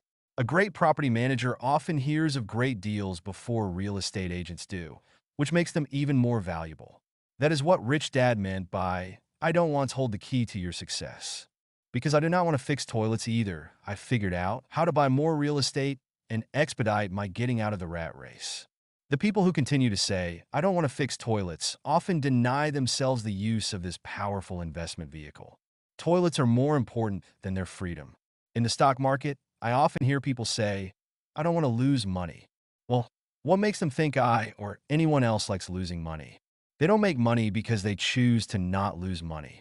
Instead of analyzing, they close their minds to another powerful investment vehicle, the stock market. I was riding with a friend past our neighborhood gas station. He looked up and saw that the price of gas was going up, and thus the price of oil. My friend is a worrywart or a chicken little.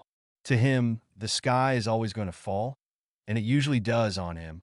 When we got home, he showed me all the stats as to why the price of oil was going to go up over the next few years, statistics I had never seen before, even though I already owned substantial shares of an existing oil company. With that information, I immediately began looking for and found a new, undervalued oil company that was about to find some oil deposits. My broker was excited about this new company, and I bought 15,000 shares for 65 cents per share. 3 months later, this same friend and I drove by the same gas station, and sure enough, the price per gallon had gone up nearly 15%. Again, the chicken little worried and complained. I smiled because a month earlier, that little oil company hit oil, and those 15,000 shares went up to more than $3 per share since he had first given me the tip. And the price of gas will continue to go up if what my friend says is true. If most people understood how a stop worked in stock market investing, there would be more people investing to win instead of investing not to lose. A stop is simply a computer command that sells your stock automatically if the price begins to drop, helping to minimize your losses and maximize some gains. It's a great tool for those who are terrified of losing. So whenever I hear people focusing on their I don't wants, rather than what they do want, I know the noise in their head must be loud. Chicken Little has taken over their brain and is yelling. The sky is falling and toilets are breaking. So they avoid their don't wants, but they pay a huge price. They may never get what they want in life. Instead of analyzing, their inner Chicken Little closes their mind. Rich Dad gave me a way of looking at Chicken Little. Just do what Colonel Sanders did. At the age of 66, he lost his business and began to live on his Social Security check. It wasn't enough. He went around the country selling his recipe for fried chicken. He was turned down 1,009 times before someone said yes. And he went on to become a multimillionaire at an age when most people are quitting. He was a brave and tenacious man, Rich Dad said of Harlan Sanders. So when you're in doubt and feeling a little afraid, just do what Colonel Sanders did to his little chicken. He fried it. Overcoming laziness. Busy people are often the most lazy. We have all heard stories of a businessman who works hard to earn money. He works hard to be a good provider for his wife and children. He spends long hours at the office and brings work home on weekends. One day, he comes home to an empty house. His wife is left with the kids. He knew he and his wife had problems, but rather than work to make the relationship strong, he stayed busy at work. Dismayed, his performance at work slips and he loses his job. Today, I often meet people who are too busy to take care of their wealth. And there are people too busy to take care of their health. The cause is the same. They're busy, and they stay busy as a way of avoiding something they do not want to face. Nobody has to tell them. Deep down, they know. In fact, if you remind them, they often respond with anger or irritation. If they aren't busy at work or with the kids, they're often busy watching TV, fishing, playing golf, or shopping. Yet, deep down, they know they are avoiding something important. That's the most common form of laziness. Laziness by staying busy. So what is the cure for laziness? The answer is a little greed. For many of us, we were raised thinking of greed or desire as bad. Greedy people are bad people, my mom used to say. Yet we all have inside of us this yearning to have nice, new, or exciting things. So to keep that emotion of desire under control, often parents find ways of suppressing that desire with guilt. You only think about yourself. Don't you know you have brothers and sisters? Was one of my mom's favorites. You want me to buy you what? Was a favorite of my dad. Do you think we're made of money? Do you think money grows on trees? We're not rich people, you know. It wasn't so much the words, but the angry guilt trip that went with the words that got to me. Or the reverse guilt trip was that I'm sacrificing my life to buy this for you. I'm buying this for you because I never had this advantage when I was a kid. I have a neighbor who is stone broke but can't park his car in his garage. The garage is filled with toys for his kids. Those spoiled brats get everything they ask for. I don't want them to know the rich dad believed that the words, I can't afford it, shut down your brain. How can I afford it? Opens up possibilities, excitement, and dreams. Feeling of want are his everyday words. He has nothing set aside for their college or his retirement, but his kids have every toy ever made. He recently got a new credit card in the mail and took his kids to visit Las Vegas. I'm doing it for the kids, he said with great sacrifice. Rich Dad forbade the words, I can't afford it. In my real home, that's all I heard. Instead, Rich Dad required his children to say, how can I afford it? He believed that the words, I can't afford it, shut down your brain. It didn't have to think anymore.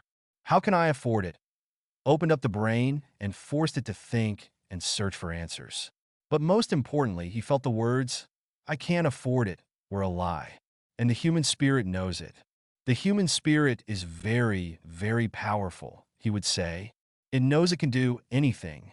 By having a lazy mind that says, I can't afford it, a war breaks out inside you.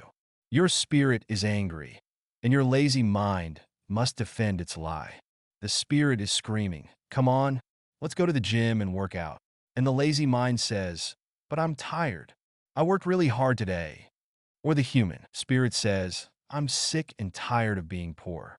Let's get out there and get rich. To which the lazy mind says, rich people are greedy. Besides, it's too much bother. It's not safe. I might lose money. I'm working hard enough as it is. I've got too much to do at work anyway. Look at what I have to do tonight. My boss wants it finished by morning. I can't afford it. Also causes sadness, a helplessness that leads to despondency and often depression. How can I afford it? Opens up possibilities, excitement, and dreams. So Rich Dad was not so concerned about what we wanted to buy as long as we understood that how can I afford it creates a stronger mind and a dynamic spirit. Thus, he rarely gave Mike or me anything. He would instead ask, how can you afford it? And that included college, which we paid for ourselves. It was not the goal, but the process of attaining the goal that he wanted us to learn. The problem I see today is that there are millions of people who feel guilty about their desire or their greed. It's old conditioning from their childhood. While they desire to have the finer things that life offers, most have been conditioned subconsciously to say, I can't have that, or I'll never be able to afford that. When I decided to exit the rat race, it was simply a question of, how can I afford to never work again? And my mind began to kick out answers and solutions. The hardest part was fighting my real parents' dogma. We can't afford that. Stop thinking only about yourself. Why don't you think about others? And other similar sentiments designed to instill guilt to suppress my greed. So how do you beat laziness? Once again, the answer is a little greed. It's that radio station WIFM, which stands for, What's in it for me? A person needs to sit down and ask, what would my life be like if I never had to work again? What would I do if I had all the money I needed? Without that little greed, the desire to have something better, progress is not made. Our world progresses because we all desire a better life. New inventions are made because we desire something better. We go to school and study hard because we want something better. So whenever you find yourself avoiding something you know you should be doing, then the only thing to ask yourself is, what's in it for me? Be a little greedy. It's the best cure for laziness. Too much greed, however, as anything in excess can be, is not good. But just remember what Michael Douglas said in the movie Wall Street. Greed is good. Rich Dad said it differently. Guilt is worse than greed, for guilt robs the body of its soul. I think Eleanor Roosevelt said it best. Do what you feel in your heart to be right, for you'll be criticized anyway. You'll be damned if you do, and damned if you don't. Overcoming bad habits. Our lives are a reflection of our habits, more than our education. After seeing the movie Conan the Barbarian, starring Arnold Schwarzenegger, a friend said, I'd love to have a body like Schwarzenegger. Most of the guys nodded in agreement. I even heard he was really puny and skinny at one time, another friend added. Yeah, I heard that too, another one said. I heard he has a habit of working out almost every day in the gym. Yeah, I'll bet he has too. Nah, said the group cynic. I'll bet he was born that way. Besides, let's stop talking about Arnold and get some beers. This is an example of habits controlling behavior. I remember asking my rich dad about the habits of the rich. Instead of answering me outright, he wanted me to learn through example, as usual. When does your dad pay his bills? Rich Dad asked. The first of the month, I said. Does he have anything left over? He asked. Very little, I said. That's the main reason he struggles, said Rich Dad. He has bad habits. Your dad pays everyone else first. He pays himself last, but only if he has anything left over, which he usually doesn't, I said. But he has to pay his bills, doesn't he? You're saying he shouldn't pay his bills? Of course not, said Rich Dad. I firmly believe in paying my bills on time. I just pay myself first, before I pay even the government. But what happens if you don't have enough money? I asked. What do you do then? The same, said Rich Dad. I still pay myself first, even if I'm short of money. My asset column is far more important to me than the government. But, I said, don't they come after you? Yes, if you don't pay, said Rich Dad. Look, I did not say not to pay. I just said I pay myself first, even if I'm short of money. But, I replied, how do you do that? It's not how. The question is why, Rich Dad said. Okay, why? Motivation, said Rich Dad. Who do you think will complain louder if I don't pay them? Me or my creditors? Your creditors will definitely scream louder than you, I said, responding to the obvious. You wouldn't say anything if you didn't pay yourself. So you see, after paying myself, the pressure to pay my taxes and the other creditors is so great that it forces me to seek other forms of income. The pressure to pay becomes my motivation. I've worked extra jobs, started other companies, traded in the stock market, anything just to make sure those guys don't start yelling at me. That pressure made me work harder, forced me to think, and all in all, made me smarter and more active when it comes to money. If I had paid myself last, I would have felt no pressure, but I'd be broke. So, it is the fear of the government or other people you owe money to that motivates you? That's right, said Rich Dad. You see, government bill collectors are big bullies. So are bill collectors in general. Most people give it to these bullies. They pay them and never pay themselves. You know the story of the 98-pound weakling who gets sand kicked in his face. I nodded. I see that ad for weightlifting and bodybuilding lessons in the comic books all the time. If I pay myself first, I get financially stronger, mentally and fiscally, while most people let the bullies kick sand in their faces. I decided to use the fear of the bully to make me stronger. Others get weaker. Forcing myself to think about how to make extra money is like going to the gym and working out with weights. The more I work my mental money muscles out, the stronger I get.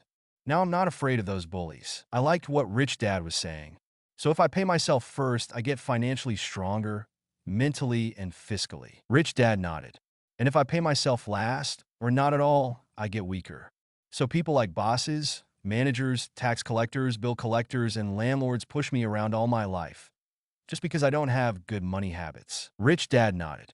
Just like the 98-pound weakling. Overcoming arrogance. What I know makes me money. What I don't know loses me money. Every time I've been arrogant, I have lost money. Because when I'm arrogant, I truly believe that what I don't know is not important. Rich Dad would often tell me. I have found that many people use arrogance to try to hide their own ignorance. It often happens when I am discussing financial statements with accountants or even other investors. They try to bluster their way through the discussion. It is clear to me that they don't know what they're talking about. They're not lying, but they are not telling the truth. There are many people in the world of money, finances, and investments who have absolutely no idea what they're talking about. Most people in the money industry are just spouting off sales pitches like used car salesmen. When you know you are ignorant in a subject, start educating yourself by finding an expert in the field or a book on the subject. Chapter 8. Getting Started. There is gold everywhere. Most people are not trained to see it. I wish I could say acquiring wealth was easy for me, but it wasn't. So in response to the question, how do I start? I offer the thought process I go through on a day-to-day basis. It really is easy to find great deals. I promise you that. It's just like riding a bike. After a little wobbling, it's a piece of cake. But when it comes to money, it takes determination to get through the wobbling. That's a personal thing. To find million-dollar deals of a lifetime requires us to call on our financial genius. I believe that each of us has a financial genius within us. The problem is that our financial genius lies asleep, waiting to be called upon. It lies asleep because our culture has educated us into believing that the love of money is the root of all evil. It has encouraged us to learn a profession so we can work for money, but failed to teach us how to have money work for us. It taught us not to worry about our financial future because our company or the government would take care of us when our working days are over. However, it is our children, educated in the same school system, who will end up paying for this absence of financial education. The message is still to work hard, earn money, and spend it, and when we run short, we can always borrow more. Unfortunately, 90% of the Western world subscribes to the above dogma, simply because it's easier to find a job and work for money. If you are not one of the masses, I offer you the following 10 steps to awaken your financial genius. I simply offer you the steps I have personally followed. If you want to follow some of them, great. If you don't, make up your own. Your financial genius is smart enough to develop its own list. While in Peru, I asked a gold miner of 45 years how he was so confident about finding a gold mine. He replied, "There is gold everywhere." Most people are not trained to see it, and I would say that is true. In real estate, I can go out and in a day come up with 4 or 5 great potential deals, while the average person will go out and find nothing, even looking in the same neighborhood. The reason is that they have not taken the time to develop their financial genius. I offer you the following 10 steps as a process to develop your God-given powers, powers over which only you have control. Xenotation spot, find a reason greater than reality. The power of spirit. If you ask most people if they would like to be rich or financially free, they would say yes. But then reality sets in. The road seems too long with too many hills to climb. It's easier to just work for money and hand the excess over to your broker. I once met a young woman who had dreams of swimming for the U.S. Olympic team. The reality was that she had to get up every morning at 4 o'clock to swim for 3 hours before going to school. She did not party with her friends on Saturday night. She had to study and keep her grades up, just like everyone else. When I asked her what fueled her superhuman ambition and sacrifice, she simply said, "I do it for myself and the people I love. It's love that gets me over the hurdles and sacrifices." A reason or a purpose is a combination of wants and don't wants. When people ask me what my reason for wanting to be rich is, I tell them that it is a combination of deep emotional wants and don't wants. I will list a few. First, the don't wants, for they create the wants. I don't want to work all my life. I don't want what my parents aspired for, which was job security and a house in the suburbs. I don't like being an employee. I hated that my dad always missed my football games because he was so busy working on his career. I hated it when my dad worked hard all his life and the government took most of what he worked for at his death. He could not even pass on what he worked so hard for when he died. The rich don't do that. They work hard and pass it on to their children. Now the wants. I want to be free to travel the world and live in the lifestyle I love. I want to be young when I do this. I want to simply be free. I want control over my time and my life. I want money to work for me. Those are my deep-seated emotional reasons. What are yours? If they are not strong enough, then the reality of the road ahead may be greater than your reasons. I have lost money and been set back many times, but it was the deep emotional reasons that kept me standing up and going forward. I wanted to be free by age 40, but it took me until I was 47 with many learning experiences along the way. As I said, I wish I could say it was easy. It wasn't. But it wasn't that hard either. I've learned that without a strong reason or purpose, anything in life is hard. If you do not have a strong reason, there is no sense reading further. It will sound like too much work. Xenotation spot, make daily choices. The power of choice. Choice is the main reason people want to live in a free country. We want the power to choose. Financially, with every dollar we get in our hands, we hold the power to choose our future, to be rich, poor, or middle class. Our spending habits reflect who we are. Poor people simply have poor spending habits. The benefit I had as a boy was that I loved playing Monopoly constantly. Nobody told me Monopoly was only for kids, so I just kept playing the game as an adult. I also had a rich dad who pointed out to me the difference between an asset and a liability. So a long time ago, as a little boy, I chose to be rich, and I knew that. All I had to do was learn to acquire assets, real assets. My best friend Mike had an asset column handed to him, but he still had to choose to learn to keep it. Many rich families lose their assets in the next generation simply because there was no one trained to be a good steward over their assets. Most people choose not to be rich. For 90% of the population, being rich is too much of a hassle. So they invent sayings that go, "I'm not interested in money. I'll never be rich. I don't have to worry. I'm still young. When I make some money, then I'll think about my future. My husband/wife handles the finances." The problem with those statements is that they rob the person who chooses to think such thoughts of two things. One is time, which is your most precious asset. The second is learning. Having no money should not be an excuse to not learn. But that is a choice we all make daily. The choice of what we do with our time, our money, and what we put in our heads. That is the power of choice. All of us have choice. I just choose to be rich, and I make that choice every day. Invest first in education. In reality, the only real asset you have is your mind, the most powerful tool we have dominion over. Each of us has the choice of what we put in our brain once we're old enough. You can watch TV, read golf magazines, or go to ceramics class or a class on financial planning. You choose.